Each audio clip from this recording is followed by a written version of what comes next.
A moment, if you would. Are you two the famous Traveler and Paimon by any chance? It might be me who was asking. We sure are. And who are you? My name is Wikas, a member of the Academia Extravaganza Planning Committee. Have you two heard of this festival? I'm sorry. I thought he said weak ass, and I was just like, who named you? I genuinely was like, who named this child weak ass? Like, who did that to them? Only just now. Yep, and that's exactly why we're here. Is that so? Looks like our advertising is working. Since you're both interested, would you mind if I gave you a brief explanation of the event? That would actually really help, thanks. So, the Academia Extravaganza is a grand event run by the Academia with a long and storied history. To be precise, it can be divided into the Wisdom Gala and the Inter-Darshan Championship. Y'all are saying words that I don't understand right now? The gala is held annually. During this time, all 6 Darshans will set up booths throughout the city and host guests to showcase the most fascinating aspects of their school, and thus increase their influence. So this is just Rush. What you're describing is Rush season. On the other hand, the championship is held once every 4 years. Each Darshan will send a representative to vie for the position of Grand Champion. So it's a Rush with the Olympic Games? Like, what is this? This year, the gala is being held alongside the championship. So the mood in the city is, as they say, at an unprecedented fever pitch. Who says that? Who says that? Got it. Cool. Thanks a bunch for the detailed explanation. There was so much information that I didn't understand what it was. You're most welcome. Answering questions regarding the Academia Extravaganza is my job.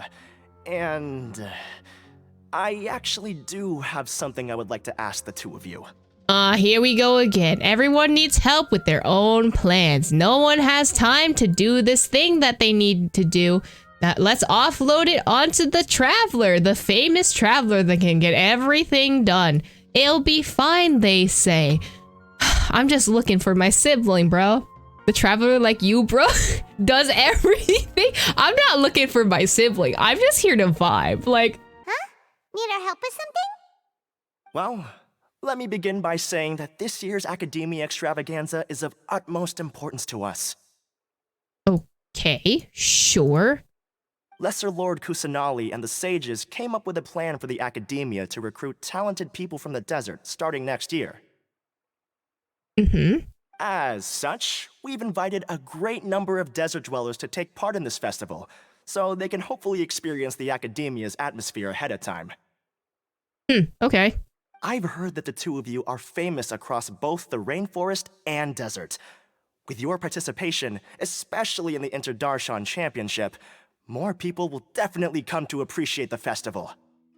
So you're trying to just bring me on for my popularity, my riz, my I forgot the other word for what I need to say. But you're just using me as an influencer. The Traveler, the true influencer of Teyvat. No one else can top. We're not academia researchers, you know. Didn't you say that only the Darshan representatives can take part? Exactly. Or do you mean you want us to join a Darshan? But then we would have to deal with exams and essays and stuff like that. Yeah, I'm not trying to go back to school, honestly. No need to worry. The championship participants have already been selected. I mean to invite the two of you as guest commentators. Your job will be to observe and record every part of the competition. Oh, hell yes. Commentation is what I do, okay? That is the one thing I'm good at. You want me to talk shit about random things that are happening? I got you. That's what we call a let's play around these parts. There's no pressure. Just follow each match and enjoy the festival. Aside from that, we'll also prepare some compensation for your efforts. We won't have you working for free. They know the way to my heart. You're making me do things that I like to do and you're paying me for it. Mwah. Chef's kiss. We love to see it. That kind of sounds like a sweet deal. What do you think? I'm here for it. Who are the participants anyway? Will there be other commentators? Yes. 2 others, in fact. Oh, who? Their responsibilities will be somewhat different from yours. One of our organizers will explain the details to you later at the main venue. But who? I want to know. So, how about it? Would you like to take this commission? Yes, we'll give it a go. Wow, having fun while getting paid? This sounds awesome! No, actually, Paimon's got it right. The main event venue is at the outskirts of the Citadel of Regzar, and the organizer you're looking for is Karina. Tell her the situation and she'll get you set up. Karina? Like Karina Becker? Oh, wait, no, it's spelled differently. Never mind. The championship is going to begin soon. I wish you a good experience serving as commentators. If you have any Thank you. doubts, come find me anytime. Alrighty, Yay! off we go! Also, I don't know what thing he was repping. He had it on his shirt. Is it Spontamod? Is Spontamod the red one?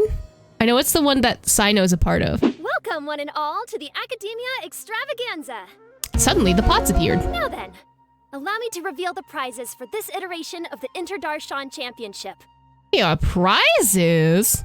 Fabulous monetary rewards, research funds, a limited edition Genius Invocation TCG card, and the right to wear the Diadem of Knowledge. I believe that I need not elaborate as to how this is a symbol of great honor. I do need you to elaborate because I have no idea what that is. Is it historical? Is it like, why is it important? Question mark. But also, not the limited edition TCG card. We know Sino's gonna be up in here fighting for it, okay? She should be Karina, right? I mean, yes. Looks like she's in the middle of something. Let's wait till she's less busy, then go introduce ourselves. The Diadem of Knowledge. What a perfect work of art. Every time I see it, I feel like I'm losing myself in its beauty. The one who proves fit to wear it must be a rare genius indeed. I believe that most of you have already seen the Diadem of Knowledge or have heard tales about it. 20 years ago, a researcher named Sachin bought it for a large sum of Mora before donating it to the Academia. Well, that was nice of him. The generous championship prizes are also sourced from his sponsorship. Before we begin, allow me to express our gratitude to this researcher, who cannot be with us right now. What just happened? Aether, are you good? Is something happening? Did you glitch in the Matrix? Like, what? Anytime they need to provide motivation for Sino to do something he probably wouldn't care to do otherwise, TGG. No, for real. It's just like, oh no, we need Sino to show up. Someone contact whoever's in charge of TCG and ask for a new card. Are you good, buddy? Oh. Things can only get worse. Okay, we're hallucinating. We're seeing ghosts. Things can only go from bad to worse. Who are you and what is this place? Human nature begets conflict, and conflict begets ruin. From the beginning, the seeds of wickedness have been. Been what? Been what? Oh, please stop using this zoom in pan thing. It hurts. Stop spacing out! No, I was hallucinating and I don't know what happened. Paimon called out to you, but you didn't respond. You okay? Did you stay up late without telling Paimon? Yes, that's exactly what happened. All right. I'm sure we're all more than ready for the championship to begin. Now then, let's invite our 6 Darshan representatives to the stage. Our contestants are... It's Representing Mr. Amorta, Tainari. Tainari! Oh, I love this little flash in. They look so cool. Representing Spontamod, Sino! Layla! Oh, she's so cute. I love her little, like, Layla! woo pose.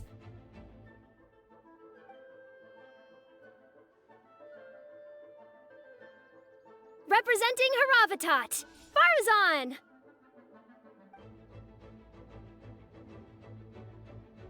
It's the man Representing himself. Kaveh! Let's go. I'm ready for Kaveh. And for Vahumana... Huh? Is Vahumana's representative not here yet? These introductions are pointless. Let's just get this over with. Hello, Mr. Wanderer, sir. Wait a sec. Why is he Vahumana's representative? Aw, did Mr. Wanderer join college and joined a frat? Good for him. Finally, our final contestant is Vahumana's representative, Hat Guy. Wait, they just called him Hat Guy? You didn't give him any other name? You just called him Hat Guy? You put down on his fucking paperwork his legal first name and last name as Hat Guy? I know they need to give him a common nickname for voiceovers, but Hat Guy, they literally named him the Wanderer. Can't you just name him the Wanderer? Which one of y'all's in Hoyoverse did this to him? The disrespect. Oh, so that's Hat Guy. I think I've seen him before. You know who he is? I've heard that he's a researcher from a different country who nominally belongs to Vahumana.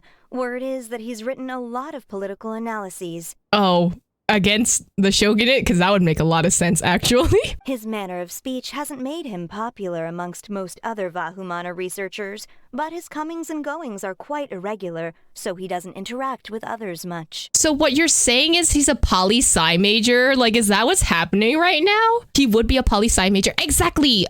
He would either be a poli-sci major or like a really obnoxious business major. Honestly. Aside from his more controversial aspects, his perspectives are considered quite incisive. Okay. Vahumana has seen a dearth of new talent lately, and some of its existing ones are not currently at the academia, so I suspect he might have been their only option. Oh, so they said we had to scrape the bottom of the barrel. That's what he's saying?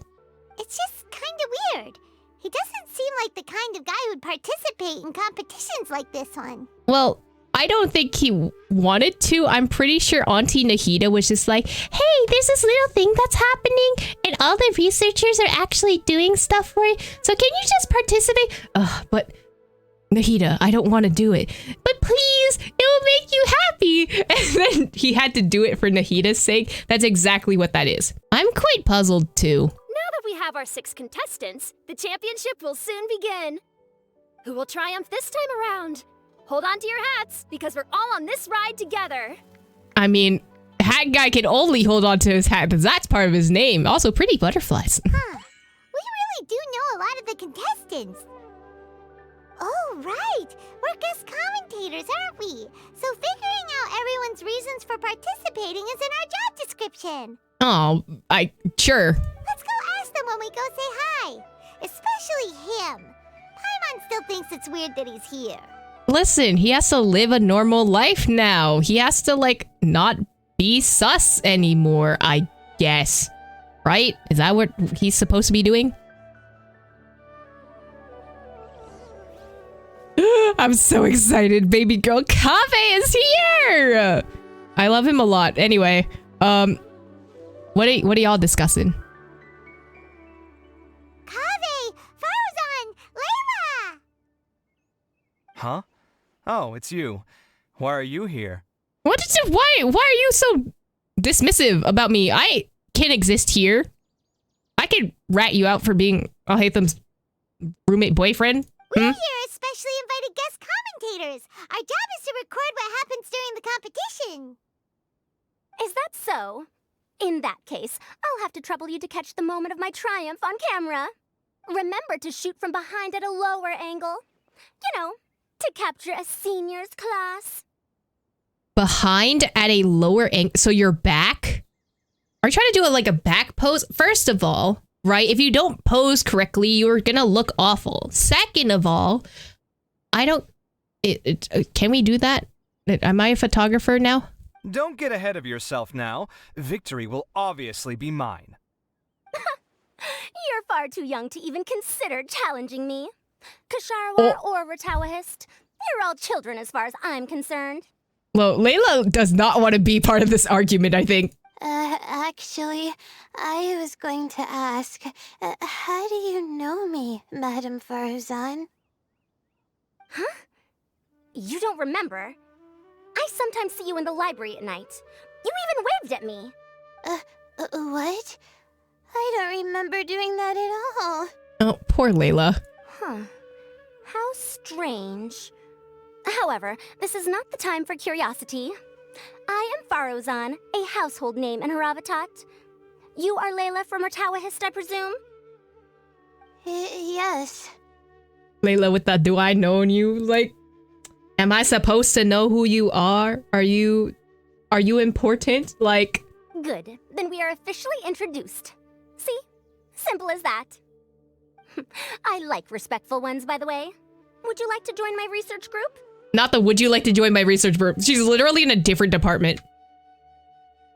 Madam Faruzan, I'm quite sure this counts as poaching. Let's dial things down. I know, but it's been tough getting people these days. And research funding has been hard to secure. But once I win this tournament, it'll be a different story. So you're just here to increase the amount of funding you're getting? I mean, they did say they would get a research grant, so that makes sense. Well, not just that. What, are you curious about my reasons for participating in this event? Yeah, that's my job, dude. Well, I suppose that's to be expected. You are our guest commentators after all. There's been an influx of newly enrolled students, and they'll be paying close attention to this competition. If I do win, I'm certain that there will be no lack of students knocking upon my door. I feel bad for them because it's kind of very Hunger Games like. It's just like, oh, you all have to compete for research. Fight to the death. Like, it's very just like, I don't know. This is a bad way to run your research grants, but I don't have any solution for this either. Moreover, research resources will be made available to the victor, so that will nix my funding issues. Therefore, my two juniors, I do apologize, but I fully intend to emerge triumphant. I'll do my best as well. At least I don't plan to lose too badly. So, why are you here, Layla? I don't know why, but a lot of people recommended me. I didn't sign up myself.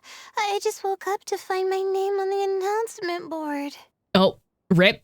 Oh, I'm really nervous. I've been so worried about disappointing everyone that I've been losing sleep. So what you're saying is alternate Layla signed you up because she's the extrovert in this whole like body system of yours, and you're the introvert who has to go through with these plans the next day. I feel that, Layla. Stress not, young one. We must all experience failure to grow and mature. But Madame Faruzan, I don't want to fail.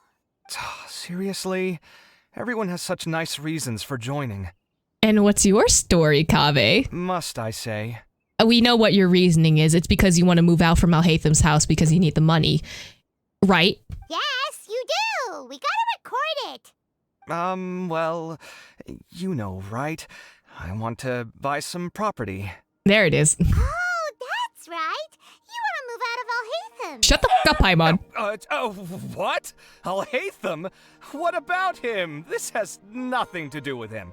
I love that he's so What do you mean He has no. I don't know what you're talking. I don't know. My Paimon's misremembering things. Oh, right. Sorry, Paimon has no idea what she was talking about. So, you want to use the grand prize to buy a place, right? Listen, I would compete in the competition so I can buy my own house, like... Correct. Also, my father took part in the Inter-Darshan Championship when I was young, but he didn't win. Oh, so you want to make up for your father's mistakes? Ah! Once I do, the right to wear that diadem will be mine. In a way, I'll be helping my father fulfill a dream of his. Maybe Kaveh should meet Diluc? No, for real? They would bond over their, loss of dads and how exactly they died. Because, maybe that's why I like Kaveh a lot. That's not a bad reason at all. You have ambition, youngster. I love that she's complimenting him and then also being like, you're not gonna win. Like, bruh. How dare you? Not that he'll have the chance to celebrate. My father passed away many years ago. They say he ran into quicksand while traveling in the desert. For you to have experienced such a thing, that must have been tough for you. Oh, poor baby Kaveh. It's all in the past now, and life goes on, doesn't it? Let's change topics. I don't want to bring the mood down. All right. Earlier, you said that you want to use the prize Mora to purchase a home.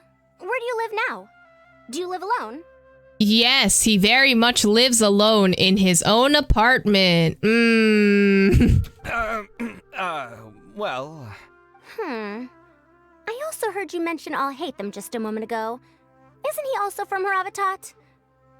Are you two hiding something from me? No, we would never do that. They're definitely not dating. Definitely not. No, of course not. Why would you think that? They're definitely not doing anything suspicious. Paimon's definitely not involved either. We're gonna go interview other contestants now. Bye! Not Paimon going, this isn't my fault, bye. Alright, I need to know what y'all are thinking. Apparently, I can't see through a pole, Nahida. Hey! What are y'all thinking? I'll show them how fierce this competition can be. Okay, I'm scared. Thanks for that, Farazan. What about you, Layla? Do I really have what it takes to represent the Ratawa Darshan? She's so cute, and yes, you do, sweetie. With that prize money, I'll be able to move out of Alhatham's place. We been new, but sure. What are the boyfriends talking about? We meet again, you two. Hey, Tainari! We came here to check out this extravaganza event, and then they invited us to be guest commentators. Is that so? I heard that there would be guest commentators recording the proceedings with cameras, but I didn't expect they'd be you two. Yeah, I am a photographer. We know how to do this, okay? It's a pleasant surprise that you're visiting Sumeru again while I'm still on leave. When everything comes together perfectly like this, I call it the biryani factor. What about biryani has anything to do with this? Because it's always rice to meet stew again. I hate you.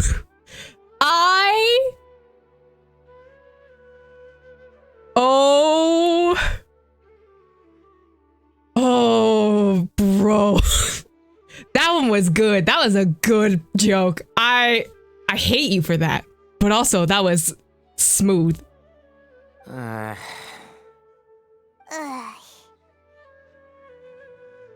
But to be fair, it was good, but I'm still disappointed. So, Tainari, you're representing Amurta, and Sino is representing Spontamod. But haven't you both already graduated? Can alumni also take part in the competition? If we're going by frat rules, technically yes. I had wondered the same thing. When I was told the news, I was actually more shocked than you are now. Also, I'm surprised Pignati is actually participating in this, considering he did not want to participate when the researchers came up to him. But that was also before the whole story quest in Sumeru, so that was also at that. W joke, it was a great joke. I'm still in pain. I later found out that anyone who has been a part of a particular darshan has the right to participate. Graduation status has no effect. So that's a rule, huh? There are some restrictions, though. For example, sages cannot participate. Any given person can only participate in one instance of the championship, and so on. Oh, so you get one shot. You have one shot of being able to actually do this, and that's it. That's right. Also, there are two methods by which the darshan representatives are chosen. One is self-nomination, and the other is to be recommended by over half of one's darshan. Whoa, by over half? So either you're popular or you choose yourself. You must have been the case of the latter, Tainari. I heard that quite a few of your juniors petitioned for your candidacy. Sometimes I wish I could clap a few of them over the head and tell them to spend that time on studying instead. Oh. Damn, can you refuse? Well, you can, but after some consideration, I realize this could be a good opportunity for me. Next month, we're having a public lecture on ecology at Gandharvaville. If I participate in this event, I might be able to utilize its popularity to promote the lecture. Oh, hey, so like marketing. That's honestly not a bad idea. I'm not that concerned about becoming the champion, unlike someone here. I think I know why he wants to become the champion. So you volunteered yourself, huh, Sino? Yes. I'm using the last of my leave for this. When I heard that a limited edition Genius Invocation TCG card was one of the prizes, I signed myself up. Dude, you're the Mahamatra. Can't you get an in on, like, TCG cards or something? Like, there has to be some kind of pull. Bro wants to do stand-up. Honestly, I feel like he would. If there was, like, a performance, like a public performance, he'd be like, yes, let me sign up for this, I'm gonna tell all my jokes. This year's card is a rare one indeed. It would be a shame if I missed out on it. You're literally the Mahamatra. Like, can you not just have an in? Sneak into, like, the TCG warehouse or something and be like, hey, yo, let me get one of those limited edition cards, you know? Wait, is it some kind of super powerful card? It's probably just pretty, and he's just a collector. You know, collection impact. No, it's a very common one. But it has a holographic layer. Imagine we get instead. We get the holo card. So what's the point?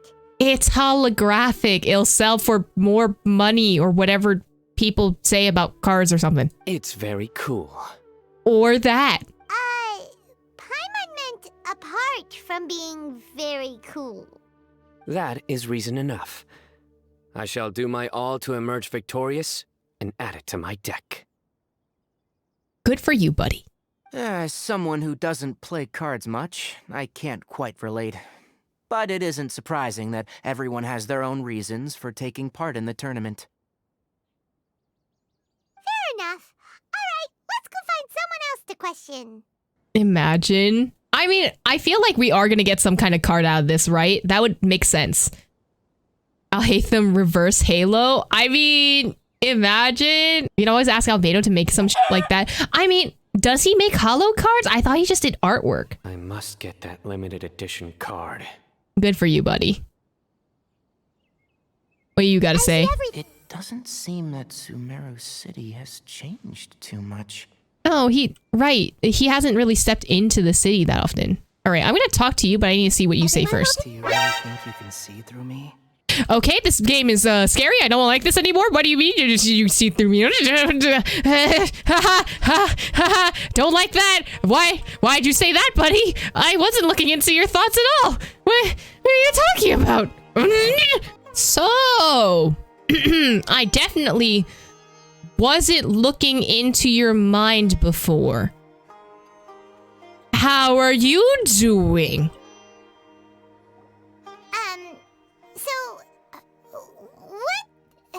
What are you... Just call me Hat Guy. That's the name I use in Vahumana. Please, you did not name yourself Hat Guy. You cannot. That sounds like a nickname, not a real name. So I can't go by a simple, ordinary name? Your first name is Hat, dude. Fine, suit yourself.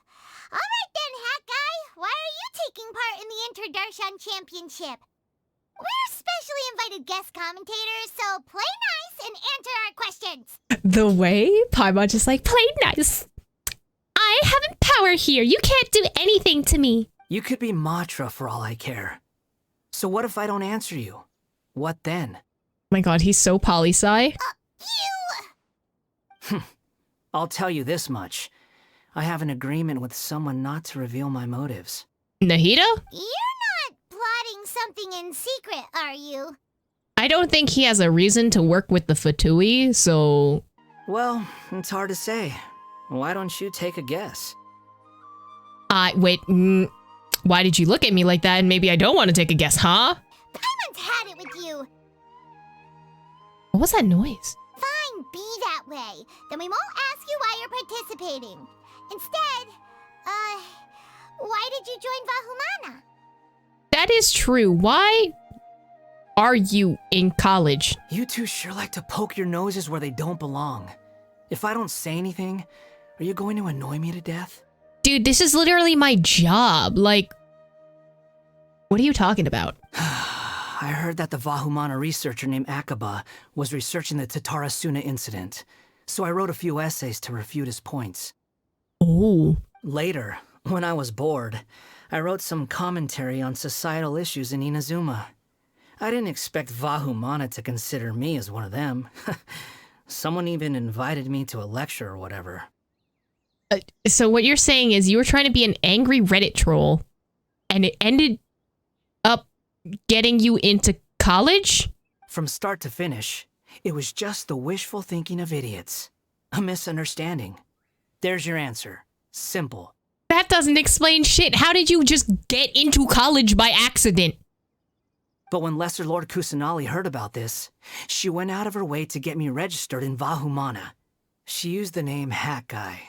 Oh, we need to talk to Nahida about names because that's not a name. Hat Guy is not a name. At least call him something else. So this was Nahida's doing. Enough chit-chat.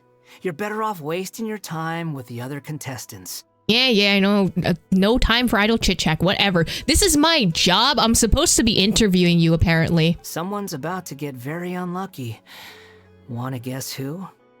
It better not be me or I'll kick you. How is in anyone the shin. supposed to relax with you around? Also that. We've got to stay alert and keep a close eye on him. Looks like Karina's got a moment now. Let's go chat with her. You know, we gave him a name. You were there. You recommended it. No, for real. Like, you're not even gonna use a name that we called him? Like, please. I mean, I guess they just can't voice it, and that's why. Ah, you must be the guest commentators Vikas invited. I've heard about you. I saw you two having quite the lively conversation, so I thought it would be best to wait. Are you two free right now? I guess so. We were actually looking for you, too. Excellent. Then please allow me to explain your job responsibilities in detail. Another Spontamod researcher, okay. First, please take these two things. Which are? The first item is a custom camera from the Academia. Sweet. Please use it to record the competition as it unfolds. Cool. I'm gonna be the best, like, cameraman in existence. 60 FPS, 120 FPS, full frame in 4K, 8K, you know? The second is an event-specific locator that will flag all participants' locations. It will also sound when one of them completes an objective. We have trackers on them? Okay. Wow, what a convenient little thing. Aside from you two, there are two other commentators. However, they will remain by the commentators area and will not be following the contestants in real time. Nilu's a commentator? Okay, I knew Alhaitham was gonna be one, but Nilu? Speaking of which, you probably know them. Alhaitham and Nilu. I mean, Nilu's also not part of the institution, so that makes sense. Oh, it's them! We have to go over and say hi later. Well, don't let me keep you, unless you have any questions for me. Have you seen a white-haired man around by any chance that I totally did not hallucinate? Why do you ask? I saw someone like that on stage earlier. Really? I didn't see any such person. Could I ask when you saw him? Just before the Academia representatives went on stage? Strange. I was on stage the entire time, and I didn't see anyone come up. Paimon didn't see anyone either. Perhaps you're mistaken. However, if you have any leads on that matter, you can talk to me at any time. I love her voice, traveler. honestly. Paimon, long time no see.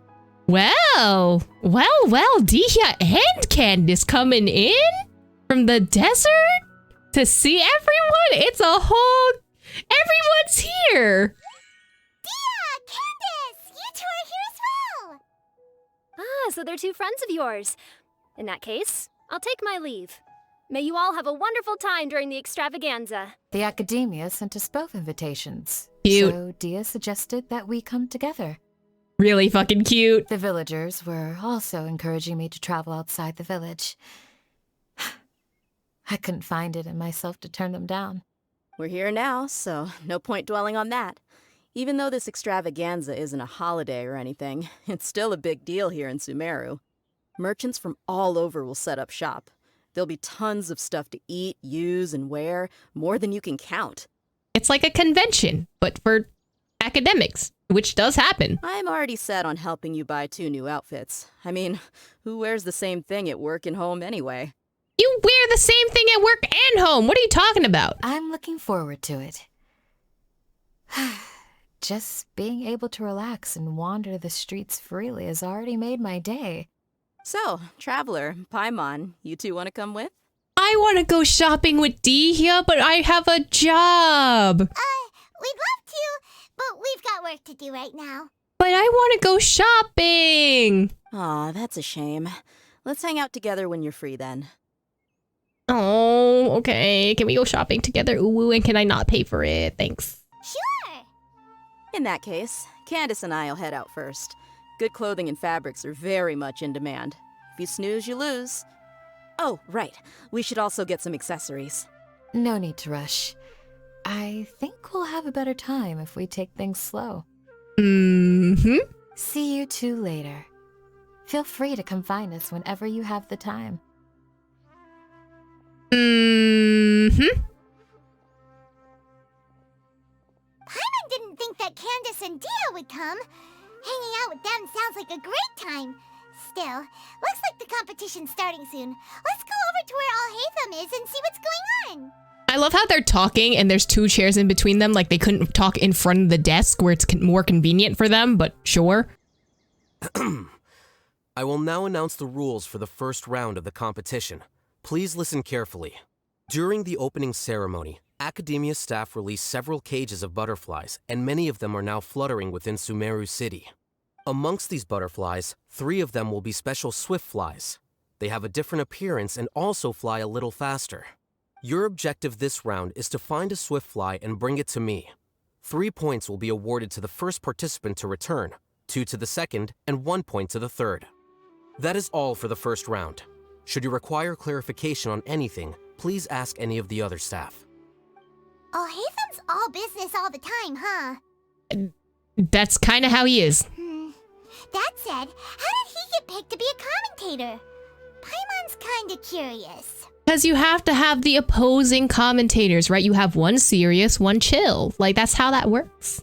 Finding 3 specific butterflies in a place as large as Sumeru City sounds rather improbable. If these swift flies behave anything like regular butterflies... I'm off. It will take some time to search every corner of Sumeru City. Why are you searching every single corner? I don't think that was the requirement. You just happened to get lucky. Huh? You're going just like that? A champion walks the road to victory. Is that a Yu-Gi-Oh quote? Because I feel like that's a Yu-Gi-Oh quote. My dear Kasharawar Jr., I have a plan. How about some cooperation between you and me? Oh, he's gonna get the short end of the stick. Cooperation? Looks like everyone's got their own plans for this, Tuffy. We're supposed to go on stage next, right? Let's wait and see everyone's reactions first. Huh? Wait a minute. Look, he seems to be observing the other contestants just like we are. That's so weird, but okay. Why are you smirking at me? What are you We were right not to let our guard down. Capture it all on camera in 4K. Let's go. Do you remember those things we made previously? Huh? You mean... It's time for them to shine. It looks like Faruzan and Kaveh have some secret plan. Oh, hello there. Madame Faruzan and I are discussing how... Shh! Hush now! The walls have ears around here. We should keep it a secret for now, but you'll find out what we have in store soon enough. I feel like she's gonna swindle him. Like, that's what's probably what's gonna happen. Come now, let's go. Before the others act. Not the before the others act, but okay. All right, there's no time to lose. We're off to make our preparations. See you later. I love that he's just going along with this, like she isn't definitely gonna swindle him later.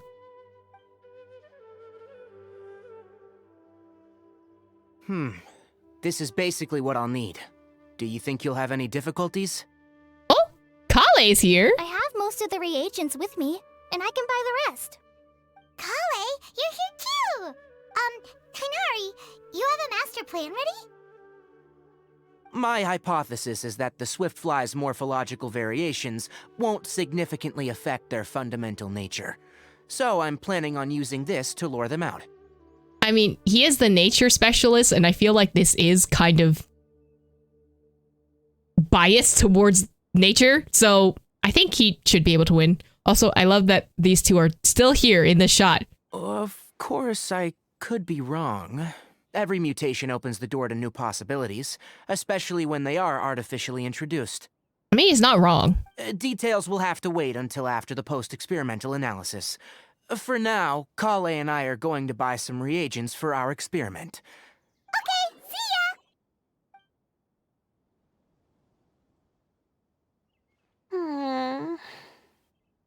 Hey, Layla!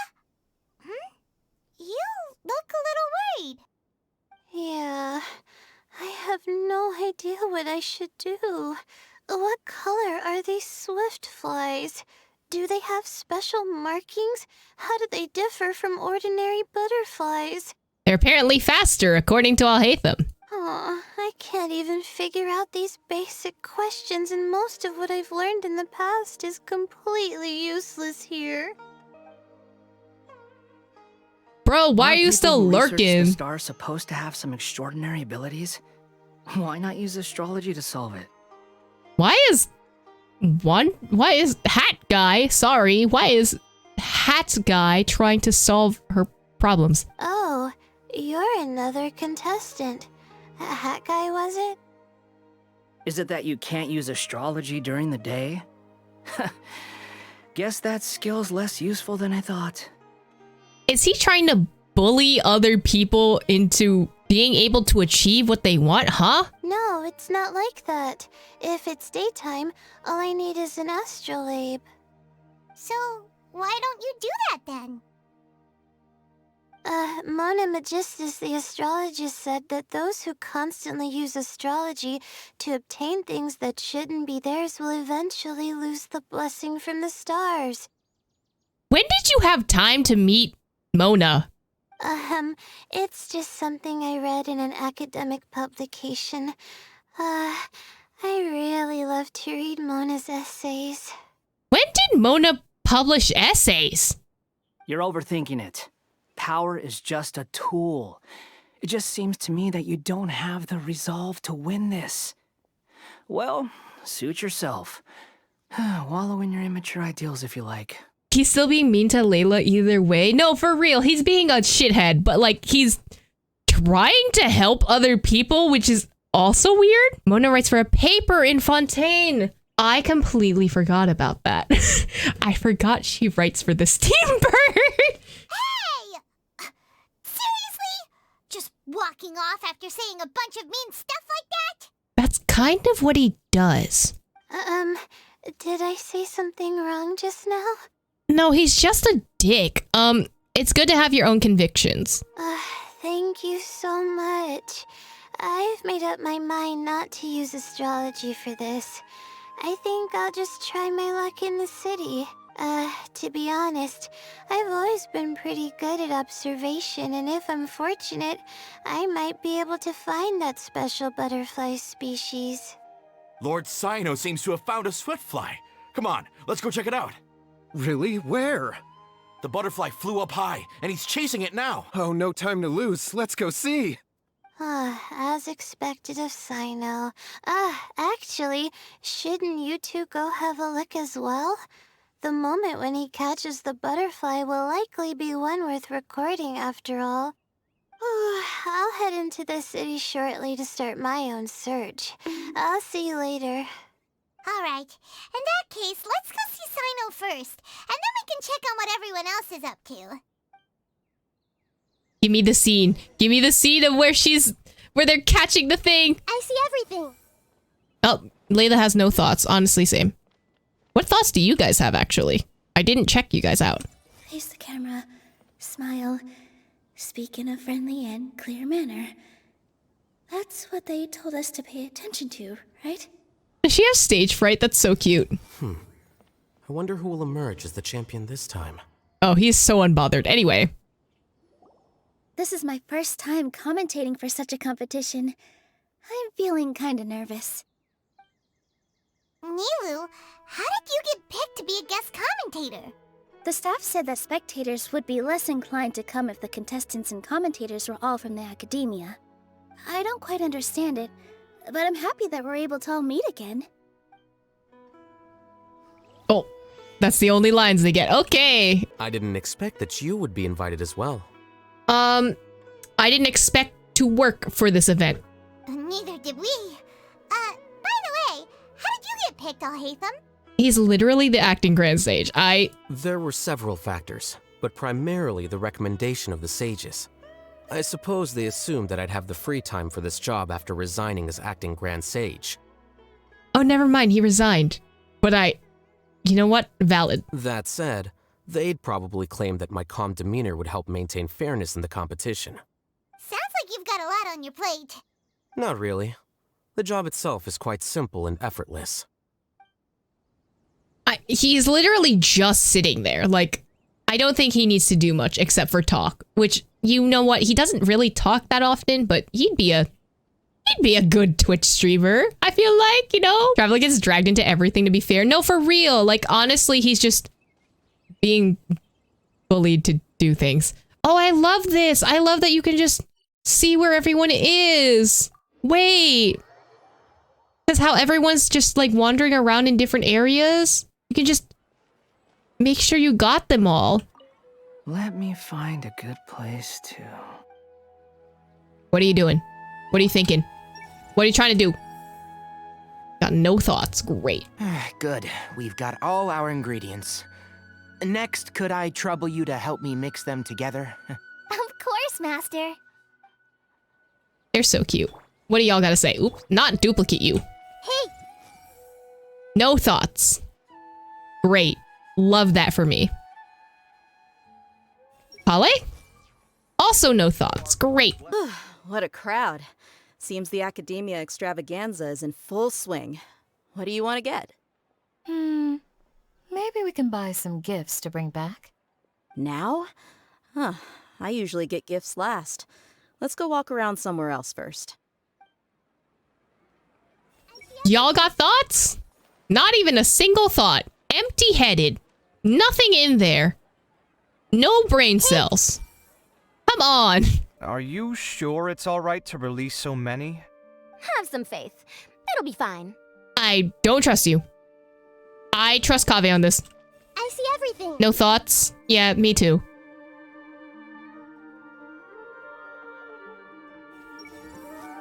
Absolutely no thoughts. All right. It's because you're reading their minds. They're thinking of nothing. I've spread the empty-headed thoughts.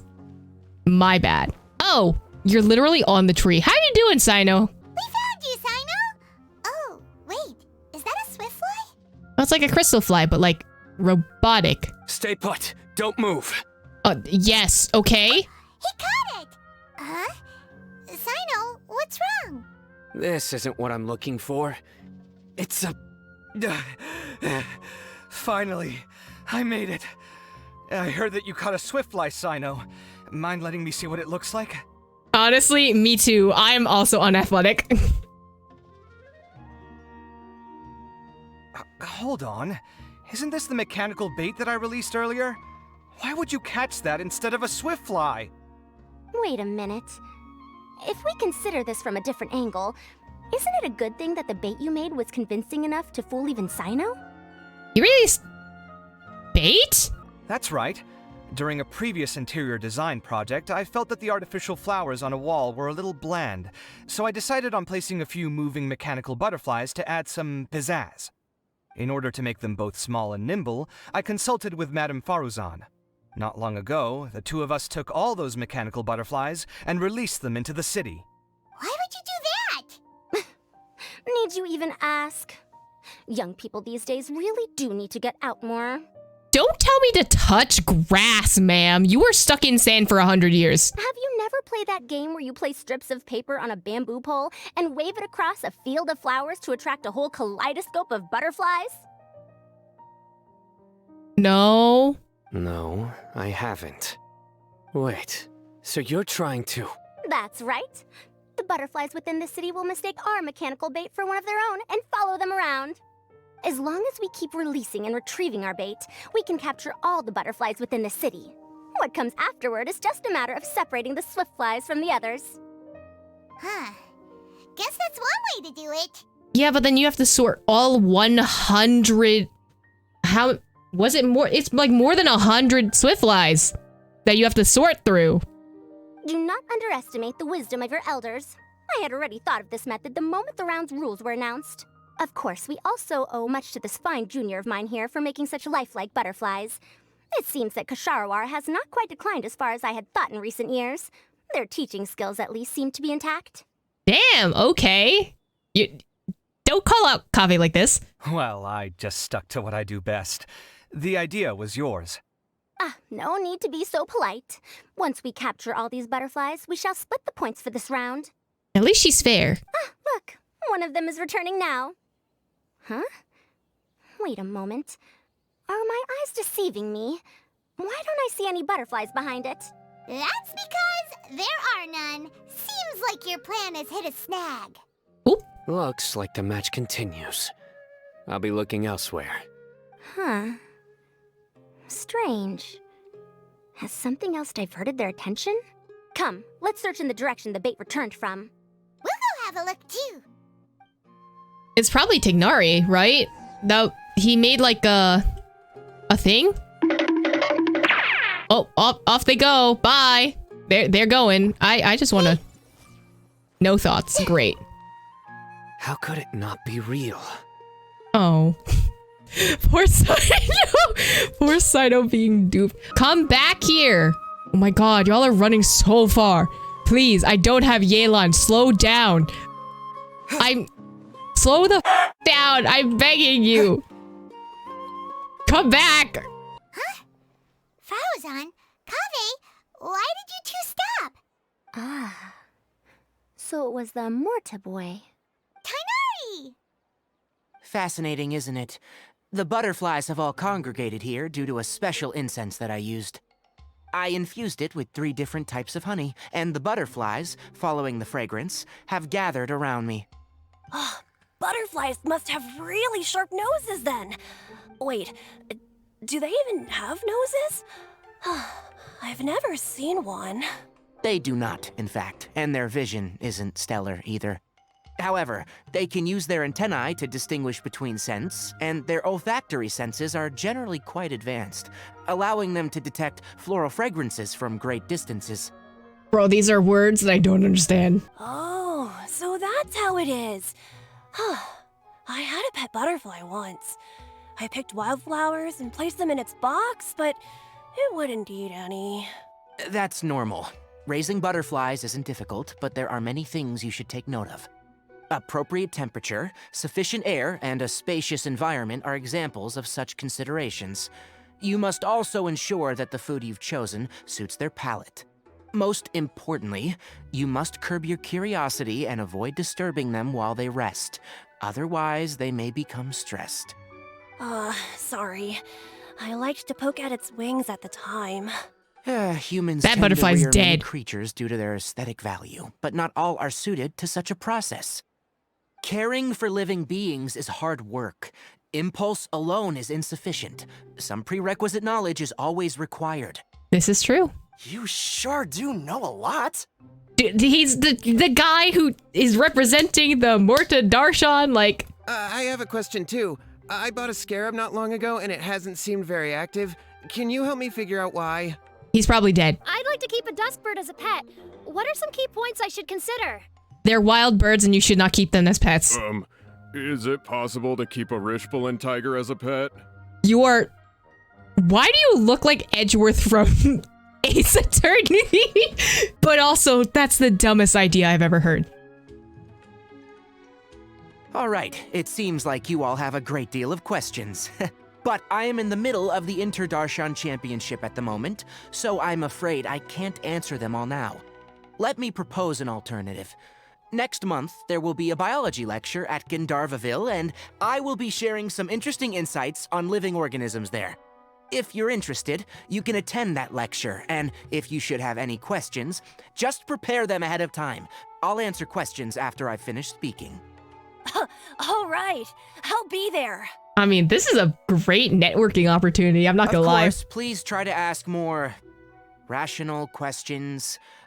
For example, whether you can raise a Rishpalin tiger as a pet or not is mainly dependent on whether you can overcome one in a fight. Oh, there it is. If you can survive an interaction with one, exactly. And this is how you get free press. Looks like Tainari's science lecture will draw quite a crowd. Huh? Oh. Ahem. Was I listening in for that long? Seems Kale's master does live up to his title as a teacher. Madame Faruzan, I've had a look around. Nearly all the butterflies in this area have been attracted by the incense. However, we can cast our bait further away to avoid this area. All right, then let's get moving. We shan't let all the butterflies get away from us if we can help it. Did you check that the butterflies are not actually the ones you need? Seems like the competition's really heating up. Let's go see how the other contestants are doing.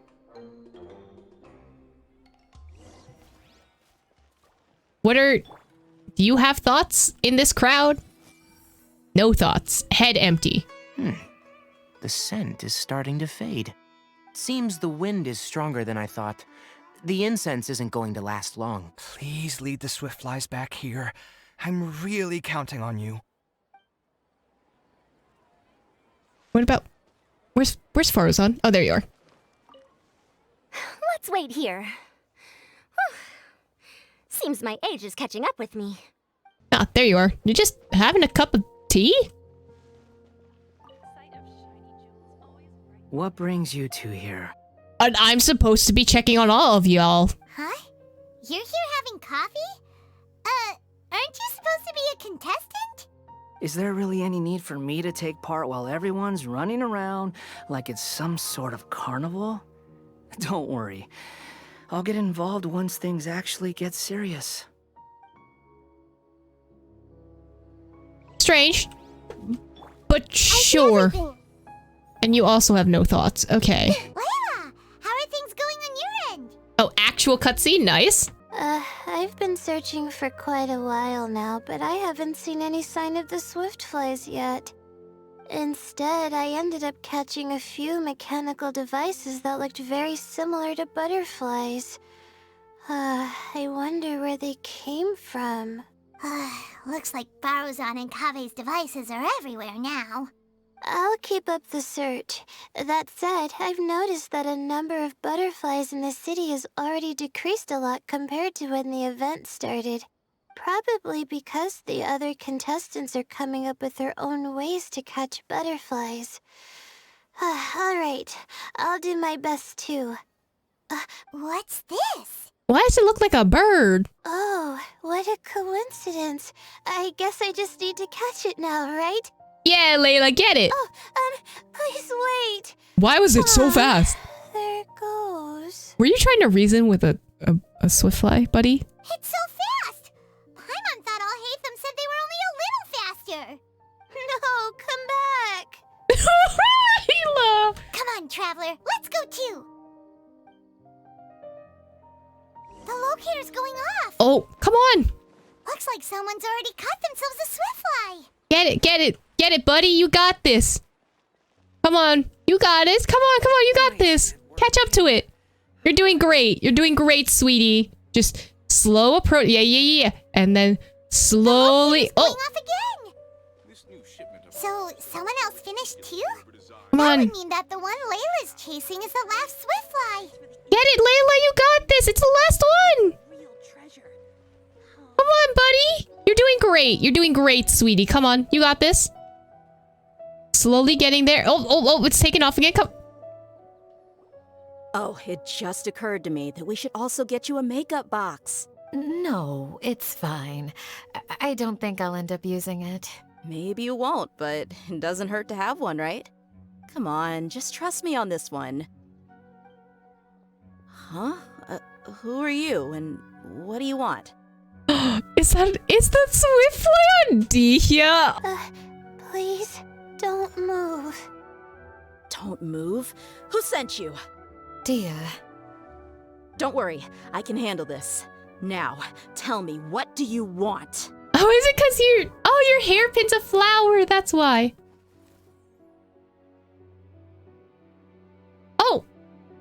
Oh, that's so cute. I believe she's looking for this. Here, take it. A butterfly? Was it on my head?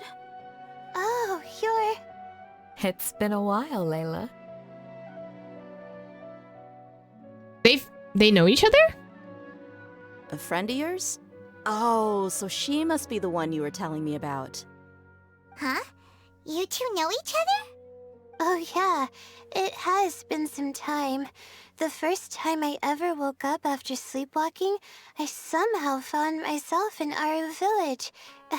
Candace was the one who took care of me then. That's right. She didn't look well, so I gave her something to eat. She said a lot of complicated things about astrology, the night sky, the stars. Not sure I understood it all, but it sounded pretty enchanting. Oh, that's so cute. Right. Do you still want this butterfly? It seems like you were chasing it all the way here. It's of little use to me, but if you don't want it, I can release it. Just let her have it. It's no big deal. The Swiftfly was flying so fast, but you were able to catch it like it was nothing, Candace. Oh, it didn't seem that quick, really. I was actually worried that I would injure it. But I'm glad that didn't happen. Anyway, sorry about the butterfly thing. With the way you suddenly came running over like that, I thought you were hired to take us out or something. Oh, the trauma from Dihya. Hello, Abod? Huh. On second thought, I guess I've never seen an assassin that looks tired with dark bags around their eyes. Oh, you must be taking part in the championship. Take it from me. Don't let it stop you from getting some rest. Dihya is me for real, for real. I'll do what I can. Thank you. We'll be on our way then. See you later. Alrighty, let's bring the Swiftfly back together with Layla. Okay. So now we know Layla has the last one, and and they're all gone. Okay. So we don't know who has the other one? I'm assuming it might be Sino, because he was really determined to get it. I don't think Tignari would have it, but maybe Kaveh would got one? It seems we have a third contestant who has returned with a Swiftfly. With that, the first round has come to an end. I anticipate that all of you will keep up the effort for the second round. Dismissed. Your closing statement sounded so... how do I put it? Decisive? Honestly, as she should. She should call him out. You could certainly stand to try being more decisive, Nilu. It would help you live more freely. That feels like a personal call out, and I need you to shut up. Hang on a second. Who were the first two contestants with Swiftflies? Tighnari was first, and as for the second, it's being discussed right now. Oh, is Farzan and Kaveh fighting over it right now? I knew this was gonna happen. Hey, Alhaitham, I think I've come up with a good idea. Second place gets 2 points, right? Can't Madame Faruzan and I split the points between us? Quite the imagination you have there. I've read the championship handbook from cover to cover, and I never saw any rule which permits that. Then we can just add a rule. Yeah. Do you really think I'd do that? He can just do that. Add the rule. It's fair. It works. Come on, you're not going to stand in the way of my victory, are you? Well, you're free to send the organizing committee an application outlining your naive proposal. They'll get back to you within 3 working days. Not him going, you have to take the bureaucratic route. 3 working days? It'll be too late by then. Literally, it's during the championship. Come on, Alhaitham. Get with it. Unfortunately for you, even dreaming is gonna cost you. Paimon gets it now. Kaveh and Faruzan found the second Swiftfly together, but the rules say that only one person can get the points. Oh well, the rules are the rules. Since you call me madam and politely ask for my help, I shall give you these points. Oh, well, that's nice of her. So I'll put the points under Kaveh's name then? No. If I take these points, won't that only detract from your contributions, Madame Faruzan? You might be all right with that, but I cannot do it. Not in good conscience. I don't have any problem with it. There are 2 more rounds after all. Losing one isn't a major setback. But if you insist, I have another method. We can draw lots to see who will receive the points. Oh my god, this is so complicated for no reason. Lots, huh? What? Is there something wrong with that idea? I don't know what lots are. No, let's do it. All right. I'll get the paper needed for the lots. Give me a moment. Everyone watches Kaveh suffer a glorious and forthright defeat in a game of lots. Seriously? Oh no, poor dude. I'm sorry, but it appears that luck was on my side this time. No, you do deserve it. I'm just lamenting my bad luck. Perhaps that's why my life is rife with troubles. It's the depression for me, Kaveh me for real. Indeed. It's rare to see anyone with such terrible luck be so willing to decide victory via lots. And what would you know about that? I just... We can save bickering for later. Record the points under Farazan, and that'll finally bring the first round to a close. The second round will be held in the desert. We'll be moving our commentator stand over to Aru Village. Let's meet up in Aru Village once everything is ready. I'll announce the details of the second round then. Till then, you have some free time. I'm off the clock at this point, so it's farewell for now. He immediately was just like, all right, I'm done here. Goodbye. Wait, I'll hate them! You... Don't be upset, Kaveh. Sighing can carry away your good luck, you know. He does that quite a lot. Oh, so that's how it works. In that case, I'll take in some deep breaths. Maybe that'll help me make up for all the luck I've lost. Oh, he is so naive, baby. No. It's really no big deal. 2 points aren't enough to decide victory or defeat just yet. I'll win the next round, you'll see. Looks like you've managed to pick yourself back up, young man. Good. I must warn you, though, that I'm quite familiar with the desert. You'll have to try your best if you don't want to lose. I'm no stranger to the desert either. I'll be fine. All right then, that's enough chit-chat for now. I'm going to check the area out. So the current standings are Tainari in first place, Faruzan in second, and Layla in third. Guess we should also take a nice break before the next round starts. But where should we go first? Why, you two look a little lost. If you're not sure where to start enjoying the Academia extravaganza, then may I suggest that you have a chat with our boss? Why did you immediately come over here? Like, why? How did you know? Your boss? Who's that? Do we know them? Well, only the most famous merchant in all of Sumeru, Lord Sangamo Bay.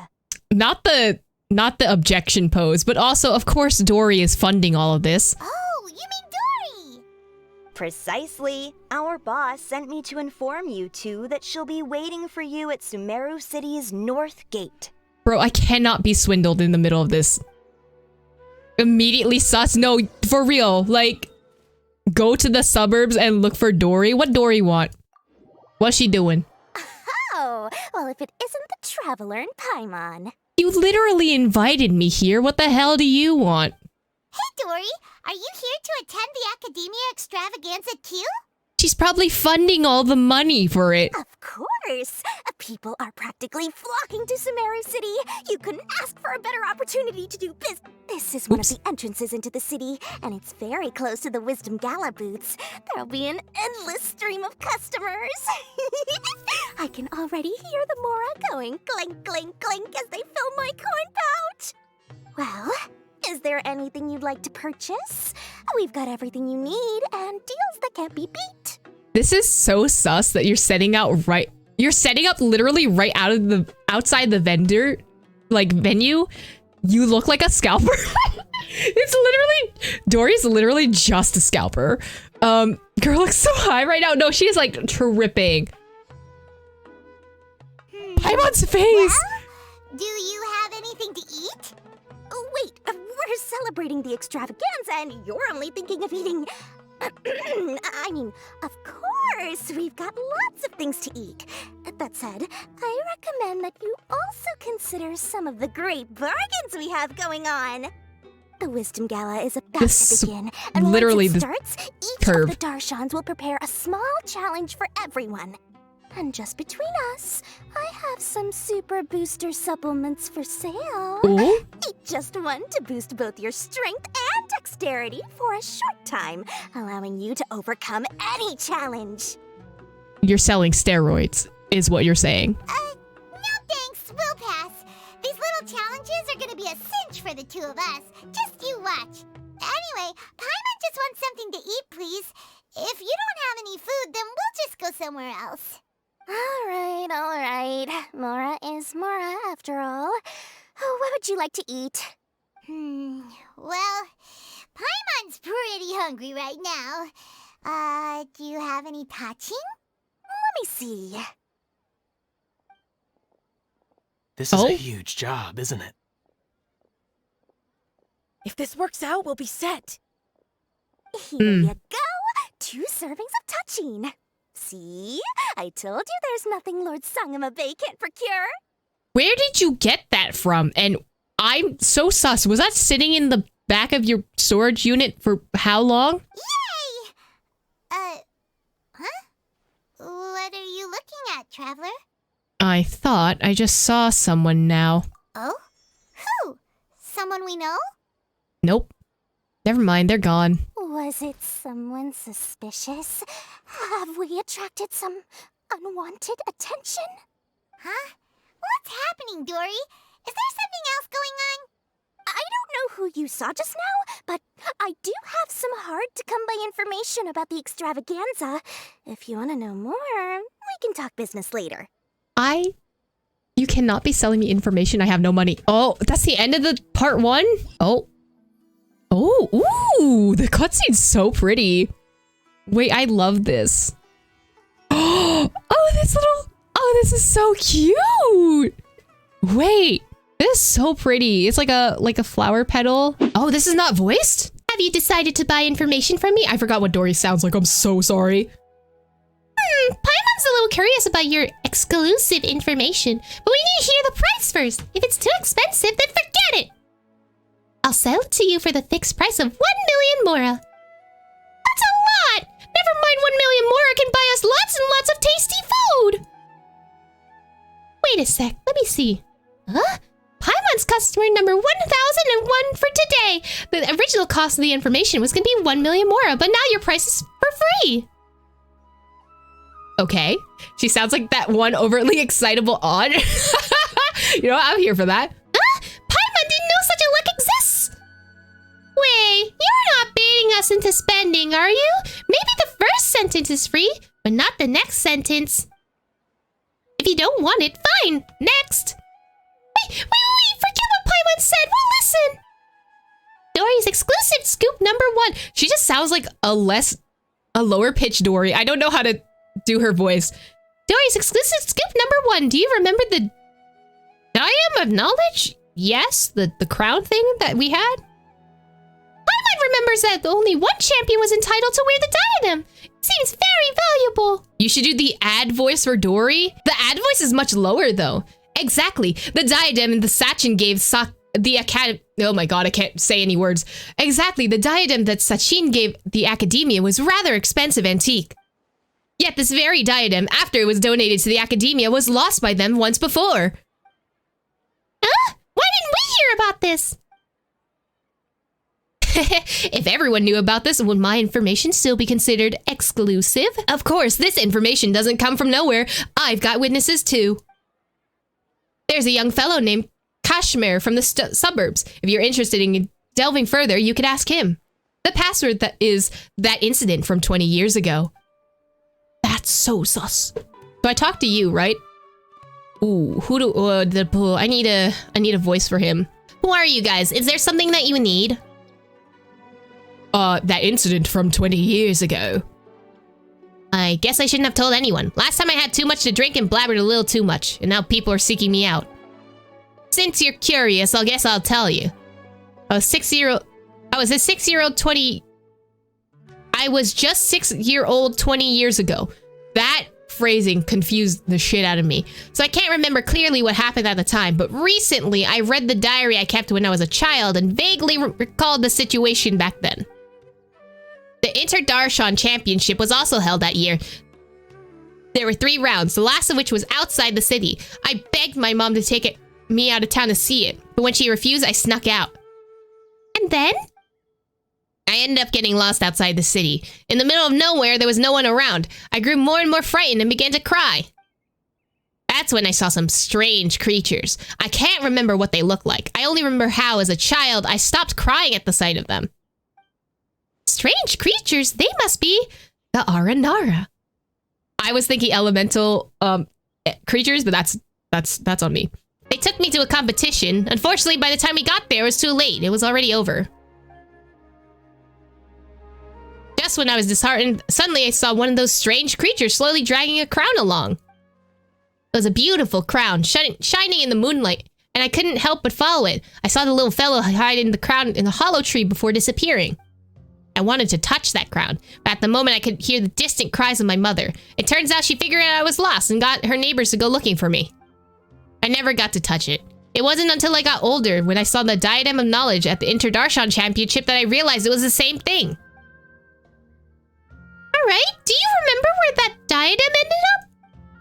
It's probably in the Avidia Forest, but I've been back a few times and I haven't found anything. No one would believe me, so even if I told them... alas, even I can't remember it clearly. Perhaps it was a dream when I had as a child. Well, should we go look for it? Where do I need to go? Continue looking for clues. Okay. Alright, so we have to go into the tree hollow and find a mysterious thingy thing.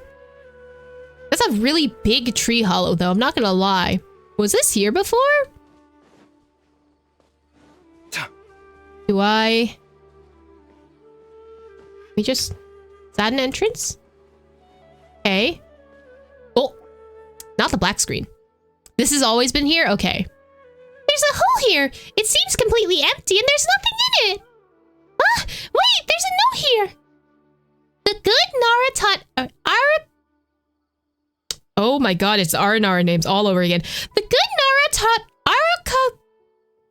Arakaspia how to read. Arakaspia must protect the good Nara.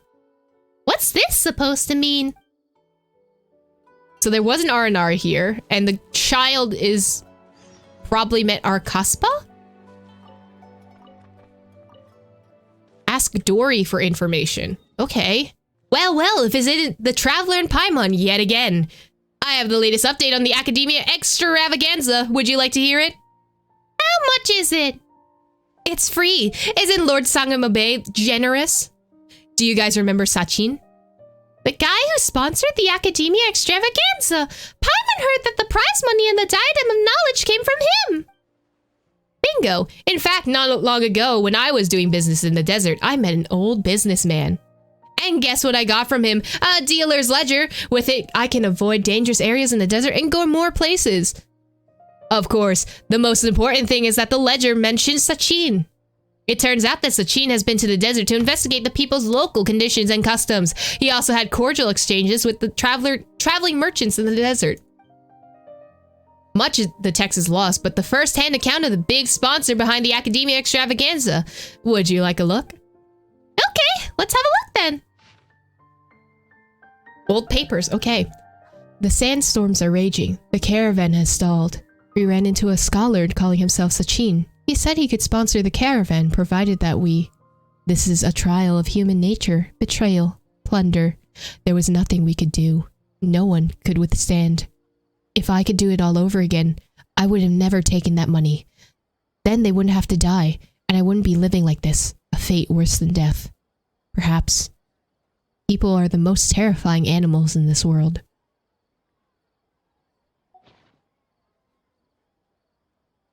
As opposed to new papers and newspapers. It's a jaded influence. Listen, I'm here for it. This is all hard to understand. Dory, what does this mean? What does all mean? I'm afraid that if you need to analyze, it'll cost you an extra million mora. Forget it then. Well, since you're not paying, that's all. That'll be all for Dory's special news.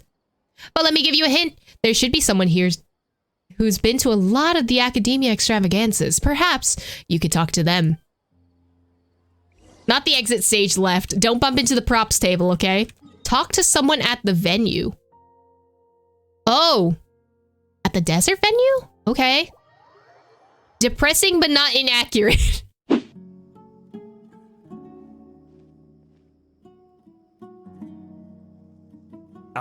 Is it me, or are the bags under your eyes even darker than during the last round?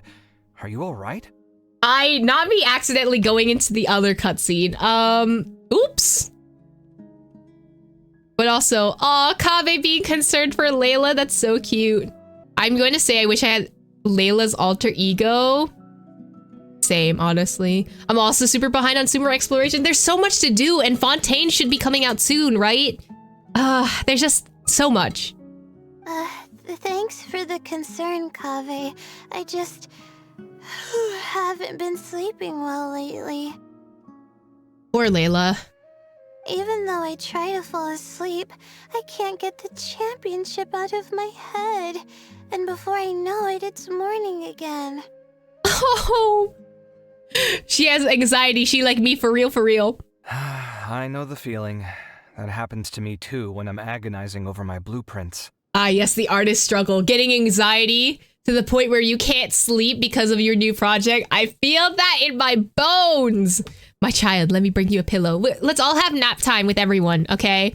Everyone grab a pillow, some PJs, you know, a little bit of snackies, some water. We're gonna have a little nap time with everyone.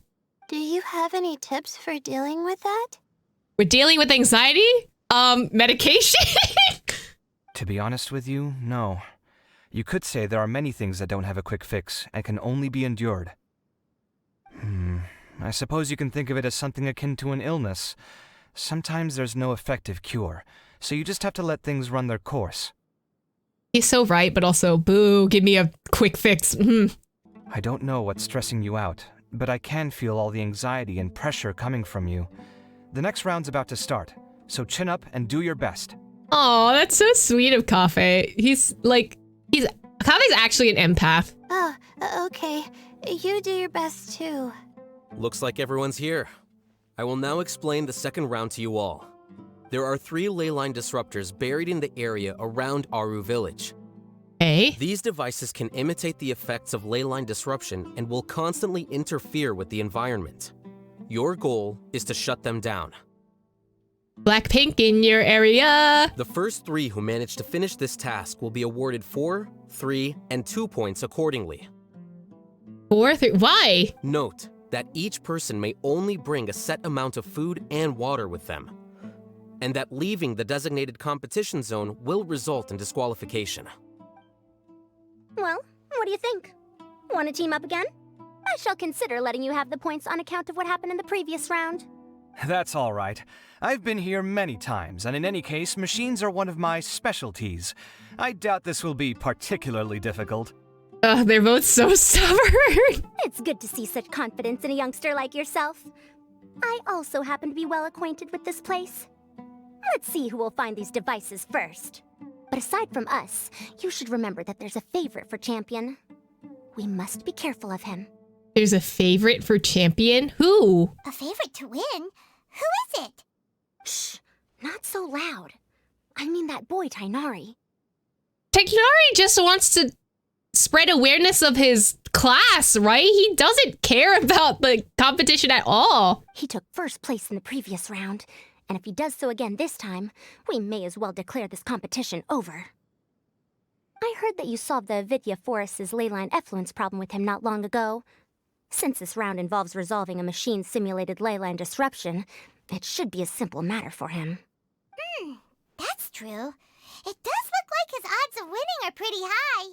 I don't think he wants to, is the thing. Those two have the weirdest chemistry, and I'm all for it. No, they are kind of weird, especially because, like, Tainari is technically an underclassman to Faruzan, and Faruz's like, you must demand all the things from me. Like, she has, like, all the power and stuff. I don't know how to describe it. Tainari is the popular kid who really doesn't care. I feel like Tainari is the person who's, like, quiet and, like, kind of like sheltered off, but like somehow became popular through something, and now he's just like, why is everyone here? I just want to be left alone. Like, he's that character. He already has Kaveh, who is an excellent pupil. If he were to win this round as well, then wouldn't we just be letting him have all the fun? As his senior, it's my solemn duty to prevent such an inequitable arrangement from happening. I'm off. As his senior, I cannot be shown off by him, is what she's saying. I'll get going as well. See you later. Aw, bye, Kaveh. How are you feeling? Oh, it's the boy fees! It's the boy fees! He's the main character in this storyline. He doesn't know. He probably wouldn't understand if you tried to tell him. He's the main character who thinks he's a side character the entire time. I think I'm okay, but I'll take things slowly for now. Oh. Is this all the water we're getting? Sorry, that's what the rules say. While this round seems to be about how quickly you can shut down the devices, it's also testing your ability to survive in tough conditions. I knew it'd be harder than I had expected. So we'll either need to find the devices as quickly as possible, or we'll have to save our energy and wait for an opportunity. Okay, I'll head out shortly. Thanks a lot, Nilou. You're welcome. Please take care of yourself. Well, there goes everybody. So, who should we visit this time? Let Paimon think. Oh, right! Didn't Faruzan say that Tainari's the favorite to win? Let's go look for him first. To be fair, I take care of Kale for literally any reason. No, for real. I would also take care of Kale. She deserves it. Nilou's our debate queen. We love her. All right, so let's do the other... Hold on. We need to finish this one first before I want to continue this, because it literally cut us off from being able to talk to this dude. Hey, buddy. I know we're supposed to be investigating stuff in this competition, but what's going on? Ooh, old man voice. Alas, seeing these young children, I can't help but reminisce about the past. The Inter-Darshan Championship has always been a stage of young talent. Unfortunately, not every genius will be successful eventually. Why do you say that? Geniuses are most stubborn and cold. I find it hard to understand the pain of others. Kaveh wasn't like that, neither was Tignari. Empathetic people, on the other hand, often fall into self-doubt and depression. People who are not firm can only stand still, while people who are determined but walk down the wrong path refuse to look back. There are a lot of things to think about here.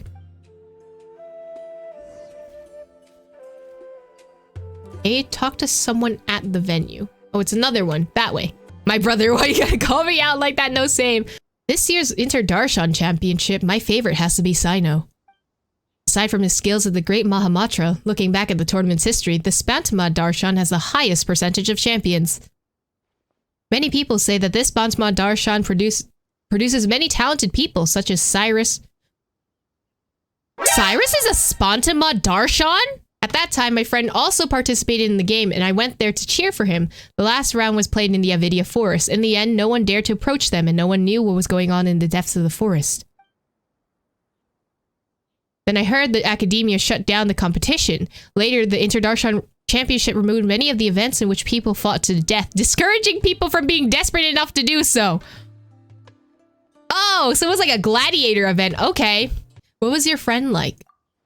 Let me think. He was honest and kind, but he was also vulnerable and sensitive. That sounds like Kaveh. Most of all, he cares about us. When we drink together, our time is filled with laughter and cheer. It's too bad that it's all in the past now. Among the friends we drank with, some died, some disappeared, and now live in seclusion. They say fate is fickle. Perhaps it's true. Looks like something did happen 20 years ago.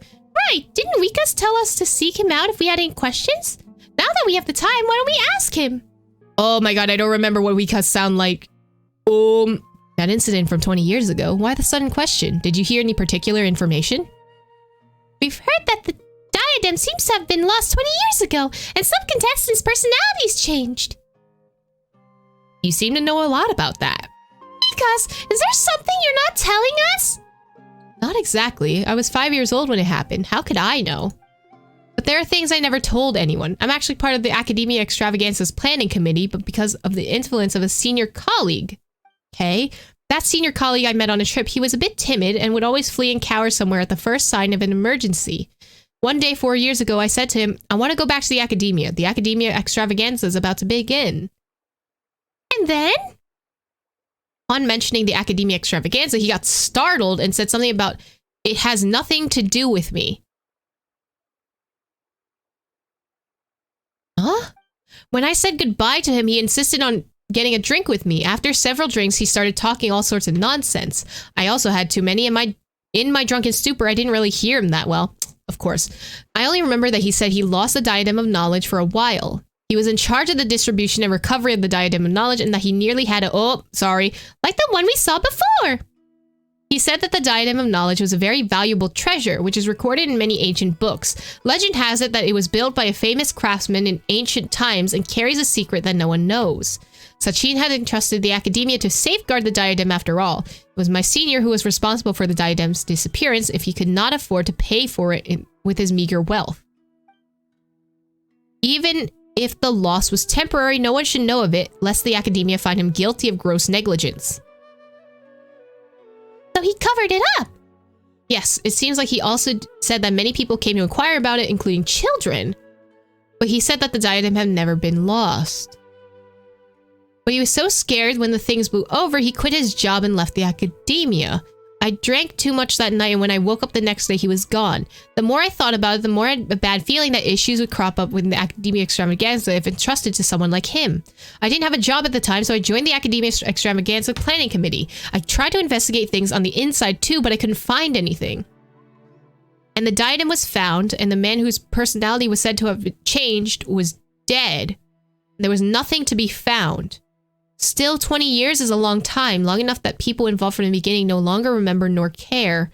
That's all I know. If you're curious, keep investigating. Maybe one day you'll discover the truth. That's easy for you to say. We don't have much to go on. Do you have any more information, like where that senior colleague went? I haven't heard from him. Later, I also went to the desert to look for him, but in the vast desert, it was almost impossible to run into him. To make up for it, I do have some information on Sachin. Would you like to hear it? Sure. Tell us. When I was traveling, I did so with an Eremite commander. While we were chatting, he came into a possession of an article written by an academic researcher. He seemed to think that it was something precious and refused to show it to anyone, only to let me peek at it at my request. I only saw a glimpse of it, but I saw that it was signed by Sachin. So that's the ledger, right? I didn't know who Sachin was, nor did I care. After joining the Academia Extravaganza Planning Committee, I found out that he was an important member of the Vahumahan Darshan who sponsored the event. If you're interested, you can find the Eremite commander in the desert. He's usually in the Valley of Dari. Information related to Sachin? Alright, let's go take a look. Oh no, I need a voice for him. What do you want? Oh, this guy's real fierce. Either you say your piece or leave. I have no time for you. Actually, we heard that you have Sachin's article on you, so we were wondering if we can have a look. Are you kidding me? No, why would you ask that? Like, you guys really don't know. Sometimes I had the article appraised. Turns out there's nothing more than a personal travel journal, and it's of little value. He hired my father to keep him safe. That Sachin fellow would often walk, ask, write, and mumble. There was one time his papers were blown away by the wind. He said that no big deal. My father, however, thought that the things written by intellectuals must be valuable, so he looked around for them at night with a torch. None among my family can read. My father cherished this article and then passed it on to me. I had no idea it was completely worthless. Sounds unfortunate, but do you still have it? Yes. You want to have a look? You can look at it as much as you want. Since it's not worth anything, there's no need for me to be so stingy. Okay. That's a lot of text. Once the god reigned supreme, all life flocked to them like sheep, seeking shepherds, and those who suffered did so in silence. Now divine power has dwindled while human wisdom has blossomed. However, those who suffer face suffering still. There is a saying in Liyue that goes, life is like a lodging at an inn, and in Inazuma, all things are but void. It hurts every time I read these words. I try to seek the reason for this. The wheel of time turns, and only constant throughout Sumeru's history is human nature. Since arriving in the desert, I've conducted a total of 64 experiments over the course of 7 years. Men are like prisoners or captured animals. feeding on each other's happiness until one is doomed to the eternal torment. Therefore, where there is gain, there must be loss. Where there is happiness, there is agony. Everyone is a victim, but everyone is also a perpetrator. Greed and numbness reside in the heart of humanity. Driven by greed, humans choose to commit evil, and that numbness is why they turn a blind eye to the evil of others. But if this is what the world is, then what is then the meaning of the world? The future is also the present, as the present is to the past. Peace was never an option. Conflict is the eternal truth. Everything from my knowledge, my wisdom to my life, but nothingness. This reads as poetry than it does notes, but okay. So this is the article that Sachin wrote? To be honest, Paimon can't make any sense of it. But judging from this crummy handwriting, Paimon can't say exactly why. But Paimon has the feeling that he was going through a tough time. He sounds like he has depression. Well, we're done reading it. Thank you very much. You're welcome. It's not worth any money, so I'm going to keep it anyway. After all, my father entrusted it to me. Come see me again if you want to look at it again. All right, I guess. So we do have to talk to Tignati later, but I do want to check up on everyone else first. Let's start from Farazan, because she's the closest to the teleport. Let me see. Where would they put one of these disruptors? That's all you say, girl? You say anything? No one's gonna say anything. I can't think in their heads. That's kind of weird. What do you gotta say? A desert fox? Why would there be desert foxes here? Oh, whoa! Stop biting my clothes! Hey! Oh, he got little boy following him. Oh! Hello, Mr. Disney Princess Kaveh! Actually, a Disney princess. Oh, look at him! Look at the little boy! He's so cute! Mr. Sino. Wing me a dream. Bum bum bum bum. There he is. Hello! The sun is especially intense today. I hope Tainari will be alright. Oh, is he thinking about his little boyfriend? That's so cute. Probably not. I should go check on him. He's going to check on his little boyfriend. That's so cute. Any thoughts, Wewa? Absolutely no thoughts. Me too. I feel a little faint. Oh, she needs water. She needs some water. Someone give her some water. She's going to dehydrate.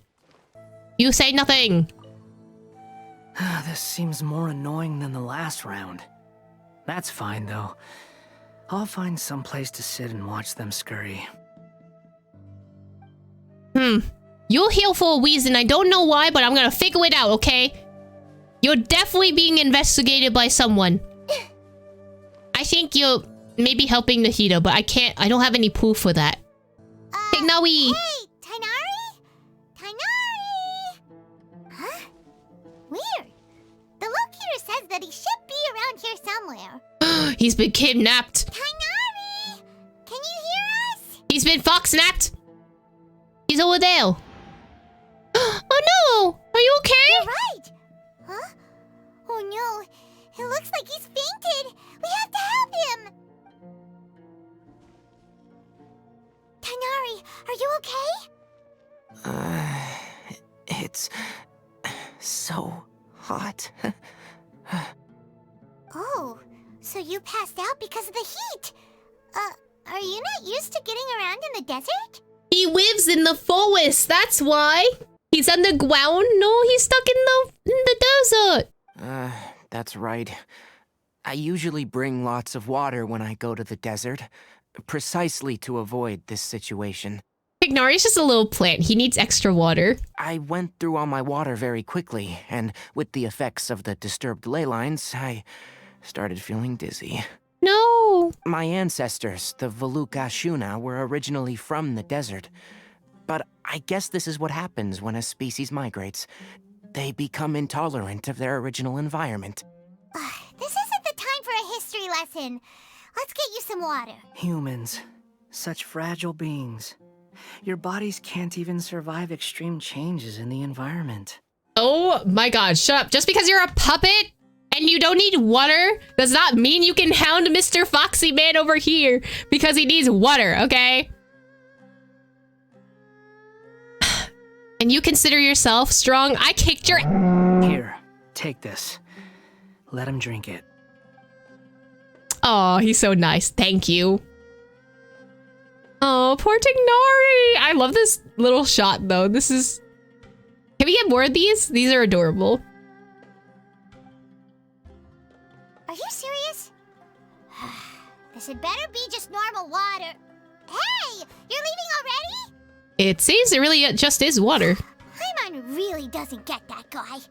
What's he up to? Anyway, let's focus on helping Tighnari drink some water first. Tignari starts to recover after getting some water. Better now. Thanks, you two. Oh, it wasn't just the two of us. Just now. Found you at last. Weren't you here like a while ago? Okay. I know. You're here too. More snapshots, please. The one with Dihya and Candace was super pretty. I know, with the little butterfly. It was so cute. Also, I feel like Skara's just here to investigate whatever he needs to investigate. Like, he's not actually participating in this event. Same thing with Tignari. I have a feeling that Skara is probably investigating what the hell happened 20 years ago through reliving the Inter-Darshan Championship again. But I don't know. And I don't have any reason for me to believe this, but it's too sus that he's here.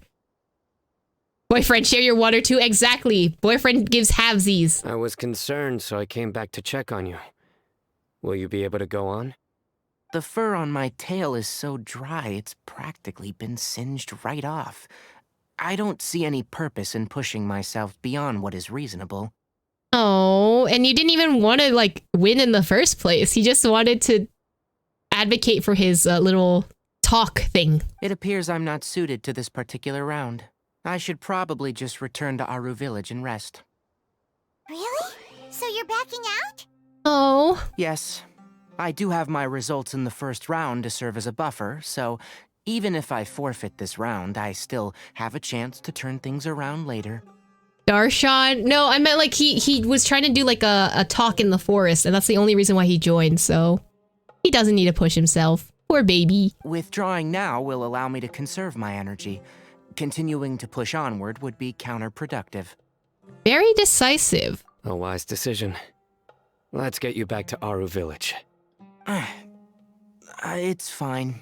I can make it back on my own. Let Sino Bridal carry you to the village. Oh, stop trying to be so polite. Come on, we'll help you back to Aru Village. Let Sino Bridal carry you to the village. We all know. Oh, everyone moved. Layla moved. Hold on. Okay, I think Layla and Hat Guy moved. Oh, hello, Layla? Oh, this is the next cutscene. How are you feeling now, Tighnari? Do you want to rest some more? There's some shade here, so we can stop for a while. All right, let's do that.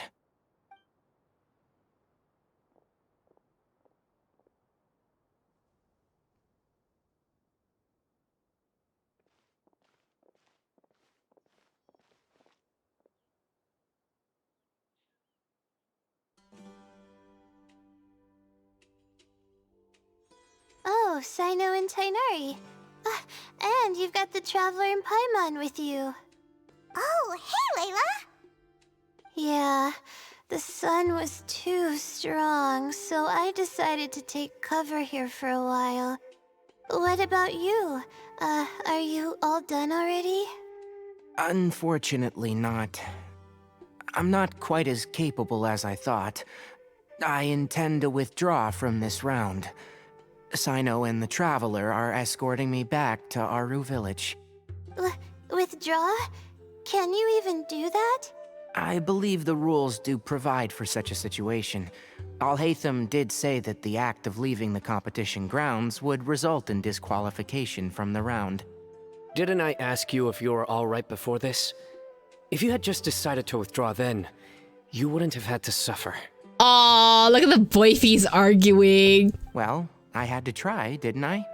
So I tried, and it didn't work out. And now I'm backing out while I can.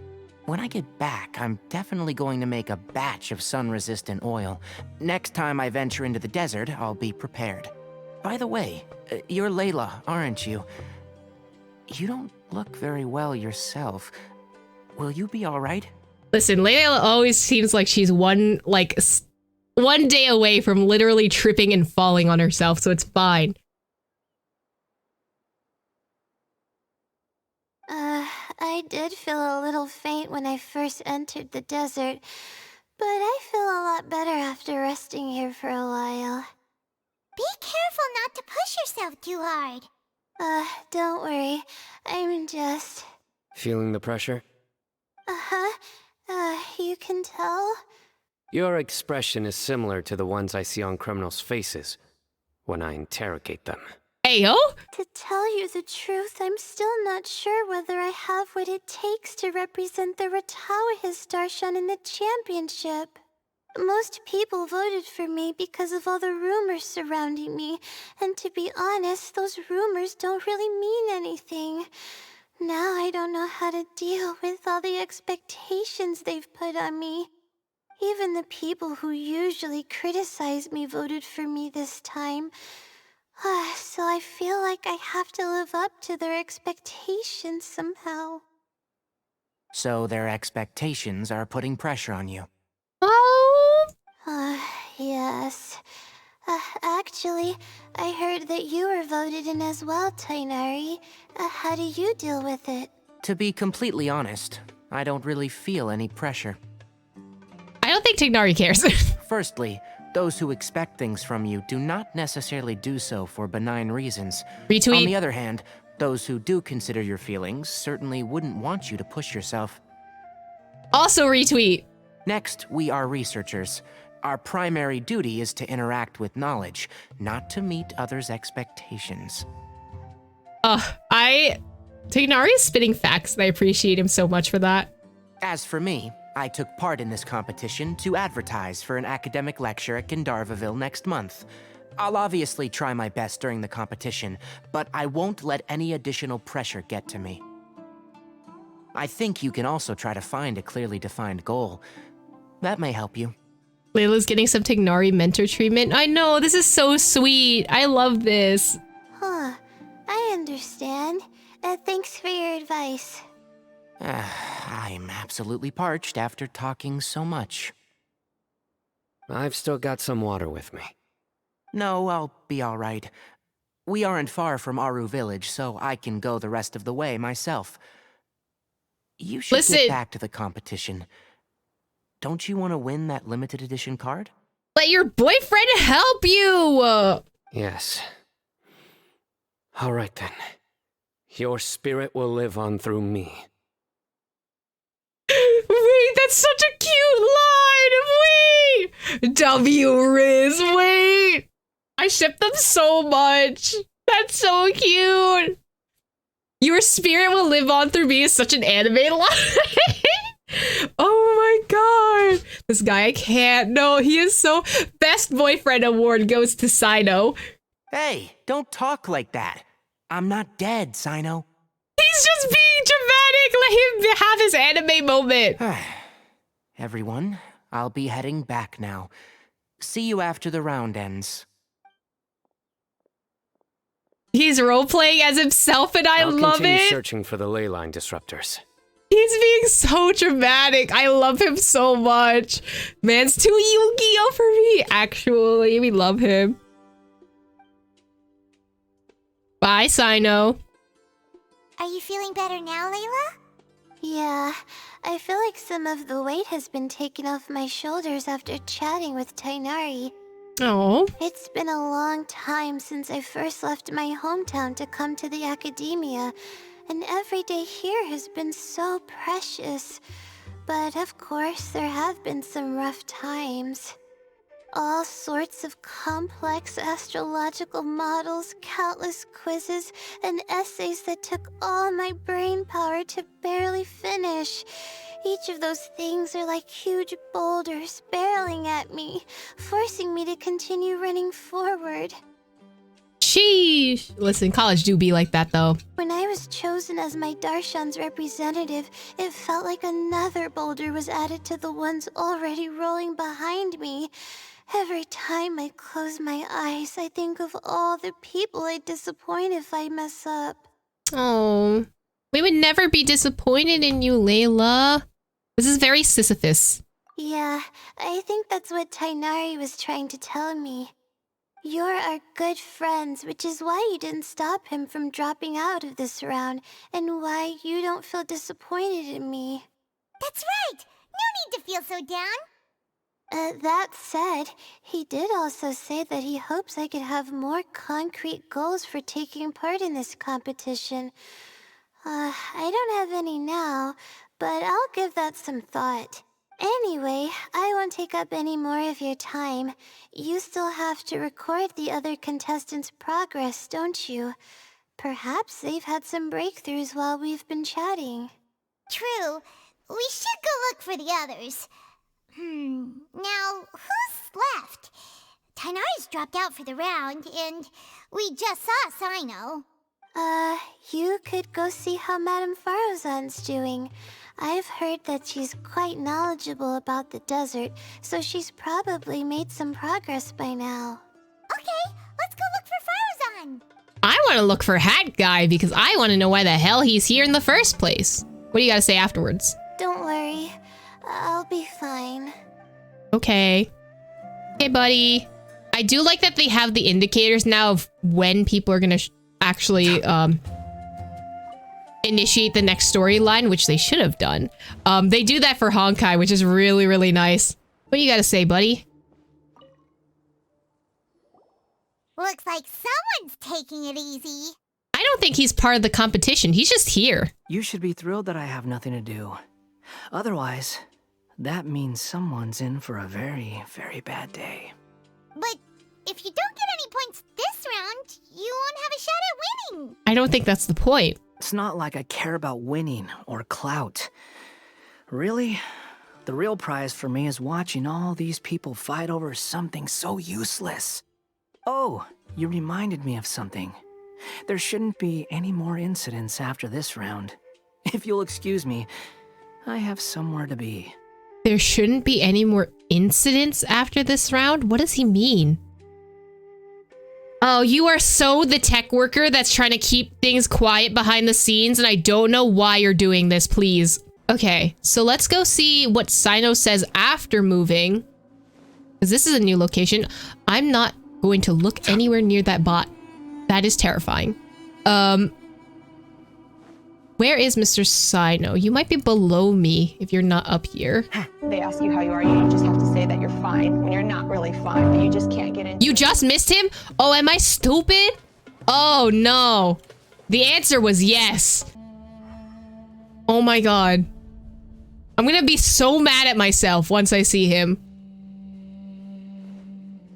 Oh my god, he's right here. Bro. I will never give up. All right, Mr. Dramatic Man. How did the rest go? Oh, right. I will never give up. My will is my greatest weapon. Are you having fun, Sino? I love him so much. He's so dramatic. Hey. You have no other thoughts besides that. Hey there, Farozan. Have you made any progress? You're just in time. I'm about to start digging right here. Oh, you found the ley line disruptor already? Such a simple problem could never confound me. Not long after entering the desert, I discovered a primal construct that was acting abnormally, so I followed it all the way here. Once I got near here, it suddenly disappeared. Something unusual must be happening around this area. Strange. You're a true expert, Madame Farozan. You knew what to do right away. Well, I do happen to have more experience than most. But that aside, has anyone completed this challenge yet? Not yet, because 2 people were about to pass out. One person was very worried about his boyfriend. There's you. Hat Guy does not want to be anywhere near here. And, Mr. Disney Princess is dealing with some foxes right about now, so... Nope, not yet. Well then, I suppose I'll be the first. What about that boy Tainari? He withdrew from this round. Oh? And why's that? This dude almost passed out. Stop being so excited about that. He's not used to being out and about in the desert. Huh. I didn't think he would have such a weakness. I suppose he could use a bit more training. What about the others? Is that Ratawahist girl still a bundle of nerves? Tainari gave Layla some advice, and she seems to be doing a lot better now. Sino just started his search for the disruptors, and as for Hat Guy, well, who knows what he's thinking. And what about Kaveh? Has he found a ley line disruptor yet? You can't train heat resistance. I mean, you can become adapted to it, but you can't train it, yeah. Paimon doesn't think so, or our locators would have already let us know. Strange. What's he lollygagging for? With his skills, you should have heard something from him by now. Well, I'm afraid the most thrilling moments are already done here. You should probably go find Kaveh and see how he's faring now. All right, what are you saying now? Here it comes. I think I'm about to strike gold. Also, can we talk about how pretty the desert is at night? It's just, the pinks and the purples are just so beautiful. All right, so you didn't move, but Layla moved. We gotta go talk to Layla first. I think I'll start by doing a loop around the competition zone. All right, that's all she says. Fine. Let's talk to our baby girl princess, okay? Come on, stop following me! I already gave you all the food I had on me. Oh, is he being followed by a bunch of foxes? Actually, a Disney princess. Oh, they're so cute. Kaveh, you have to adopt all of them now. You can cry all you want. I don't have any more food. All I have left is a half bottle of water, and I can't possibly give you that. Without water, traveling in the desert will be incredibly difficult, and I still need to find what I'm looking for. Marak, can you help me out here? Keep them away. Oh, Marak is so cute. Snow White and Alice in Wonderland? No, he is actually a princess. All the animals be following around him. Where the dusk birds at? You know, like, more foxes. He's a fox mama. Yes. Look at V-Rock. Kaveh, there you are. Marak is so pretty. Faruzan told us to come see how you're doing. What are you up to? Getting chased around by foxes, apparently. Just thinking about it makes me upset. Not long after I entered the desert, I was accosted by these fellows. Accosted? That's a lot. Okay. He's proof that princess is not a gendered thing. It's an RPG class that you can spec into. Exactly. You can be the title of prince or princess, but they're different things, okay? Kaveh is a princess. I don't know why, but they didn't leave the competition grounds. And now the ley line disruptions have left them confused and circling around the area. The moment they saw me, they wouldn't leave me alone. They even cheated me out of my limited food supply. Cheated, or did you feel guilty and you gave it to them? Oh! Oh! They're so cute! Hey, didn't I ask you to keep them away? Marak tried his best, okay? Kaveh, is this flying metal thingy yours? That's right. This is my toolbox, Marak. Your toolbox? Huh. It seems pretty fancy. Hey there! Can you understand us? Paimon! Why are you speaking like this? I'm pretty sure it's more advanced than you are, Paimon. Oh! It's so cute! Why is it here with you? Sometimes I need to carry things when I go out, so it's handy to have a portable toolbox. Sometimes I need to carry things when I go out, like your weapon? Like the fact that you don't even carry your weapon, Marak carries it for you? Honestly valid. If I had something to just carry all of my shit, I would, it would be so nice.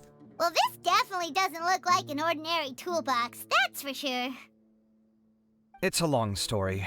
When I was working in the desert, I ran into a merchant group who had a machine core they excavated from some tomb. Not from some tomb, okay. Also, I don't like the way that you said from some tomb. Sounds like there's a little bit more of a connection than you're telling us. It was clearly from King Deshret's civilization. His technology still isn't fully understood, and Kasharawar has many different opinions on this topic. Our current theories cannot explain such mysteries.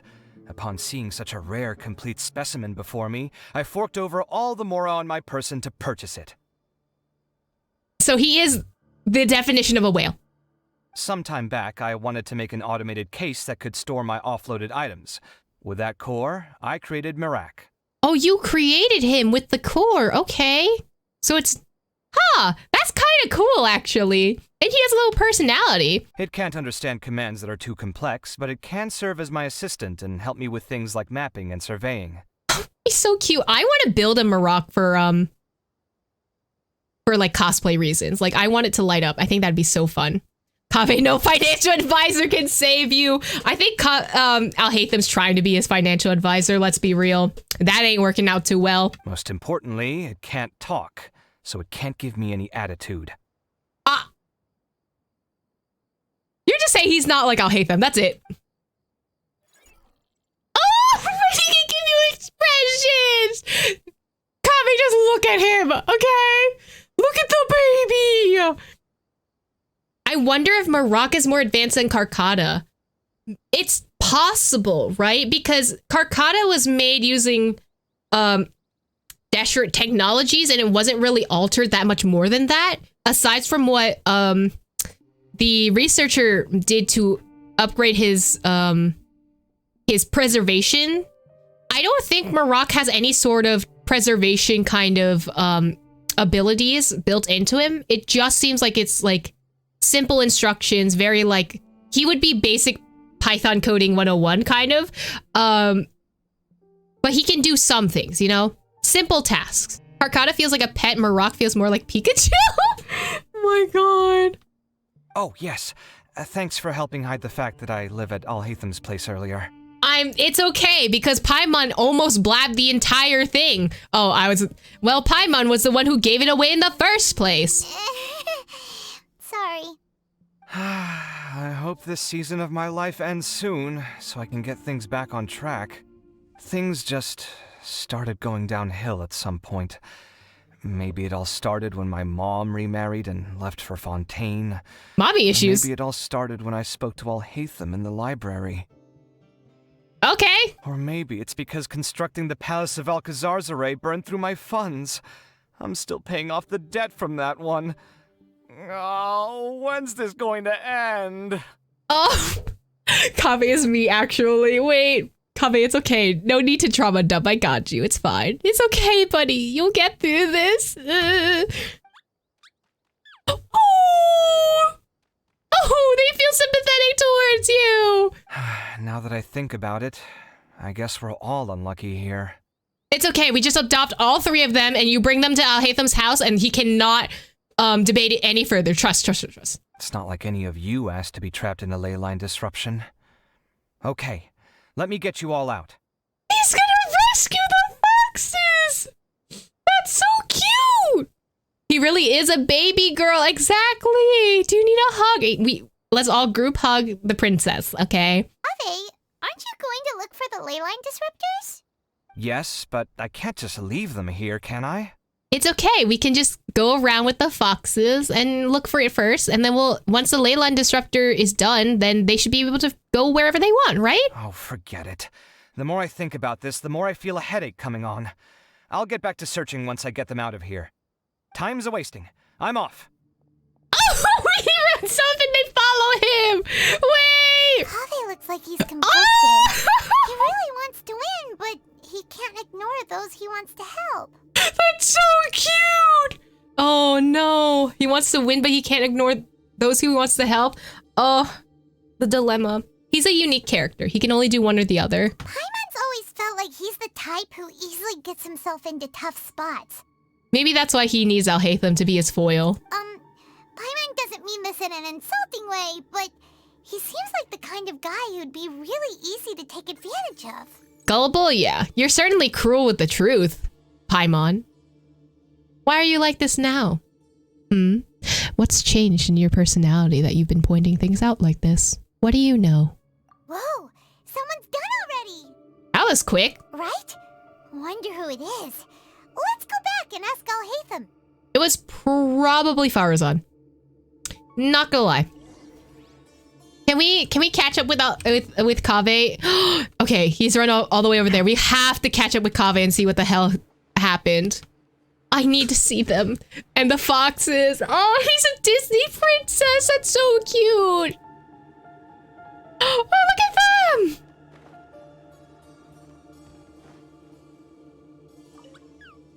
Shh, quiet. I'm currently trying to find a way out of here. Oh. Oh. They're so cute. Do you have any thoughts now? No, no thoughts. It's okay. Head empty, it's fine. Feel like he'd be the type of person that burns himself to keep others warm. It has me slightly worried for him. Kaveh is definitely the kind of person that would sacrifice himself for other people to the point where, like, even though it's destroying him, he would still want to help in any way possible. Kaveh has definitely completed the entire class group project on his own because everyone had excuses but put their names on the project so they can still get credit. No, that's so right. Wait, Sino's done. Hey! Verification complete. Congratulations on being this round's first winner, Sino. Whoa, Sino did it first? I'm surprised. Wait, I thought Farazan was gonna get it. Ooh, so Sino was the quickest. I am from Spontamod, after all. We know a lot about ley lines, so finding a disruptor was never going to be particularly difficult for me. Since the Traveler and Paimon also happen to be here, do you have anything you want to say? Anything I want to say?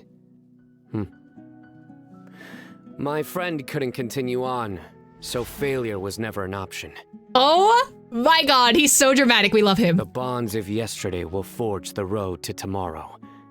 With the ties of friendship that bind us, I won't lose to anyone.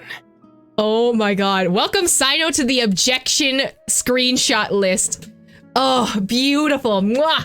The camera works exactly. The circular 360 pan, we love it. That's a line from King of Invocations, one of my favorite works.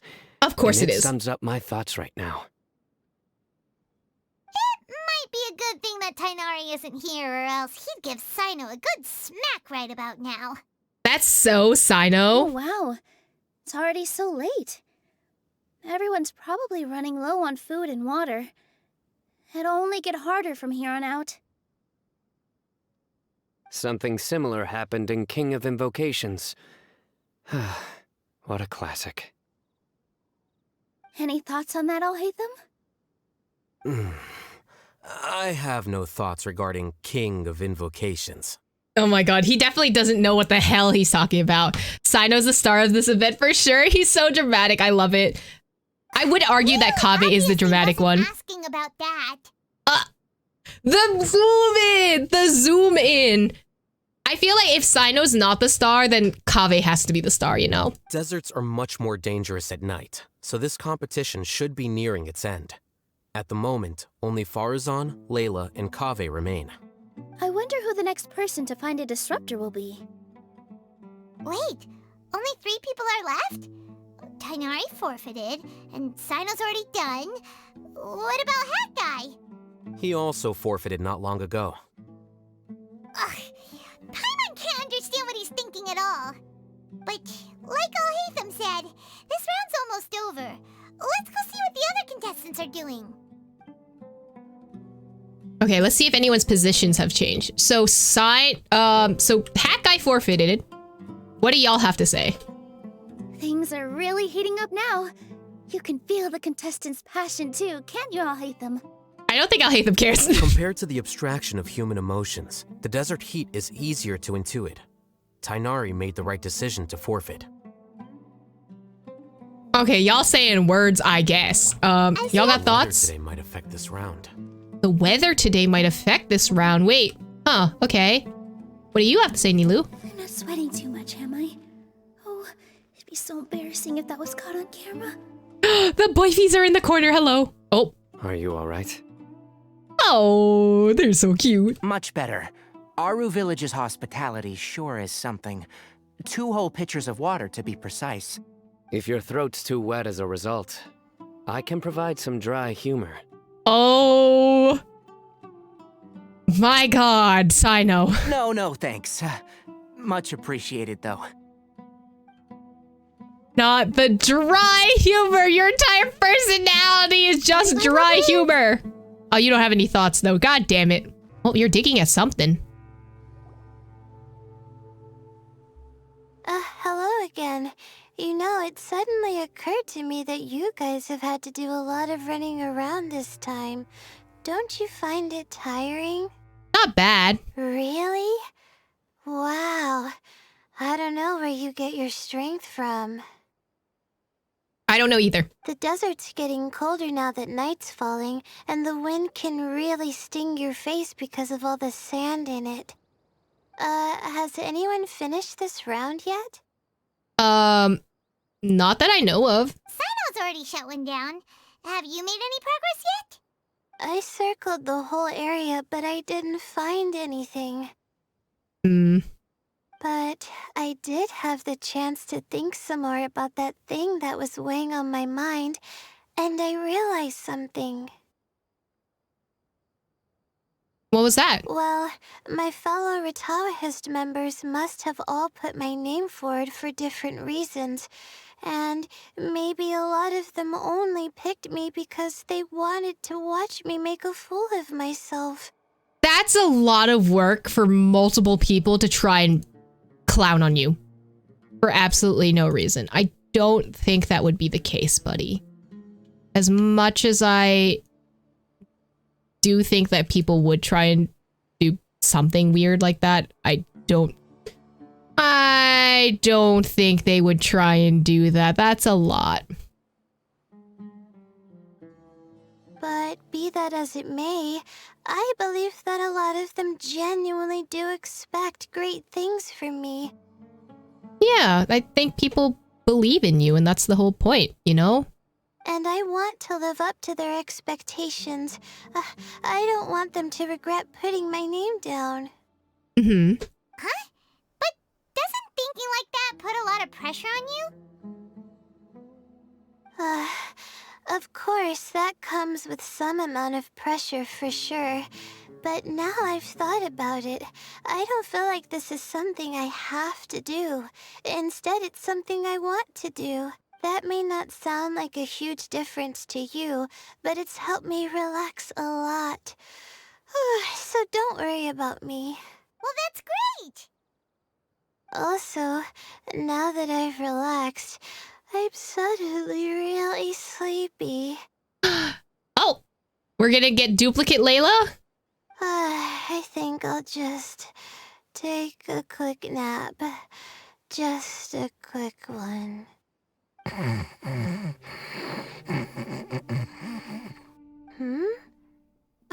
But the competition isn't over yet.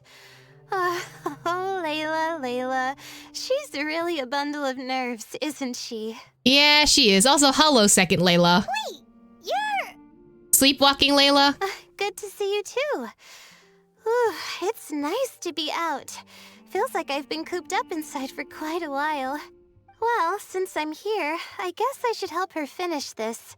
What are we supposed to be doing here again? Finding a ley line disruptor, was it?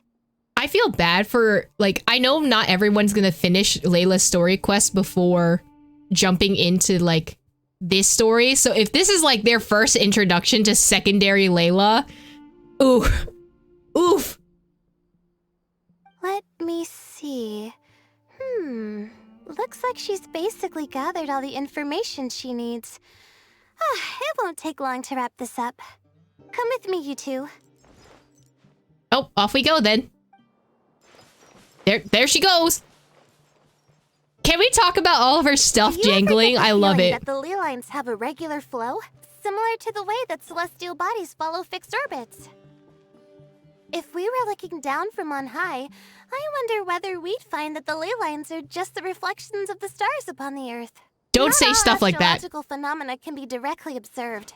Some are deductions based on other details that we know. Oh, that's so sus. It's the same situation with the ley lines.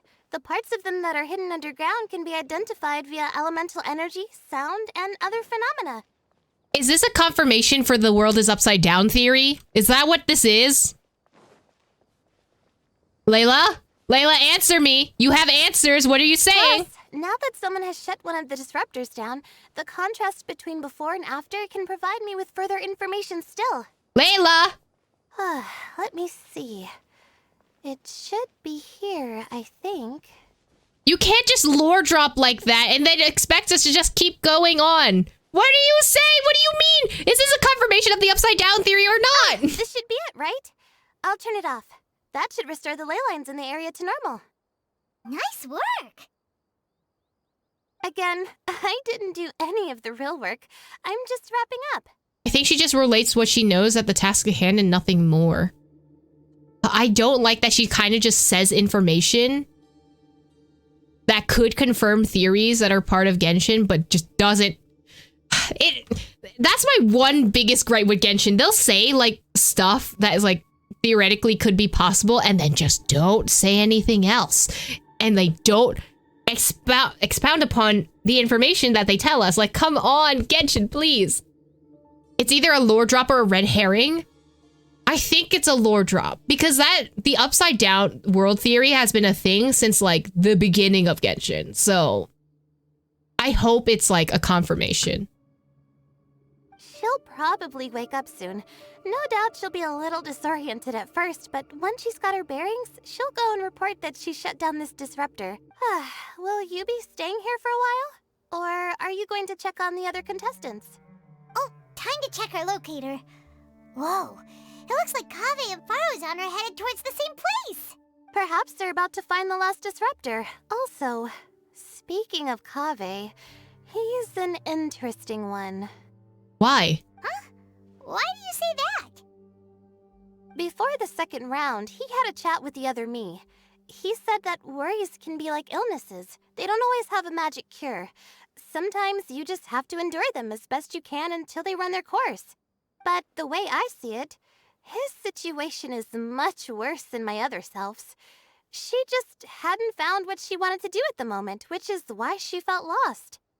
Why do you say that his situation is worse? Kaveh, meanwhile, knows what he wants to do. He's convinced that he has to win, and yet he still seems conflicted. Because he doesn't want to move out of Alhaitham's house because they're boyfies. Anyway, this is a sleep Layla? Yes, it is a sleep Layla. That's why I was so sus of her. She knows more information that she's letting on. Also, I think she's possessed. As we've kind of ish established in her story quest, her talisman was preventing her from being possessed before, but after she lost it, now whatever is possessing her is giving her these incredible powers, but at what cost? She seems like very Demon's Crossroads kind of. He doesn't have a second personality, but somehow he still seems that he's at odds with himself in some way. I don't know exactly how to describe it. It's like he's smiling on the outside, but there's no joy inside, only sorrow. Oh, she's like, yes, he too is a depressed person. Still, who knows? He must be more experienced than me. Maybe he's just better at dealing with it all than I am. Or he's better at masking his depression, because that's a thing. But back to the topic of wrapping up. Shouldn't you be getting back to the action to record how everything plays out? Last one, then the round's over. Oh, true. Okay then, guess we'll be going now.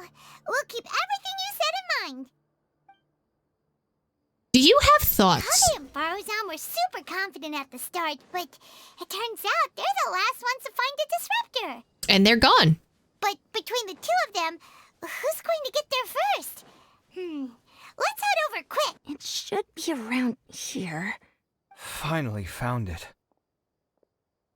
Oh. Kaveh? Are you? Oh, Madame Farozan. And here I thought you would have finished this round by now. Farozan! Kaveh! Oh, looks like Layla's already done. I didn't expect that you and I would find a disruptor at the same time. How are the other contestants doing? Oh, they're all done. Tighnari and Hat Guy forfeited, while Sino and Layla are already done. You two are the only ones left. Huh? That's weird. Didn't you start digging really early on? Yes, I kept digging, but instead of finding a disruptor, I found a ruin. Oh. I fell down pretty deep, and it was completely dark in there. It took me quite some time to unlock the various mechanisms and return to the surface. That's actually really impressive. Finishing a week's worth of trials in such a short time. Huh. That's pretty amazing, Madame Faruzan. What about you? Why are you so late? Because he was being a Disney princess? I encountered a lot of lost desert foxes along the way, and I brought them to the outskirts of the competition zone. When I came back, I was absolutely parched. And then I blacked out. Oh? Probably from the heat, you know? Oh? When I woke up, it was already night. I used the last of my strength to come here. Do you need food? You know, the ones that you definitely did not force to give to the foxes and all that, you know. The one that you willingly gave to them because they looked hungry and they were begging for you to give them food? A most curious reason indeed. But are you sure you're all right? It sounds like you were in an incredibly dangerous situation. You said you were familiar with the desert, but the way you handle problems... It does feel rather at odds with your title as a genius. Oh! Bro! It was problematic, but that had nothing to do with me being a genius. It was my decision. It was your decision, and sometimes you're stupid, but it's okay. We love you as a Disney princess, alright? The way I did things wasn't optimal, but I wouldn't have been comfortable not doing it either. My conscience would have weighed on me. Youths these days, each stranger than the next. But back to the main issue at hand. Since we are both very certain that this is where the final leyline disruptor is, let's dig it up then. Working together, the two unearth the final leyline disruptor. This is indeed it. Of that there is no doubt. But how shall we count the score this time? Just balance the score out. Like, can't you do that? What is it, youngster? You seem relieved. Oh, nothing. I was just thinking that this round's finally over. There shouldn't be any more innocent creatures getting wrapped up in danger. Oh, actually a princess. You must be posh to match Faruzan. Do I have to do the personality? It's like, I don't think you know what you're doing. Very, Miku Hatsune, I guess. As for the points, I guess we can draw lots again later. I can't think of anything better. Alright, in that case, let's all head back to Aru Village. Paimon thinks you'll both need some water and rest. Oh, I love that Kave's just like, there's not going to be any more people that gets swept up by these ley lines. That's so cute. Looks like the second round is over. I wonder who is faster, Kaveh or Madame Faruzan? Huh? Where's Madame Faruzan? Where is she, actually? She went to get water. She'll be back shortly. We basically arrived at the same time, so we'd like to draw lots again. You get caught up in some things so easily, like drawing lots. They're boyfriends! Your Honor, they're gay! I'm not caught up in anything. Don't make it sound like I take pleasure in having bad luck. Faruzan is Granny. I love her. Oh, you know Faruzan was just like, oh, I'm gonna get some water so that, you know, these two can talk to each other, you know. Really? Then should I say that you have a curious affinity for drawing lots? I'll go get the box and slips of paper for the lots. Please wait a moment. Nilu's all saying back. Nilu is an ally, okay? She's here to just get them together and that's it. Oh, here we go again. Let's see how I fare. Watch Kaveh win. After a brief but tense lot drawing, Kaveh gets the triumph. Did you see that? I won! Oh, not Nilu going like, let me just go. You know, let the husbands argue for a bit, you know? Congratulations. Let's go, Kaveh. Looks like Kaveh's luck's taking a turn for the better. Oh, finally, after all this time. He's so dramatic. I love him so much. He's so happy. I know. It looks like you've been rewarded for your tribulations in the desert. This round's points are yours. Listen, Alhaitham, be happy for your boyfriend, okay? And with that, our second round is done. Sino, Layla, and Kaveh are our victorious contestants. As for the current standings, let me see. Sino and Layla both have 4 points, putting them both in first place. The rest in descending order are Tainari, Faruzan, Kaveh, and Hakai. Hakai has no points. The next round will be the final one. Please rest up before then, everyone. I heard that some stalls at the Wisdom Gala are debuting new games, so feel free to drop by if you're interested. Otherwise, see you next round. They said play the mini games. Do it. It feels like something's been on your mind this entire time. Yeah, why is Hat Guy here? That's my question. That white-haired man I saw before the competition started, the secret conversation we overheard after the first round ended. Well, both of these things too, yeah. Traveler, Paimon, I finally found you. Why do you feel like you have information? Finally? Did something happen? Don't you feel like there's something off about this year's Academia Extravaganza? Yes, but I don't know why. When Candace and I were at the cafe earlier, we might have caught sight of some mercs on business. Thing is, they were disguised as tourists here to shop. Interesting, okay. But no disguise can mask the stench of blood. Just from their suspicious looks, I bet they do dirty work like kidnapping or assassinations. We eavesdropped on them for a while. Their target seems to be someone called Sachin. Why are they trying to murk Sachin?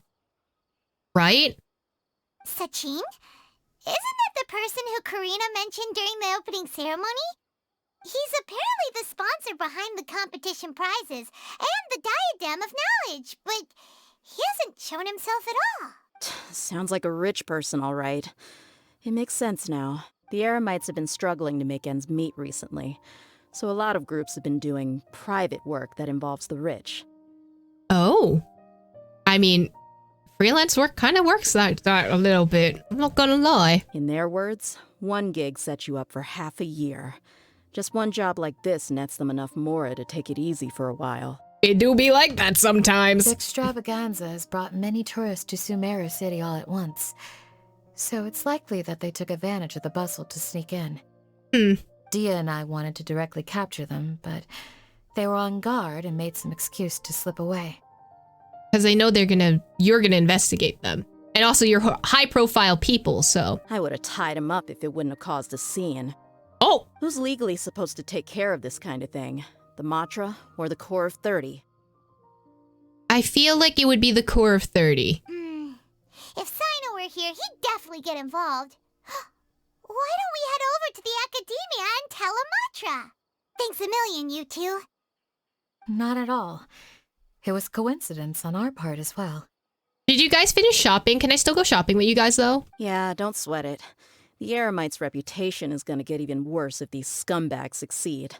But this is Sumeru City.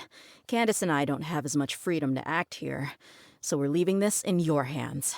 Should you require our aid, come find us at the cafe. I'm gonna find you at the cafe anyway to say hi.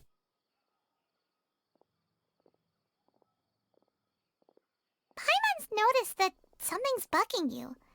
Is it the extravaganza? 'Cause Paimon's starting to think that there's more than meets the eye here, too. But thinking like this isn't doing anything. Let's just go find Amatra. Why progress story if you can see people? Hey, they are here! I'm surprised anyone has the guts to try to pull off something like this during the extravaganza. Just goes to show how tempting a fortune like Sachin's is. What would you do if a sum of mora like that suddenly landed in your lap? I don't know.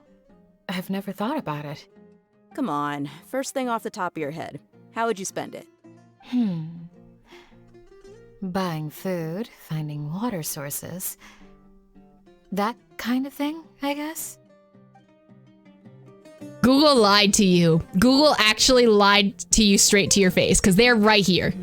There's not much harm that a bunch of small-time crooks can do. But this whole Sachin affair... something about it strikes me as strange. This is good coffee. I love the dynamic of these two. One of them's just like, I need to make sure that something's very strange. Everything is sus. There's something going on in the background. And then you have Candace being like, ooh, coffee good. Oh. Hello?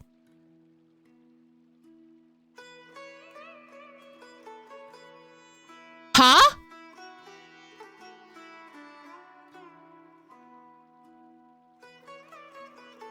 What kind of, huh? Hey, isn't that the investigated Siraj with? Arav, wasn't it? Let's go talk to him. Can we talk about the fact that I was floating in midair for like a hot minute? Okay. That was weird. Hello, Mr. Matra. Hello, both. It's been a while. Do you have any issues to report? You tell Arav about the situation with Dihya and Candace. Someone's planning to kidnap Sachin. Goodness. Though I suppose it's not all that surprising. What do you mean? The growing popularity of the extravaganza has given him quite the reputation boost as its sponsor. He's seen as one of these super rich types. Watch him not be super rich. Oh, since he's got a target on his back now, shouldn't you send some people to protect him? To tell you the truth, we've thought about doing just that. However, Sachin apparently prefers to spend most of his time out doing field work, and hardly ever comes back to Sumeru City. No one has been able to contact him. Our only lead is something he once said. Each time the Inter-Darshan Championship is held, I will be watching from close by to choose a suitable person to inherit my estate. Another person inheriting their estate? Why is everyone trying to like give up their fortunes? You know, why? Can I have that? I'm poor. Can I have someone's estate? Like, assuming he remains committed to that promise, then he must be right here in the city somewhere. I suspect that the Eremites in question must have heard about that as well, and decided to come here and try their luck. He's outside the city walls, though. So they shouldn't know where Sachin is either, right? I would assume not. Anyway, Mahamatra Saino is still on vacation, so I'll handle this. Don't you worry. A couple of kidnappers aren't gonna get very far in Sumeru City these days. I have my ways of forcing them out into the open. All right. All of that said, if you're interested in Sachin's story, why don't you try tracking him down as well? I mean, we did. We found Dory and she gave us information. The sooner we ascertain his whereabouts, the quicker we can act to ensure his safety. I mean, you could task all the Matra and the whole Corps of 30 with someone's protection, but if the client doesn't show themselves, there's nothing we can do to help them. Fair point. Guess we should start searching for him too, but where should we start? Do the Matra have any information at all on Sachin? None, I'm afraid. He's never committed any crimes or broken academic protocol, so we don't have a very detailed file on him. I've heard that Alhaitham has now stepped down from his post as acting Grand Sage and is back to being the scribe again. Maybe it's worth checking to see if he knows anything. Good idea! Okay, we'll head back to the extravaganza venue and see if we can find him. Would Alhaitham keep tabs on him is another question. Rest assured that I will bring these criminals to justice. Would Alhaitham care enough to actually try and track him down? Hey, Niru, have you seen Alhaitham anywhere? I feel like maybe Alhaitham does know something's going on because he would be the type to kind of be like, something's sus about this event. I'm gonna participate kind of to figure it out. So maybe that's also a thing? I don't think he feels interested or curious very often. When it does happen, he goes all out. That's a valid assumption of him. Alhaitham? Why? What is it? We have something sus happening. We're trying to track down someone and we need him to pull up some records for us. Oh, I see. Sorry, I don't know where he went. He's always the first to leave after the competition ends, and he never tells anyone where he'll be going. Oh, he's definitely investigating what's happening then. Huh. Yeah, actually, that sounds about right for him. Let me think. To be honest, he doesn't seem very interested in the extravaganza, so he probably doesn't stick around longer than he has to. To him, being a commentator is just extra work he was roped into. Do you guys know of any places he'd go after work? Maybe he went home? I don't think he would want to go to a tavern. Ooh, maybe. Paimon remembers that his house isn't that far from here, so we might as well check it out. Oh, honey, I'm home.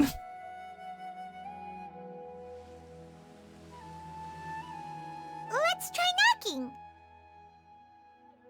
A drunk Alhaitham would be interesting to see. I feel like Alhaitham doesn't get drunk for the same way that Duluc doesn't get drunk, because they would be both the type of people to be like, oh, I'd rather have my wits about me, you know? And that's why they don't drink. But if they do drink, they would be huge lightweights. That's my personal headcanon for them. Knock, knock, open up. No answer? Maybe no one's home. Knock, knock. Hello? Alhaitham? Are you in? We need your help with something. Bang on the door, something. Oh, it's you two? Kaveh! Oh, Kaveh, you're home. Come on in. I'll get the door for you. Thank you. Thanks, Kaveh. Roommate, roommate, roommate. We didn't hear a peep when we first knocked. We thought no one was home. Because Kaveh is not supposed to, like, no one's supposed to know Kaveh is at his house, okay? Also, can we talk?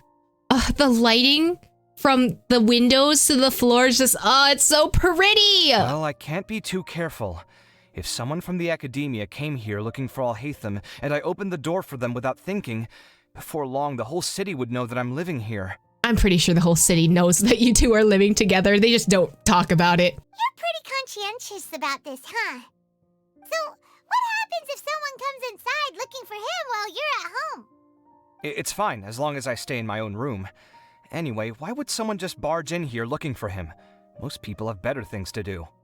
Fair enough. So do you know where he is at the moment? What do you think? Who knows what he does in his free time?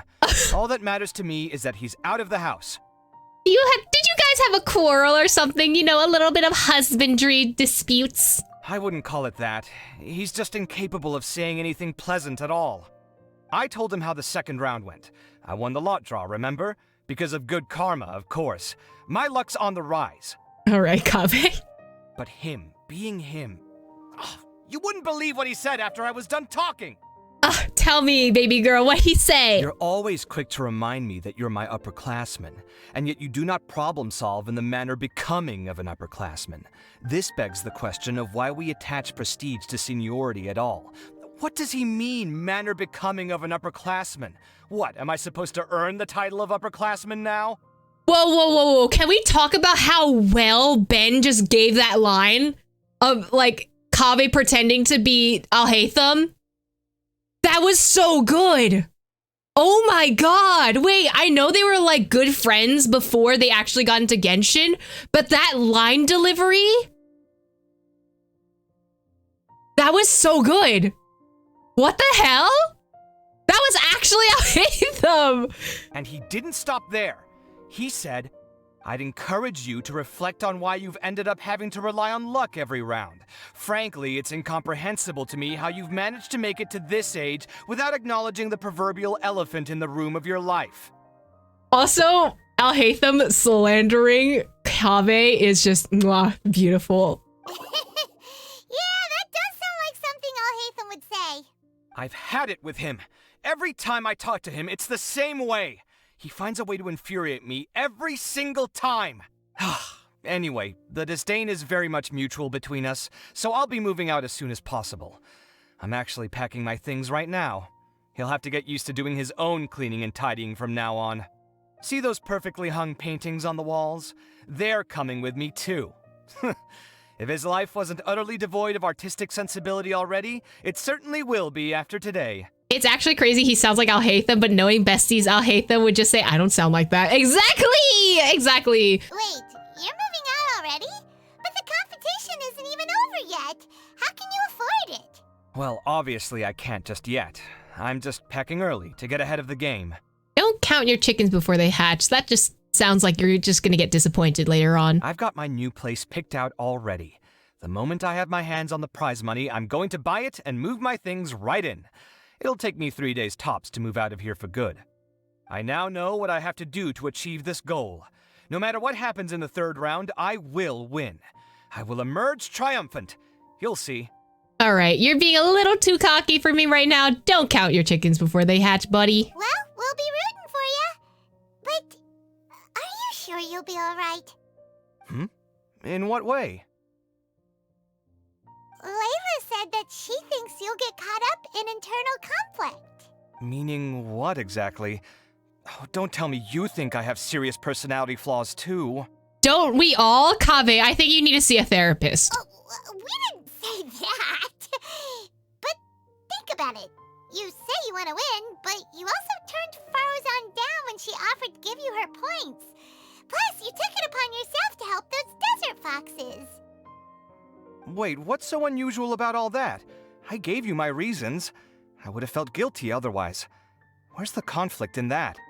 The conflict is that people would take advantage of you and be dicks about it. Not everyone's as nice as you, buddy. Why would you feel guilty? Well, when you put it like that, yes, why indeed? It's a good question. I guess it's just in my nature. Plus, if I just did nothing, then there'd be no escaping the blame if something bad came of it later down the line.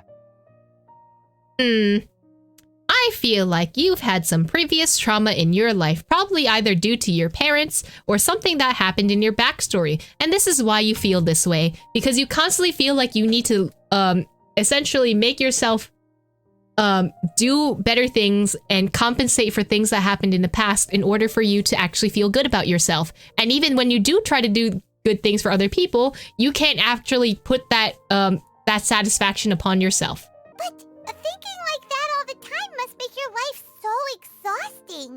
Not to mention that by helping out, you put yourself at risk. Fainting in the middle of the desert, for example. Was that really worth it? It's complicated. Look, let's maybe leave this conversation for another time. What was it you needed Alhatham's help with, anyway? We'd like to help him. We'd like him to help us look into Sachin. Sachin? Huh. He did actually mention a Sachin recently. I remember he brought a few documents home that day. He was thinking out loud as he looked through them, making some notes and doodling as he went. He even suggested that I should take a look, but I didn't. Give me a moment. Let me go find them.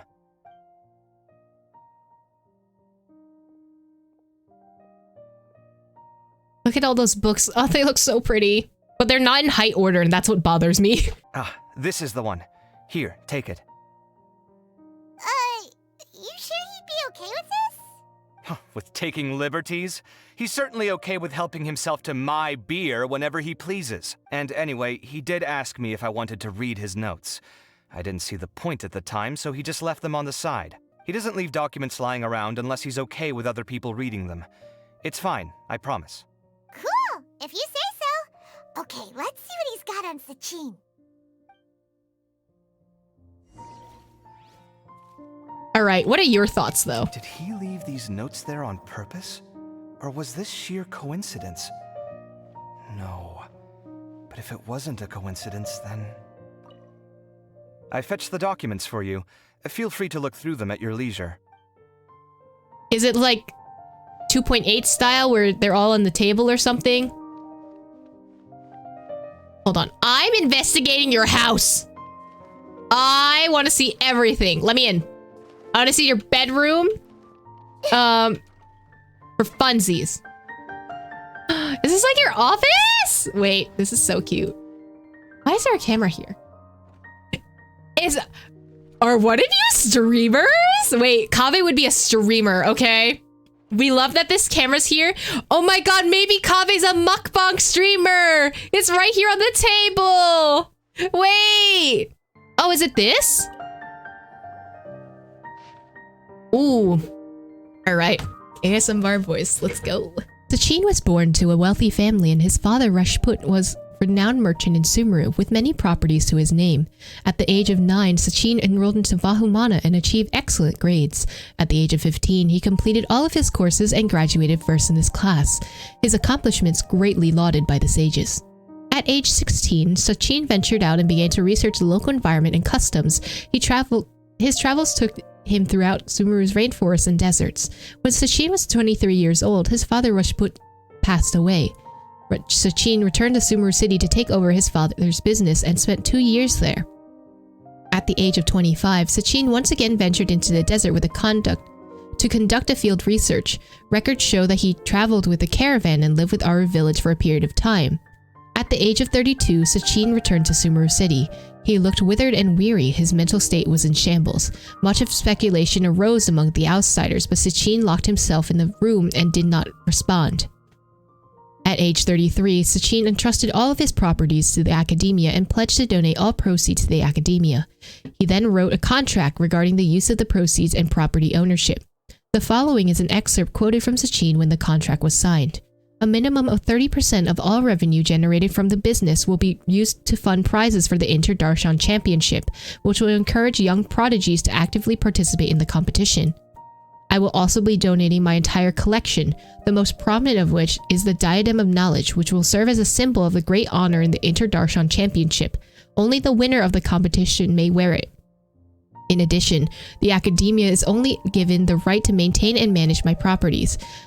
Ownership of them does not belong to the academia, nor does it belong to me. Each year when the Inter-Darshan Championship is held, I will keep a close eye on each candidate. If I particularly identify with a participant, I will reveal myself. I will then bequeath all my wealth to this individual who I judge worthy of my acknowledgement. They will have the usage rights to all assets and proceeds under my name. I hope that the academia will respect any and all decisions made by that person. After the contract came into effect, Sachin returned to the desert to continue his investigations, but there has been no word from him ever since then. Many have claimed to seen him in the desert, but none of such which claims have been verified. 20 years have passed since then. Okay. Paimon's getting a headache. So, to sum up, Sachin put the academia in charge of managing his estate and went off to do research, right?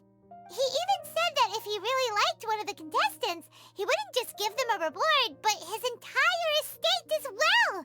Oh, that must be worth heaps and heaps of mora. What? Are you serious? All of Sachin's wealth, that's more than I could spend in a lifetime, surely. Heck, if I got chosen, I'd be able to pay off all my debts, then buy a new place, and still have cash to burn. Why do I feel like Sachin doesn't actually have that much money? He just has the estate left. Maybe, I don't know. Paimon, no more for you. Exactly, let's give it to Kaveh. He deserves it. I could build another Palace of Alcazar's array, except this time, I'd make it 10 times bigger. Just don't go into debt again, Kaveh. Oh, then there's that new project in Port Ormos, of course. The bridge renovation. To do it properly would take upwards of... Hey, snap out of it! You're getting way ahead of yourself there, mister! You're right. First I need to focus on winning and moving out of this place. Huh? Wait a moment. There's a loose slip of paper tucked in between these pages. Did Alhaitham write this? It looks like he was jotting ideas down as he was thinking things over. Let's see. 2 phrases have been circled. Sachin, dead or alive, unknown. And Diadem of Knowledge. Well, we know the Diadem of Knowledge was tied to the Aranara at some point, right? I don't know if Sachin's dead, though. That's a little bit sus. Some of this stuff is just plain incomprehensible. Is this written in some other language? I mean, it could be that Alhaitham was writing in a different language just to throw Kaveh off. Let me see. Huh. I recognize this script. Give me a second. Lofty ideals may provide no defense at all against nihilism, but perhaps little decisions can. That's a rough translation anyway. I can't guarantee it's 100% accurate. Lofty ideals may provide no defense against nihilism, but perhaps little decisions can. I feel like Alhaitham did that on purpose. Like, Kaveh being the only one that can read that specific script is a little bit suspicious. But also, that whole one line feels very Kaveh inspired. Like, that's kind of what Kaveh does. He does very small acts of kindness. And even though he has shit luck, he still does good things for other people. I wonder how that's tied to Sachin. There's another smaller line of text underneath. Why would he bring that up? Can you tell us what he said? Wow, it's so cool that you can actually read this script. We worked together on a project once when we were students.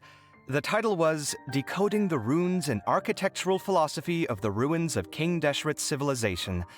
I had to familiarize myself a little with this script at the time. So he definitely wrote that on purpose so no one else could read it. He's giving Kaveh hints, but why? I think Al-Haytham already figured whatever it is that's going on, but he's waiting for Kaveh to catch up with him. Oh, interesting.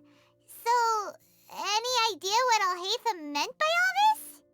Huh, who knows? The way his mind works is one of the great mysteries of the world. Fair enough. Well, guess we've learned all we can here. This is so sus. Al-Haytham's up to something, and I'm gonna get to the bottom of this. Let's hope Arav makes some progress. Yeah, he better catch those crooks. But until then, let's just head out for a stroll.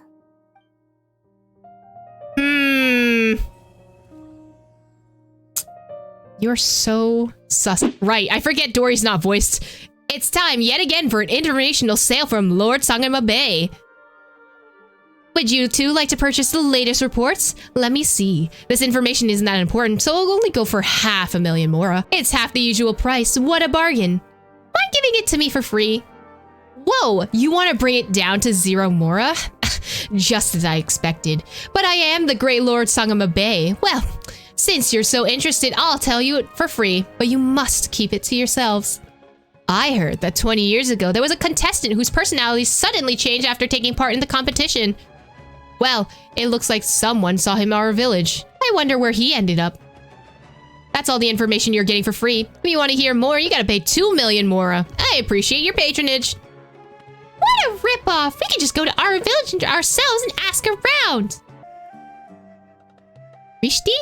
20 years ago, a young man did appear here. Back then, my life was much harder than it is now. Poverty, disease, ignorance, they tormented us constantly. That young man, clearly from the academia, with a bright future, was never less willing to come here and help us. He taught us how to deal with the Waynute and the monsters. He brought us a lot of medicine with money from his own pocket and took care of the ill all by himself. He sounds like a great guy. Yeah, too bad the good die young. He was always frowning. No one knew what he was worried about. Everyone was just wondering if he was going to leave us. This place did not have the means to properly host him. Still, many days he was a bit crazy to begin with. For example, he would sometimes tell children a story about how, as a child, he taught a strange creature to write. Like an elemental creature or an Aranara. Later, he would often leave the village and explore the desert. Once I asked him where he was looking for, and he said he wanted to talk to someone from the Naga something group. Naga Nohara? Naga... Right now it's giving me all Japanese names, so maybe that also ties into why Hat Guy is here. Later on, I heard that he died from the quicksand. It's said that he encountered a caravan trapped in quicksand on his way to investigate something. He saved many people, but he himself was unable to get out in time. At that time, if there was still a half-finished letter addressed to his child at home... Wait. After he died, my son took that letter with him, thinking about delivering it someday. We know of someone who has a dead dad. In Sumeru specifically, not Duluth. Is that unfinished letter still here? No, it's not here. To live a better life, my son became a mercenary. He was killed in a scuffle a few years ago, and his belongings were taken. So we don't have the letter anymore. Oh, I need that letter to justify this theory. Many years have passed in the blink of an eye. I wonder how his child turned out, and if they hold a grudge against him. Not many people know these things anymore. I'm getting old. Perhaps I'll forget these things soon. But right now it's feeling very character story-esque, which, you know, happens a lot in these events, but like... Something is up. I think Kaveh is sus. He's more important to this story than we might think, especially after we're being introduced to all of his personality styles and the fact that we keep checking up on him in multiple parts of the story. Writers wouldn't write like this unless there was something important that they want to reveal later, you know? All right, let's investigate. What's going on? Do you have any more information? You're here. Sorry, I was just about to send someone to inform you. I only just finished interrogating the suspects. Interrogation? Okay. What did you find out? Well, Lots of unexpected details, let's put it that way. The mercs themselves were surprisingly easy to catch. We just had someone dress up as Sachin and they took the bait. But then it starts to get messy. During the interrogation, we learned that they were hired by Sachin's own child. What? Why would someone want to kidnap their own father? What's up with that? It's anybody's guess at this point. In any event, apparently the guys we caught are just the tip of the iceberg. Oh. Most of them are still snooping around outside the city. We're diverting manpower as we speak to try and round them all up. Would you like to come along? Sure, let's go get to the bottom of all this. Okay, part 3, let's go. Are you sure this is the right place? Something feels off. Feels like a trap. I'm positive. But I don't understand why they're all unconscious on the ground. Because someone already got here before us? Boss, we got more company.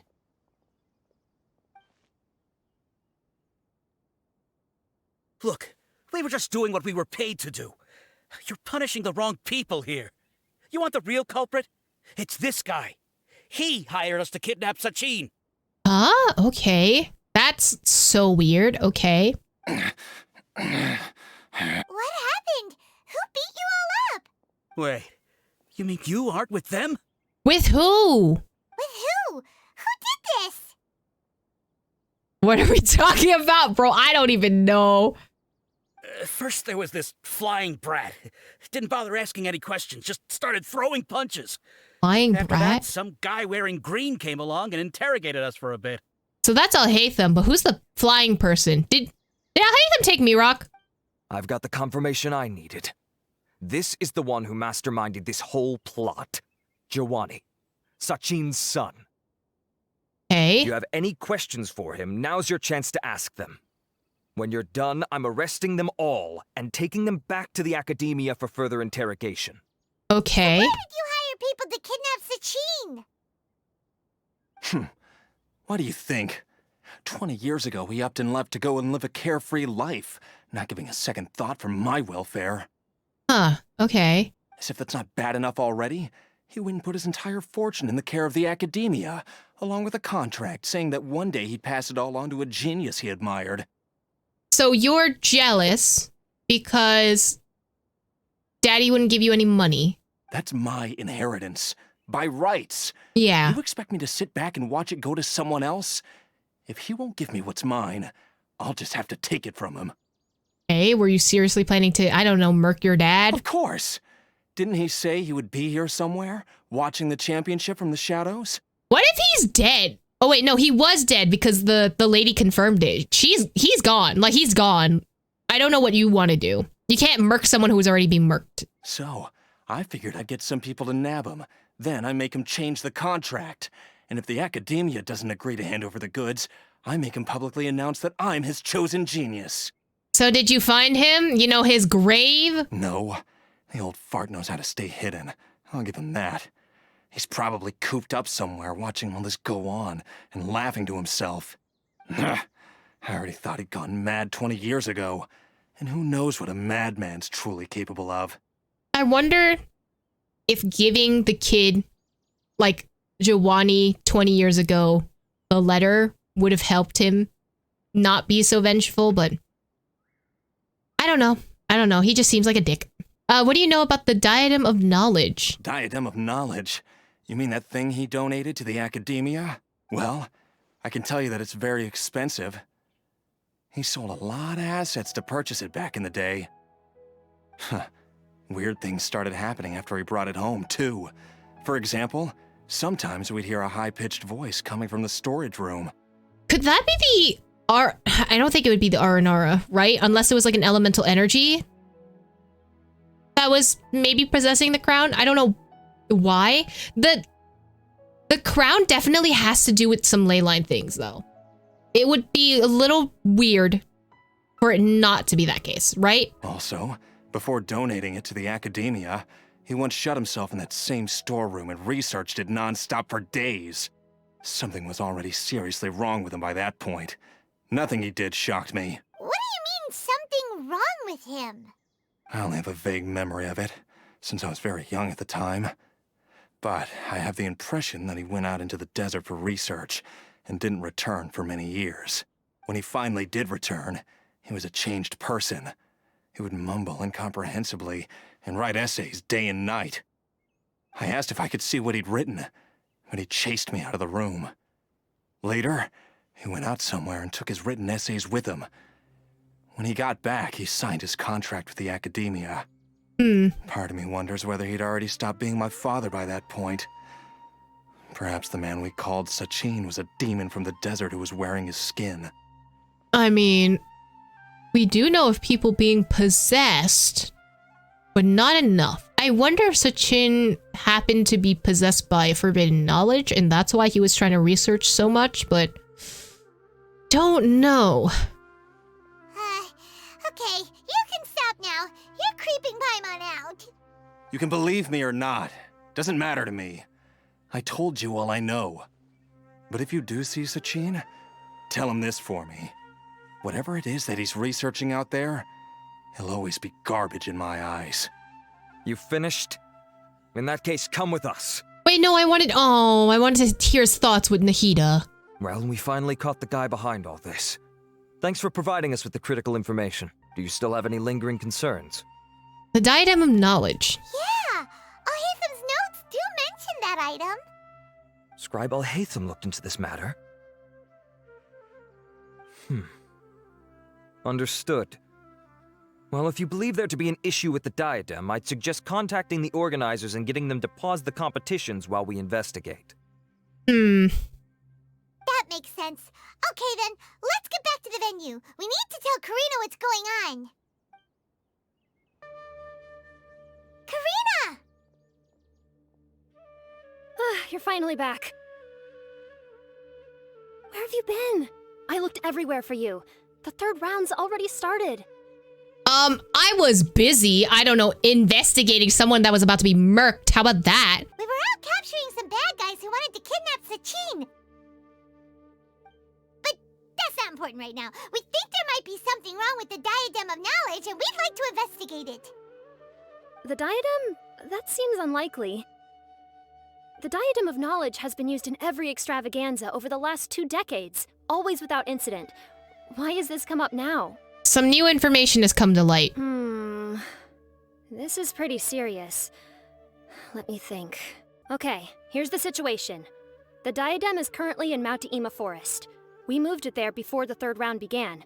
Okay. In the third round, contestants have to go into Mount Ima Forest, find the diadem, bring it back, and place it on the stand. The first person to do this gets 4 points.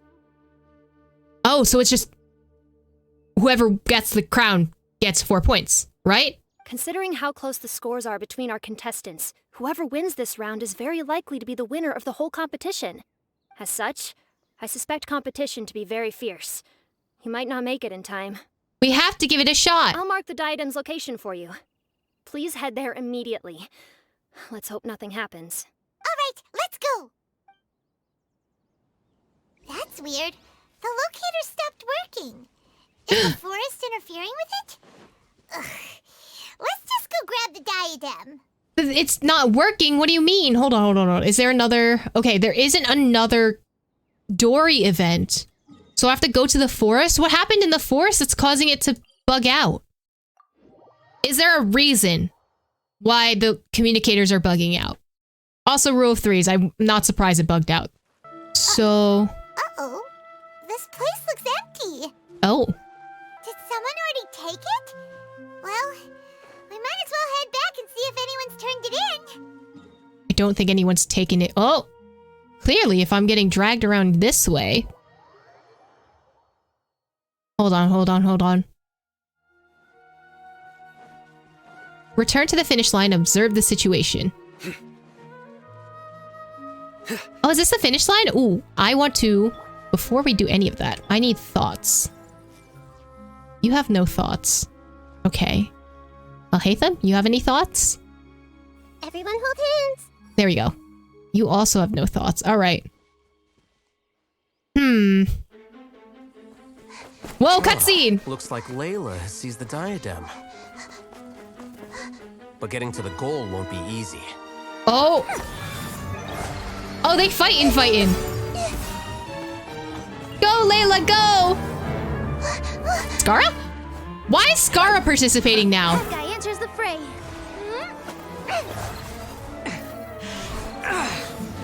Why does Skara care now? Oh, it's broken.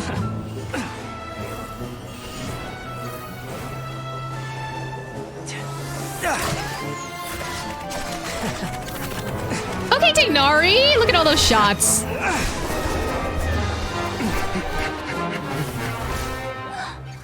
Horizon's device has gone haywire. The competition is heating up. I love that Kaveh just comes in last minute. Bringing up the rear. Oh, you know Tignari is helping Sino. He's not shooting at him at all. Oh, let's go.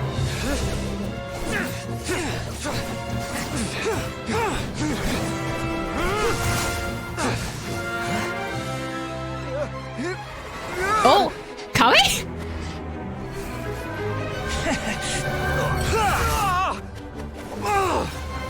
Oh, the crown. Oh, Mirak! Throwing the diadem to its owner. Let's go. Go, Kaveh, go! Put it in! Stop panicking. Put the crown on there. Oh, what's happening?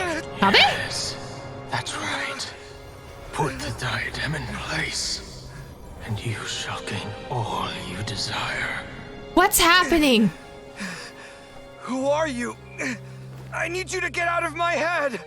I am confident that you will not disappoint me. Kaveh? What just happened to me?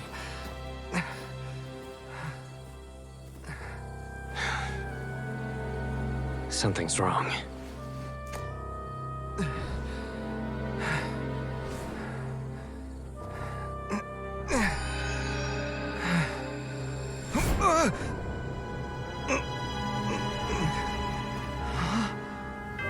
It's the ghost. It's the dude.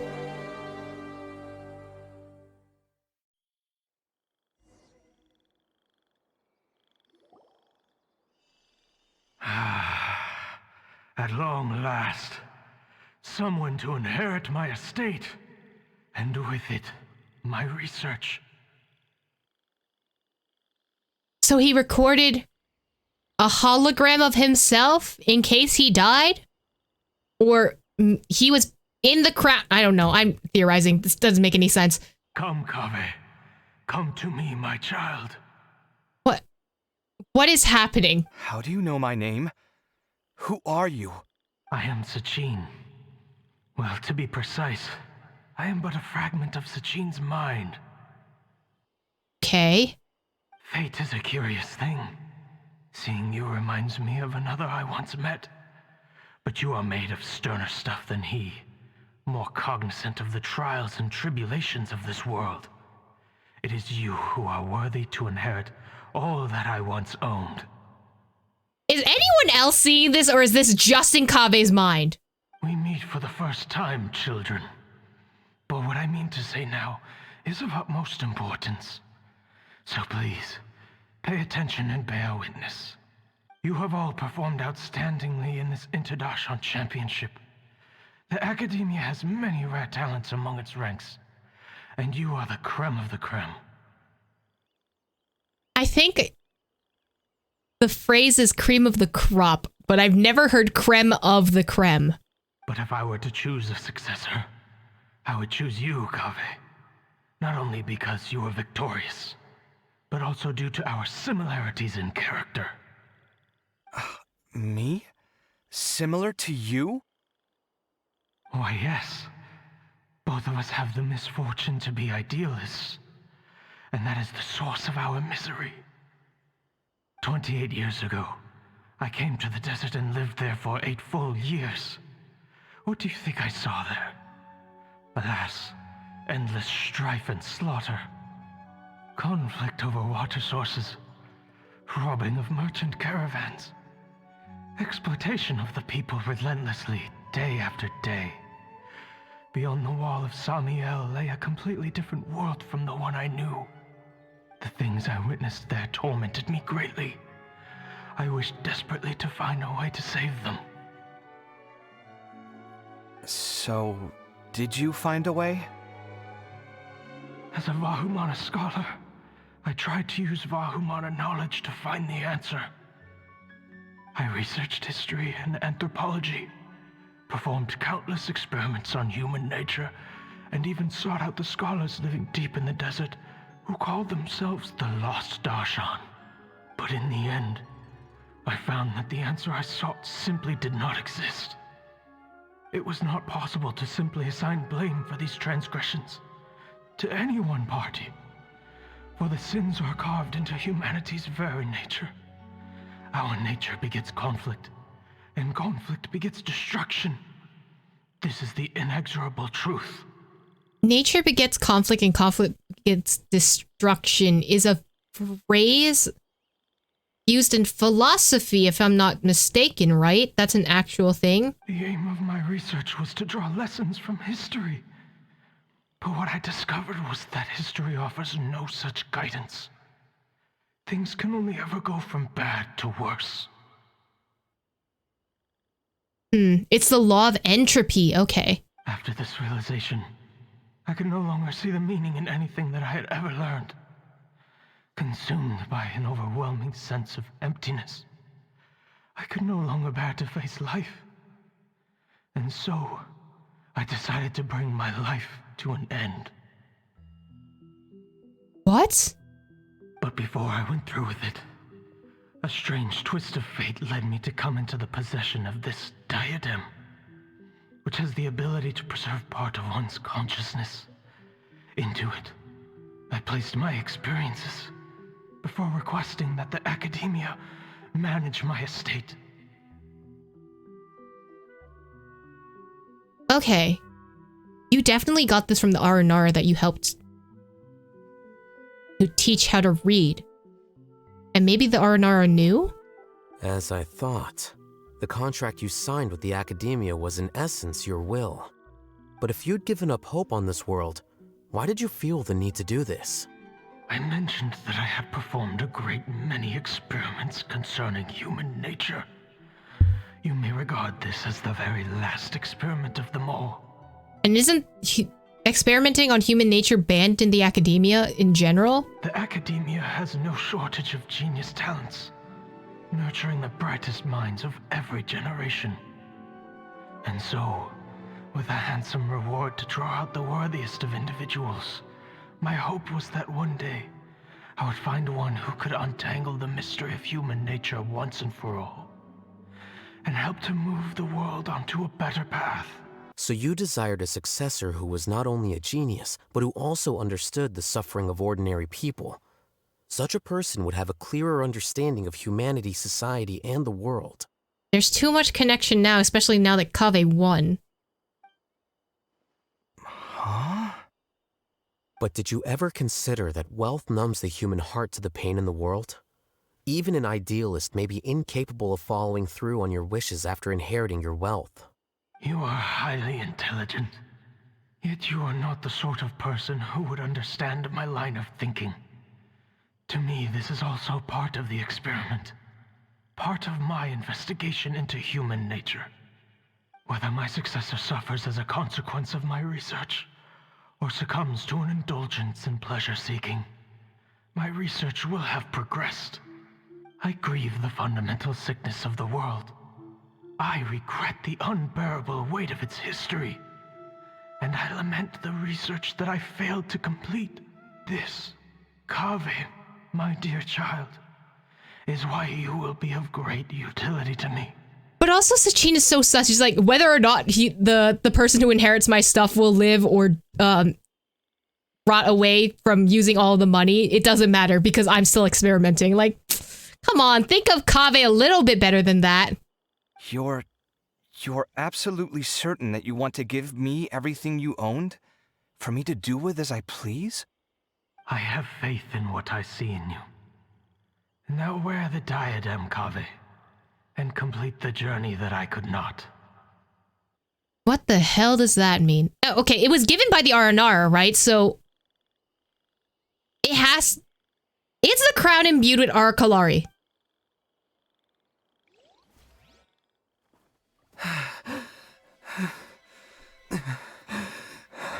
Will the verdict I reached cause you suffering? Or will this newfound wealth numb your heart? I look forward to your answer. All of my research materials are being stored at our... Oh! Huh? Kaveh? I've heard enough! My life's enough of a mess already. The last thing I need is more suffering. Keep your Mora. I don't need it. Didn't you say that you saw a lot of people in pain? Well, if that's the case, then your wealth can go to them.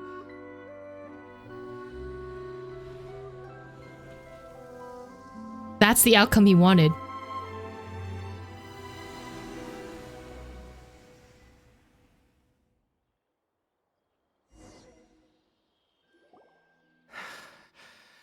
I guess that'll be the end of that.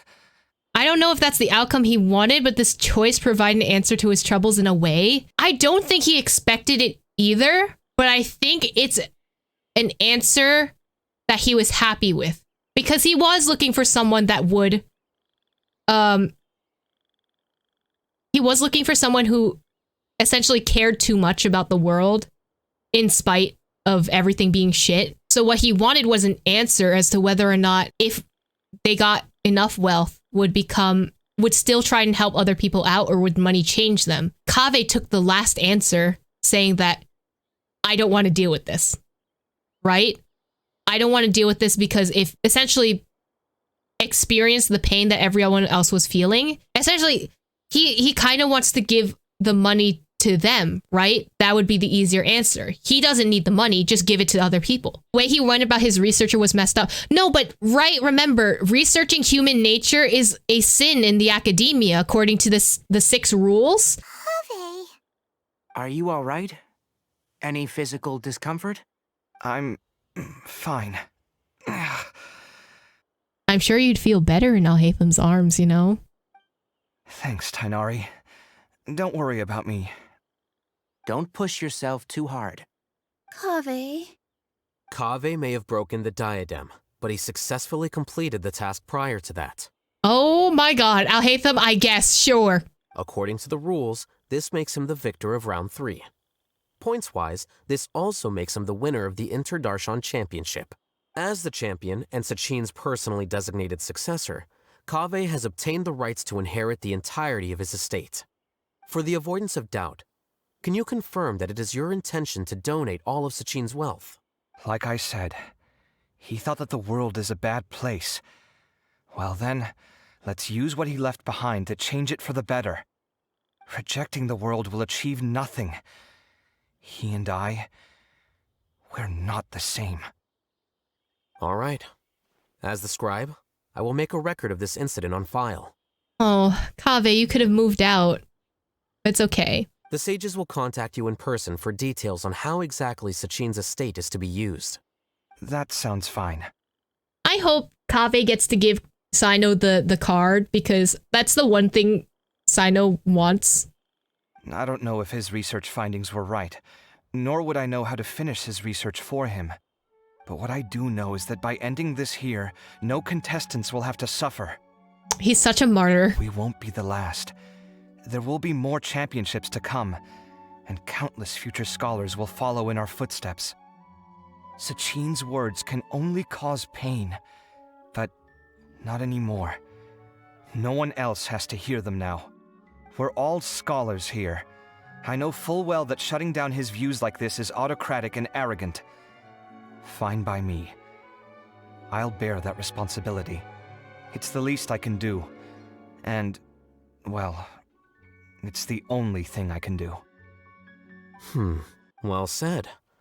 What you've expressed is a sense of justice and idealism that many aspire to, but few dare follow through with. Is that praise coming from Alhaitham? Is that praise for Kaveh? I say this despite the fact that, in my view, it's quite ridiculous. Okay. You have long been aware of what your flaws are, but your pride alone prevents you from admitting it. Nevertheless, your perspective is well suited to appearing in a victory speech. Contestant Kaveh, On behalf of the organizing committee, it is my honor to congratulate you on your victory. It's a compliment, but a short one. But it was a compliment, okay? What? Please. I don't need your insincere praise. Anyway, this isn't the time or place for debates. Keep your commentary focused on the competition, not my views. Congratulations, Kaveh. Also, you'll need to prepare for the award ceremony. Looks like the ceremony will be held at the main venue. Let's head over and check it out. His honor. They're so married. I know, right? They're so married.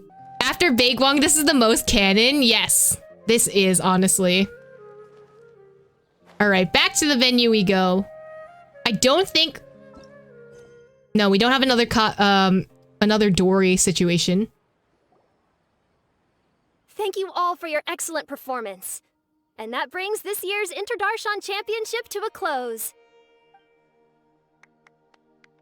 It's the singular clapping for me. It's the singular clapping for me.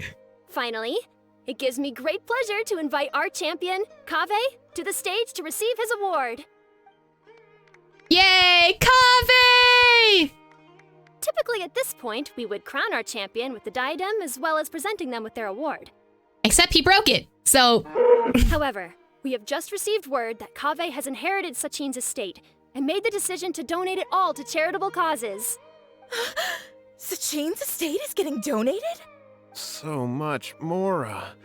And he gave it all up?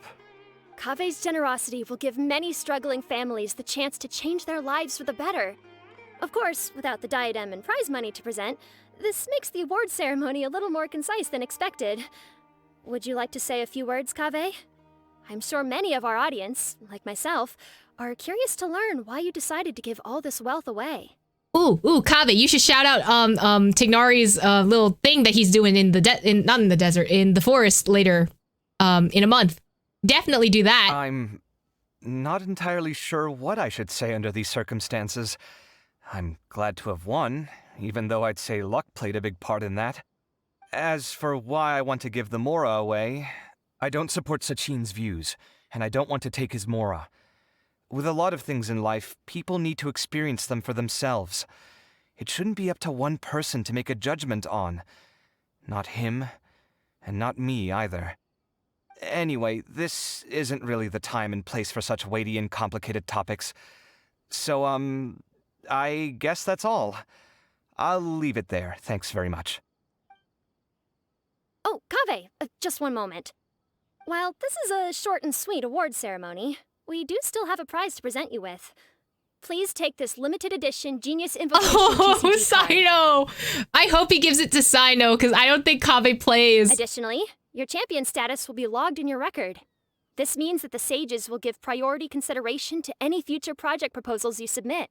Is Kaveh gonna get funding for his proposals? Please! All right, I'll take the card. But as for project proposals, forget it. In that case, I declare the award ceremony over. Let's give our champion Kaveh one last big round of applause. Yay! I still don't really get it.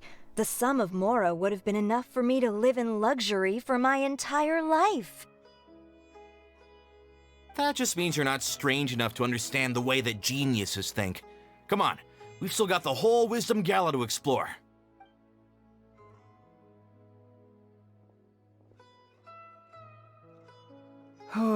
Glad that's over. I think I'm quite good at giving speeches, but this one was just so tiring. Not the Gamba. Do you mean that you're still exhausted from the competition? Honestly, you don't look happy at all, but whatever else happened, you're the champion, you know? Don't you think you should be proud of that? I suppose. Oh, wait. Sino said he wanted the card, didn't he? And now I have it, right here. He is gonna give Sino the card! Oh, that's so sweet of him! So you're gonna give it to him? But if it's a rare one, you should be able to make a tidy sum of more off it. Why would I do that? It's of no use to me whatsoever. I may as well just give it to him. Could you pass it on to him for me when you next see him? Just give it. He's literally right there. Just give it to him straight to his face, please. Whoa, whoa! This is a super big deal. You should do it yourself. Come on, let's go find Sino. Oh. Huh? But I was gonna rest for a while longer. Hey, stop pulling my hair! Oh! Did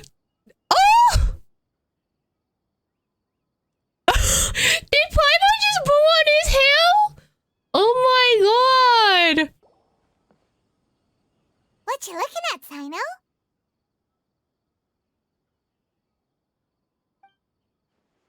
I'm still thinking about the Sachin issue. What brings you here? Well, they gave me this limited edition Genius Invocation card, and I figured you'd have more use for it than I. But it's a limited edition. Are you sure you want to give it to me?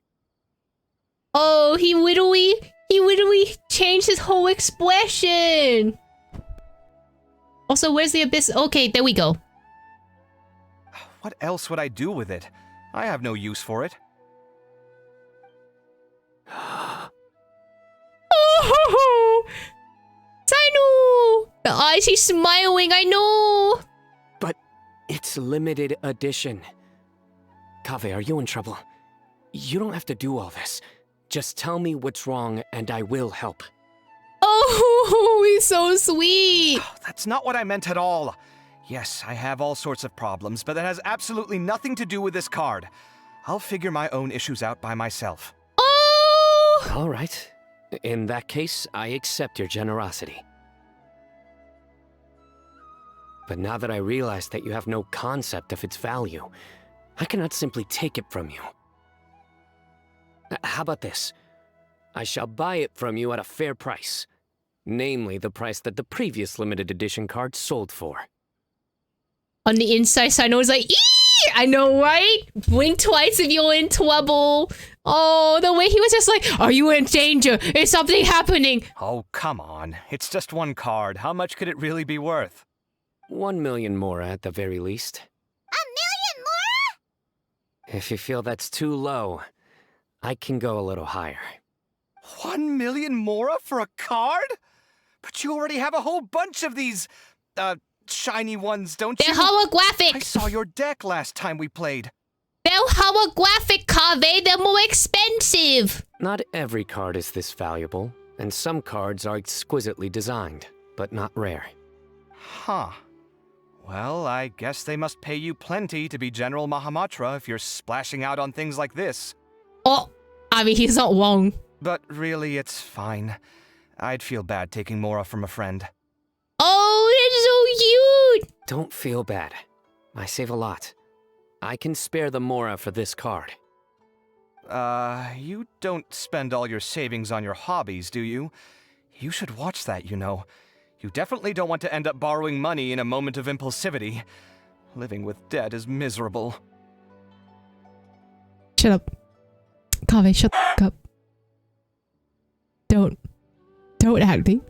Don't at any of us, okay? No one needed to hear that. Sounds like you're speaking from personal experience. I guess you've been through a lot? I don't want to talk about it. In that case, maybe you're the one who should be listening to your advice. Oh! At least Sino has a high-paying job that can pay off all of his debts. I think someone doesn't. In any case, I, Sino, please will take this precious card, and it shall join the deck of destiny. Kaveh, come with me in a few moments to collect the Mora. Thanks to you, I have achieved my goal for participating in this tournament. It's the sound effects that go along with it too. You know, if Sino was like a person IRL, he would have a soundboard on him at all times just so he can play sound effects whenever he's doing dramatic poses. All right, if you insist. Far be it from me to refuse your courtesy any further. Well, at least I'll be able to keep on top of my bills this month.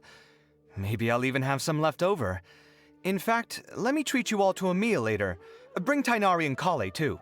Treating us to a meal, man, you gave away your money. Well, this is what they call all's well that ends well. are doing. Let's go check in with them, shall we? Since we're guest commentators and all. The one thing that's still not answered is the fact that what was Hat Guy doing here at all? What was the purpose? Like, I'm assuming they're gonna explain it, right? Because Genshin tends to explain everything at the ends of stories and stuff like that. But why? Why was Hat Guy here in the first place? Was he also trying to investigate Sachin? Because I feel like that would be the case, right? I'm telling you, you can't go wrong taking advice from me on what to wear. Back in the day, my fashion style was considered cutting edge by everyone in the academia. Yeah, like back in the day, though, it's not current fashion, okay? Really? Well, then, sure, Madame Farzan. Maybe you could pick out a few fashionable outfits for us. That's a terrible idea, but okay. Farzan! Nilu! Even Dia and Candace are here! What are you all up to? Candace and I bumped into these two while we were strolling through the streets. Madame Farzan here is pretty friendly. When she heard that we were buying clothes, she decided to give us some help. Friendly is, a stretch, okay? I don't really see anything I'm familiar with. Never mind. We can purchase some textiles and make the clothes ourselves. Let's go with the plain fabric as our base. And embroider red and pink flowers on. Oh, and some green leaves. It's very Nilu, I think. I don't know if it would fit Dihya, though. Oh, wait a sec. You sure that's the latest style? That sounds a lot like what the older folks back home would wear. Don't worry. This style is a timeless classic. No thanks. This is actually sounding pretty weird. Yeah, I don't know about that one. Wait. Madame Farzan's right. That style is a classic and used to be mainstream fashion. But these days, there are some other options too. If you don't mind, how about I pick some clothes out for everyone? It's not often that we get to meet up, especially since Candace rarely makes it to Sumeru City. Also, I know a few places where I can get a great bargain. I trust Nilu on fashion than I do more than Farzan, you know? Sure. I'm happy to leave it to you. I'll come with you to have a look. One always has to keep on top of what the youth of today are into. And this is why you're not good on current day today fashion, Farzan. Madame Farzan? Come quick, she's over here.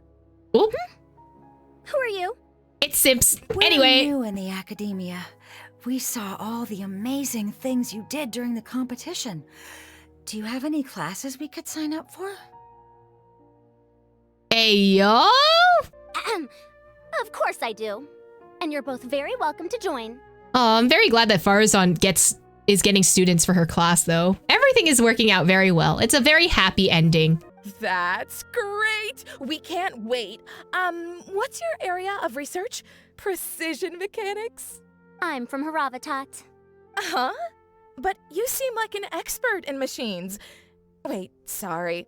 I remember now. You were representing the Haravatat Darshan in the championship. Oh, their classes are so boring, though. I'm sorry, ma'am. Let me know if you run any other classes in the future. I'll be there. Oh, the way she was like, oh, they're so boring, and then left. What about you? Aren't you going to leave with your friend? I think you're amazing, Madame Farzan, and I'd like to learn from you for a while, if possible. I can take the class you're teaching as an option, even though cross-Darshan lessons might be a little tough to arrange. But I look forward to learning from you. Honestly, taking other major classes while you're still studying your major is hard, but like it's so much fun. I see. You're a good egg, child. Don't worry.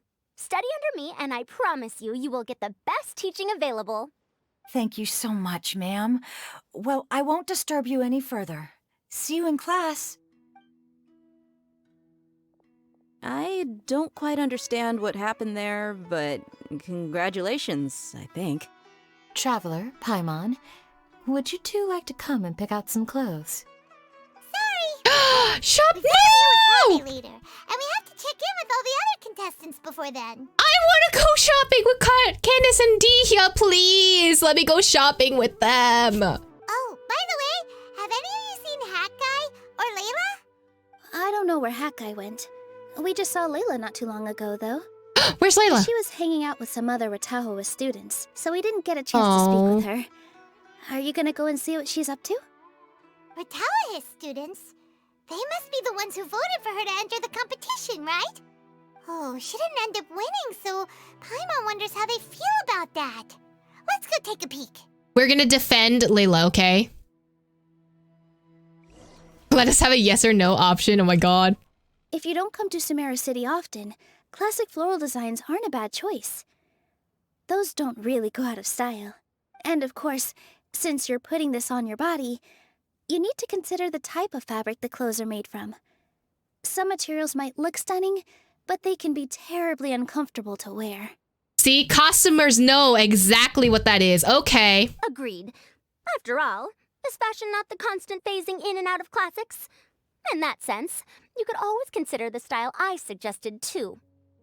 Wait, sorry, ma'am, but I think it could be quite a while before the style you recommended comes back into fashion. Listen, 90s fashion came back in the 2000s/2010, so it might take maybe 10 years. You never know. I actually think the style recommended by Madame Faruzan is quite beautiful. Isn't it just? You have a discerning eye, my dear. I would pick the heels Dihyo would step on me with. I mean, consent first, of course. I think I might need some more practice if I wanted to embroider my own complex designs. Although, I'm no beginner with a needle and thread. More like upper end of intermediate? I think you got this. Dia and Candace are both pretty tall. That means they have a lot of options when it comes to clothes. Oh, Nilu's just like, let them step on me. These clothes all seem a bit too flimsy. Is there anything sturdier? The classics are the best. Period.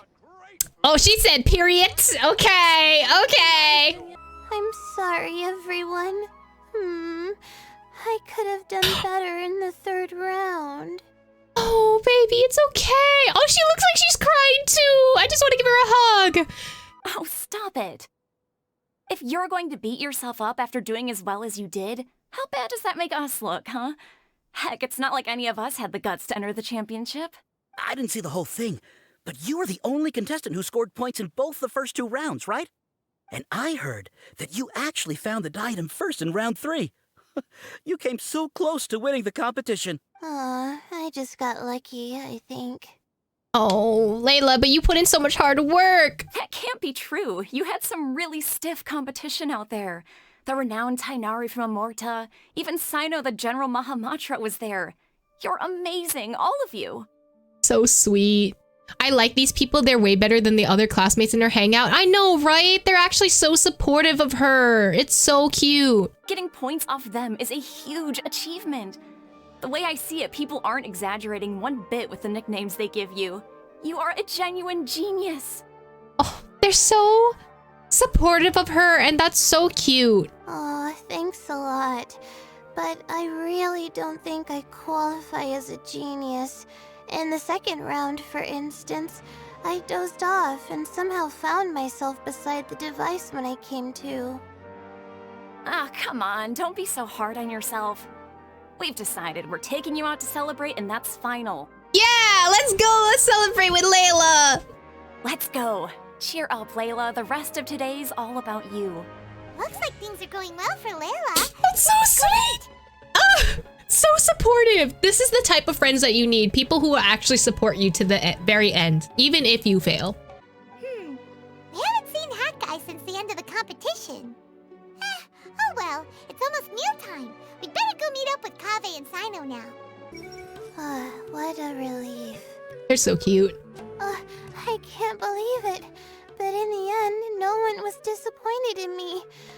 What a relief. That's so cute. Finally. I can get some good sleep.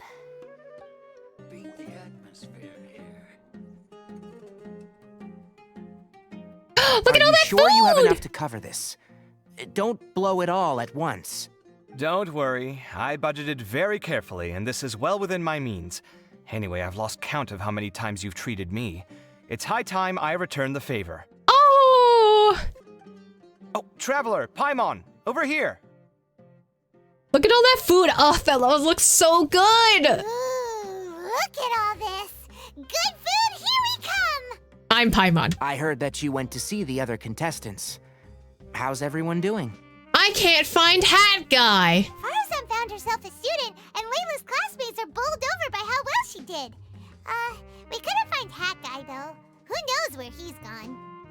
They look like they have lamb. I think they have like some kind of lamb skewer thing, though. Alhaitham's gone missing in action, too. Huh. The one time I'm actually in a good enough mood to treat him to a nice meal, he disappears without a trace. Huh. I wonder... Is Alhaitham conspiring with Hat Guy? Question mark. That guy. Where the heck could he have gone? I still have questions about that note he left. Well, whatever. He can do what he wants. Now, let's eat. You all share a delicious meal.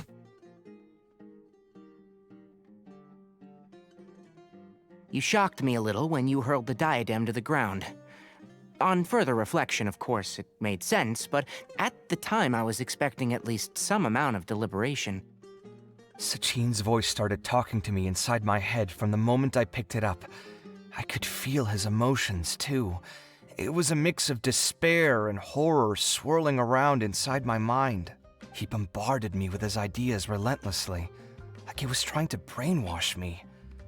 It gave me a splitting headache that only got worse as he went on. Like I was saying at the time, his views are not necessarily completely without value. But if all his research does is lead to misfortune, then we're probably better off without it. If his forbidden research were to spread in a harmful form and cause people to suffer, the Mantra would step in and ban it. I think you did the right thing. I suppose another way to approach it would have been to claim that you agreed to inherit his research, but give up the research as soon as you've inherited the wealth.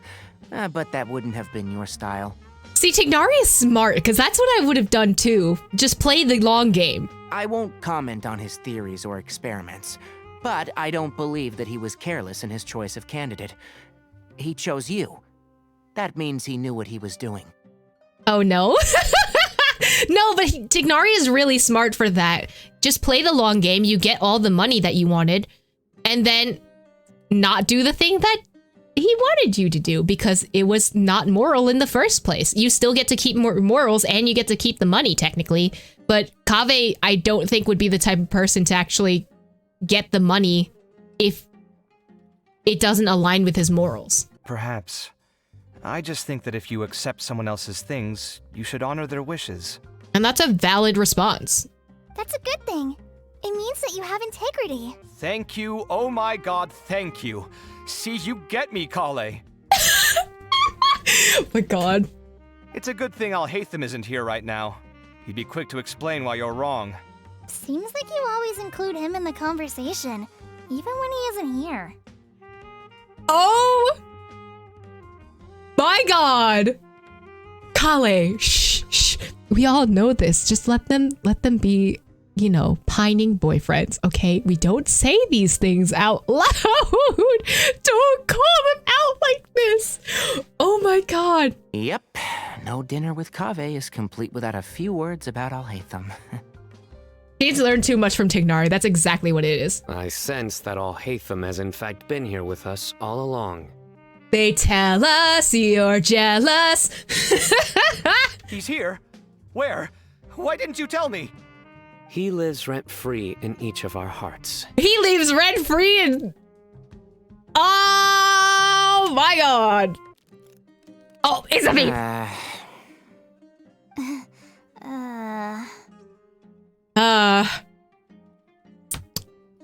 Like dad, like daughter. I'm just saying. That was horrifying. It literally sent chills down my spine. What if he just shows up right now? Good thing you didn't say that before we started eating. That would have killed the mood in a heartbeat. All right, enough about Alhaitham. Tighnari, did you achieve what you wanted out of the championship? I did, in the first round, in fact. Word of mouth proved very effective. I spoke to a handful of people, they told their friends, and so on. Now, a record number of people have signed up to attend the next lecture. Oh, that's so nice! Tignari's gonna have a nice little speech lecture thingy. Oh, are you free next month? You should come along. Maybe even say a few words. About what? I don't know the first thing about anything Amorta related. Just play to your strengths. For instance, you could talk about the distinguishing features of rainforest architecture, or ask everyone not to chop down too many trees the next time they're building a house. Oh, well, that's no problem. Sure, I'll make time. Aww. Has everyone had enough to eat? I can order more if anyone's still hungry. Kaveh's the mom friend. Thanks. Paimon's super full, too. If only we could eat like this every day. Oh no, Kaveh, how much did you spend on Paimon? Paimon's actually full now. Yeah, we should do this more often. Work will always be there, but seeing friends is important too. This is a good restaurant. Let's definitely come here again. Sounds good. We should pick a few other places as backup options, though. There's only 2 restaurants in this place. There are other good places around here too? Oh, and don't forget to invite us if you go. There's nothing we love more than good food. Kaveh, do you have plans after this? I was thinking of maybe going to the academia for some alone time. Nothing set in stone, though. Why do you ask? Why do you ask? Since everyone is free, why don't we play a few matches of Genius Invocation TCG? Eager to show off your new limited edition card, are you? Oh. Not to show off. This is my way of thanking you for your help. Only my best friend will have the honor of seeing this card's debut play. They're besties! All right, sure. I didn't bring my deck with me, though, so I'll need to borrow one. Actually, Master, I made a new one a few days back. Oh, Kale's outperforming the master. We love that. Don't tell me you've been spending all your study hours playing cards. No. Come on, no need to be so stern. They do say that your innate interests are your best teacher, don't they? Cute. Okay, I need all of your thoughts. This limited edition card in my deck, I have reached peak connection with my cards. This is my most worthwhile purchase in quite some time. Oh my god, alright. This was some pretty successful ordering today. Not a dish wasted. Oh, I almost forgot. I should order a couple of extra things to take back home. Oh yeah, definitely order in bulk. That's very important. It's been so nice not having to study these last few days. I hope I don't fall behind. Wait. Uh-oh. I've completely forgotten where I was up to. Oh, me. I wonder when Kaveh will be able to pay off his debts. I wish him the best of luck. Oh, they're so cute. Well, it looks like this Inter-Darshan Championship's a wrap. All that stuff with Sachin and the diadem got sorted too. Have you still got anything else on your mind? Sachin's research. Oh, right. Yeah, Sachin said that he placed his research materials at somewhere beginning with but Kaveh smashed the diadem of knowledge before he could finish. It might be dangerous if someone finds his old research stash, right? Where do you think it could be? Aru Village is the only place we know? Holy smokes, you're right! He said he spent all that time researching in the desert, didn't he? So it's very possible that's where he'd leave all his suits. Alright then, let's head off to Aru Village and try our luck! Okay. Where's Hat Guy?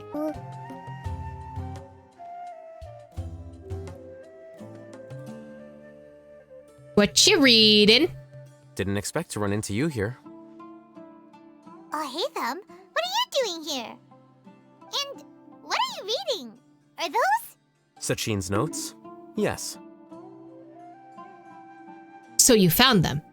I came across his profile while I was organizing some documents and became interested in his research. If it wasn't for that, I never would have agreed to being a commentator.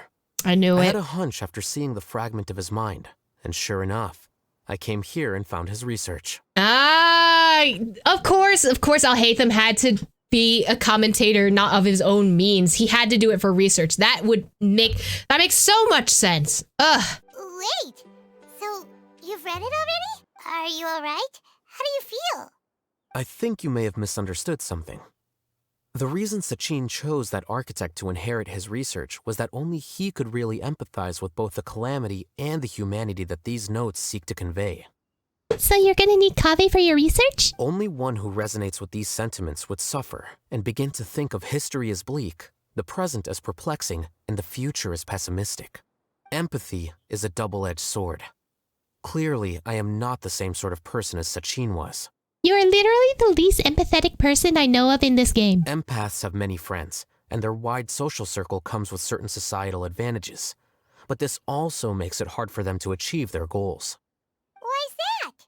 All important things in life involve other people.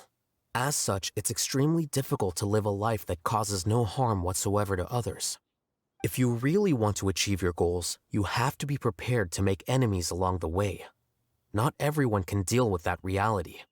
I don't know if I agree with that sentiment, but maybe not make enemies, but people who won't like your personality is probably much clearer. And that reality is like the material here. Objective, heavy, negative. But at the end of the day, for all these experiment results and conclusions, it's just one person's perspective, Sachin's. So, what are your thoughts now that you've read it? As a scholar, Sachin was without a doubt a genius.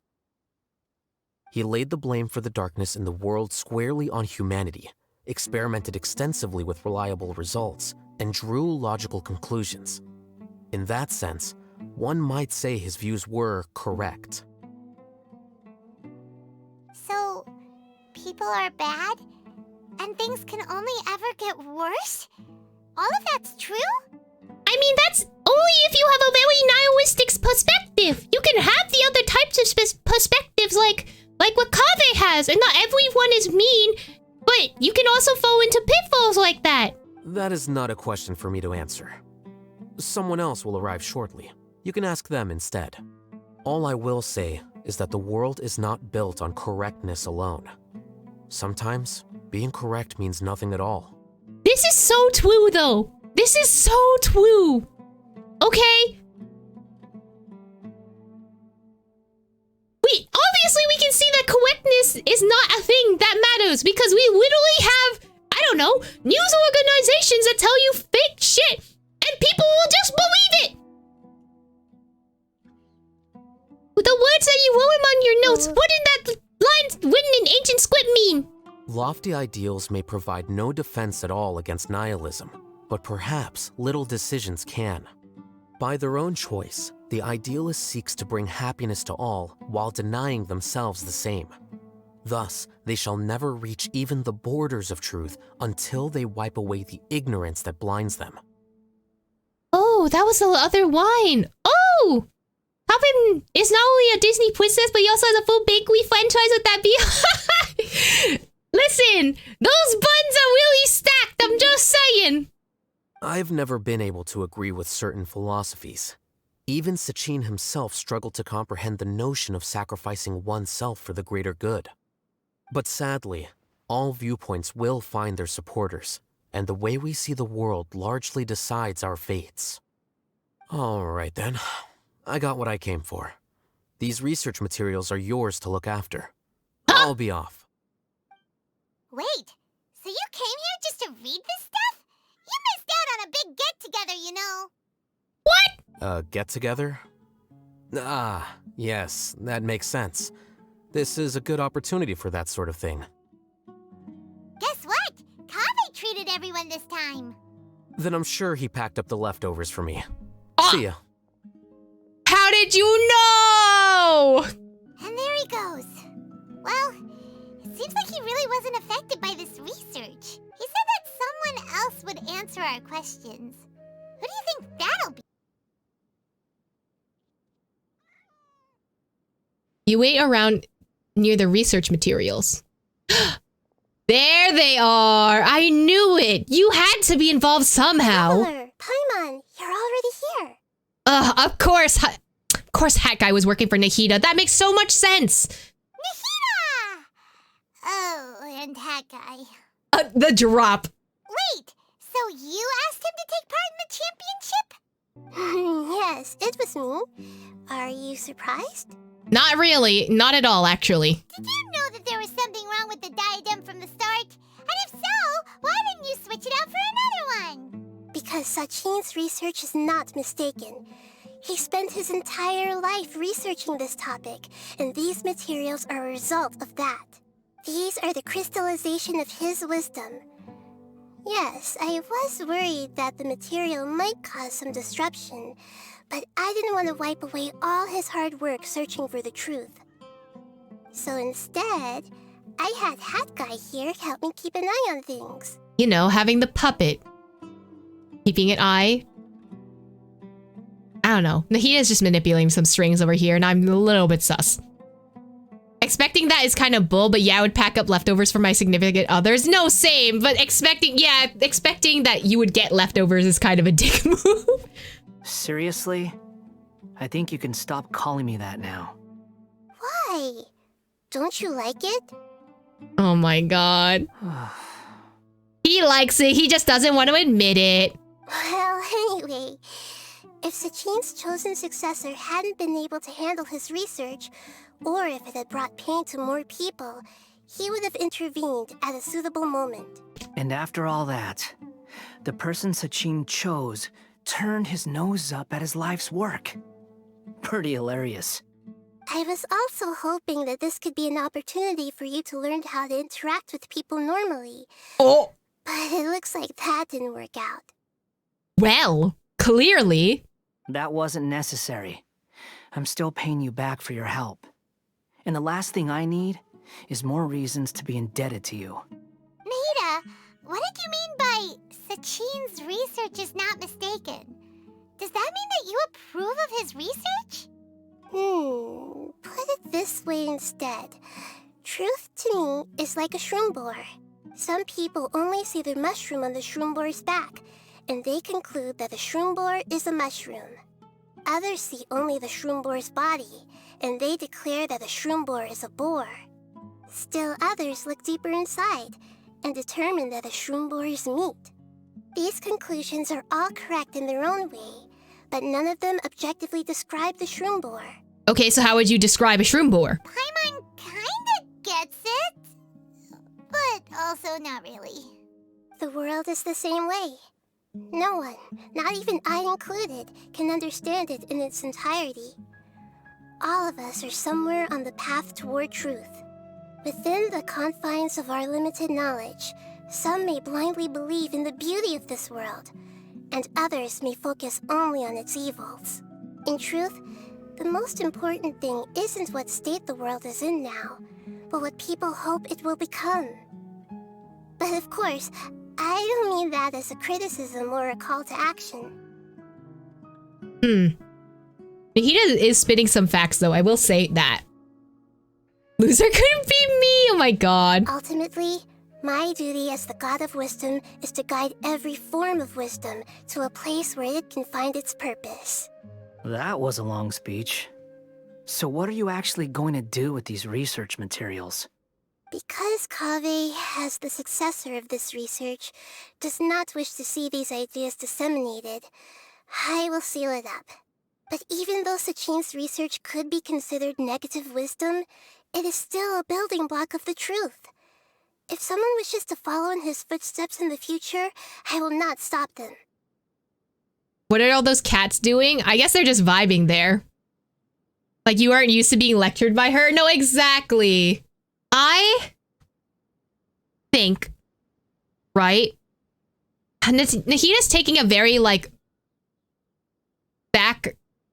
she's stepping back from a lot of this. I think she just doesn't want to deal with this type of research specifically, but she's not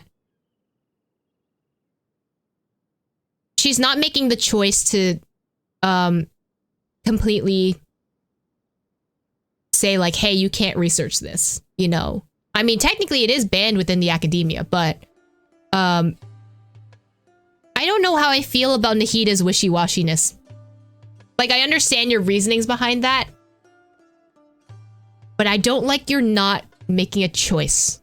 I also look forward to the day that a member of the Vahumana Darshan can not only comprehend his theories, but also find a way out from the despair as well. Vahumana doesn't have that kind of talent. Wait, you're not intending to keep me in Vahumana long term, are you? Too late, you're gonna study in college! I don't remember signing up to become a scholar. Don't you think I'm useful enough to you as a prisoner? Oh boy, here we go again. You think so? Well, to that, I would say that in Sumeru, even prisoners have a right to an education.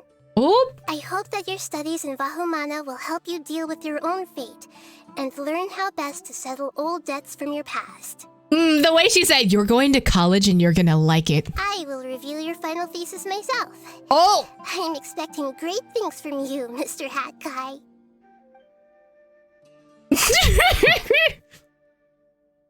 Oh, I need a screenshot of this right now. This is beautiful.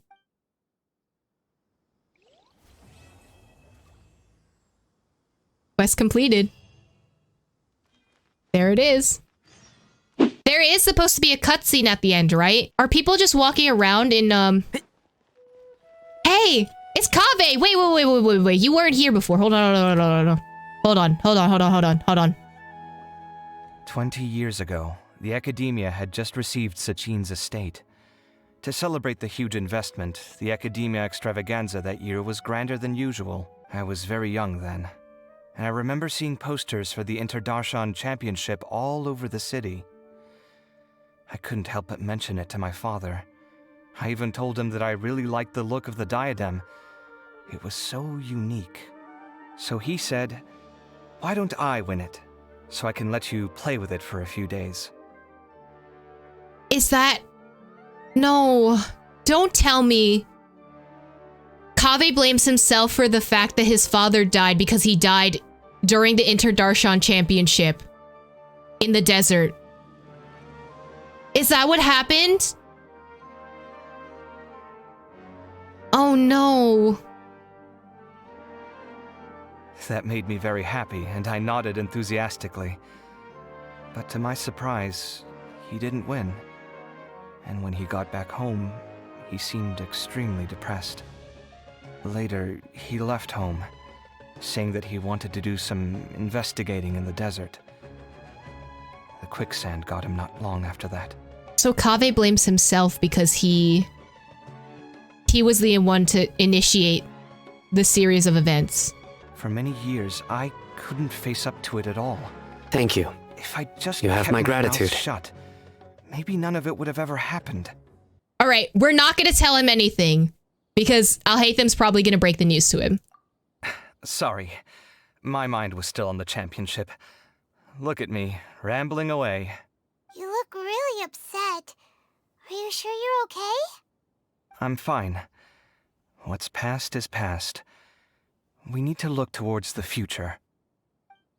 I cannot be kidding Kaveh right now. After parting ways with Kaveh, I didn't read the rest of it. Go back to the Academia and take a look around. Hello, Mr. Kaveh. Where are you now? Bum bum bum bum. Everyone hold hands. You have no thoughts? Damn. Ah, there's always a cutscene between these two. You sussy men. You fruity boys. Where were you while the rest of us were eating together? I don't recall being obligated to report my whereabouts to you. Oh. Did you go find another hidey hole to read in? Oh? You need to change your ways, you know. You can't survive on books alone. Surviving on meals paid for by you would be harder still. Oh! You? Whatever. It doesn't take a genius to guess what you've been up to. You were investigating Sachin, weren't you? It was obvious from your notes. However, I don't believe his research alone would have been enough to pique your interest. His way of doing things is disturbing, while you... Well, to be fair, your philosophy disgusts me too, but you and Sachin are nothing alike. I don't imagine your views intersect at all. Egoism and nihilism are not the same thing. Oh my god! My personal interests aside, Sachin's legacy is not entirely meaningless. He conducted experiments on a great scale and left his findings behind. Also, thanks for the compliment. But I'm actually just passing through. I didn't come here for the conversation. Well, not this one at least. What do you mean? What topic of conversation could be more sacred among scholars than the exploration of differing philosophies? Well, based on what I've learned, Sachin and his disturbing way of doing things, as you put it, is very likely to have met your father 20 years ago. Okay, so Alhaitham is the one breaking the news to him. I mean, I think he'll do a better job than Paimon, let's be real. What did you say? Wait, so... No, surely that doesn't mean... So that's why he thought I looked familiar. My father must have gone into the desert due to his influence. I'm afraid so. Good thing I shattered that diadem. From now on, nothing like that will ever have to happen again. The boundaries of knowledge are ever expanding. Someone else will inevitably pick up the same line of research one day, and Vahumana regards it as a reasonable research direction. Oh, not this again. Even if you're right and people are bound to fall into the same intellectual traps, things won't necessarily go the same way again next time. You have to admit that the actions of one individual don't always predict the behavior of the group, and vice versa. Take Sachin, for instance. He's quite an anomaly. And so is the one who stopped him. You. Oh, a compliment! Conflicts of this nature are indeed exceptional, but it will occur again in the future. You said it yourself. The actions of one individual cannot predict the behavior of a whole group. You know that not everyone would have chosen as you did. Compliments from Alhaitham. Oh my god. Your Honor, they're married. Exactly, ND. Even so, I stand by my views. You can forget about trying to convince me. That's fine. We've been arguing over this for years, and I don't hold any hope of you understanding. The issue we're debating has long since moved on from who's right and who's wrong. Thanks for letting me know all this. What?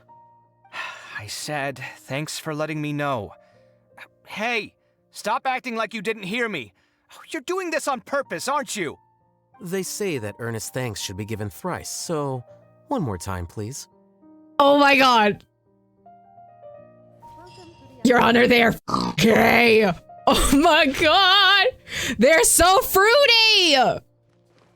They're Skittle squads. The teasing, the banter.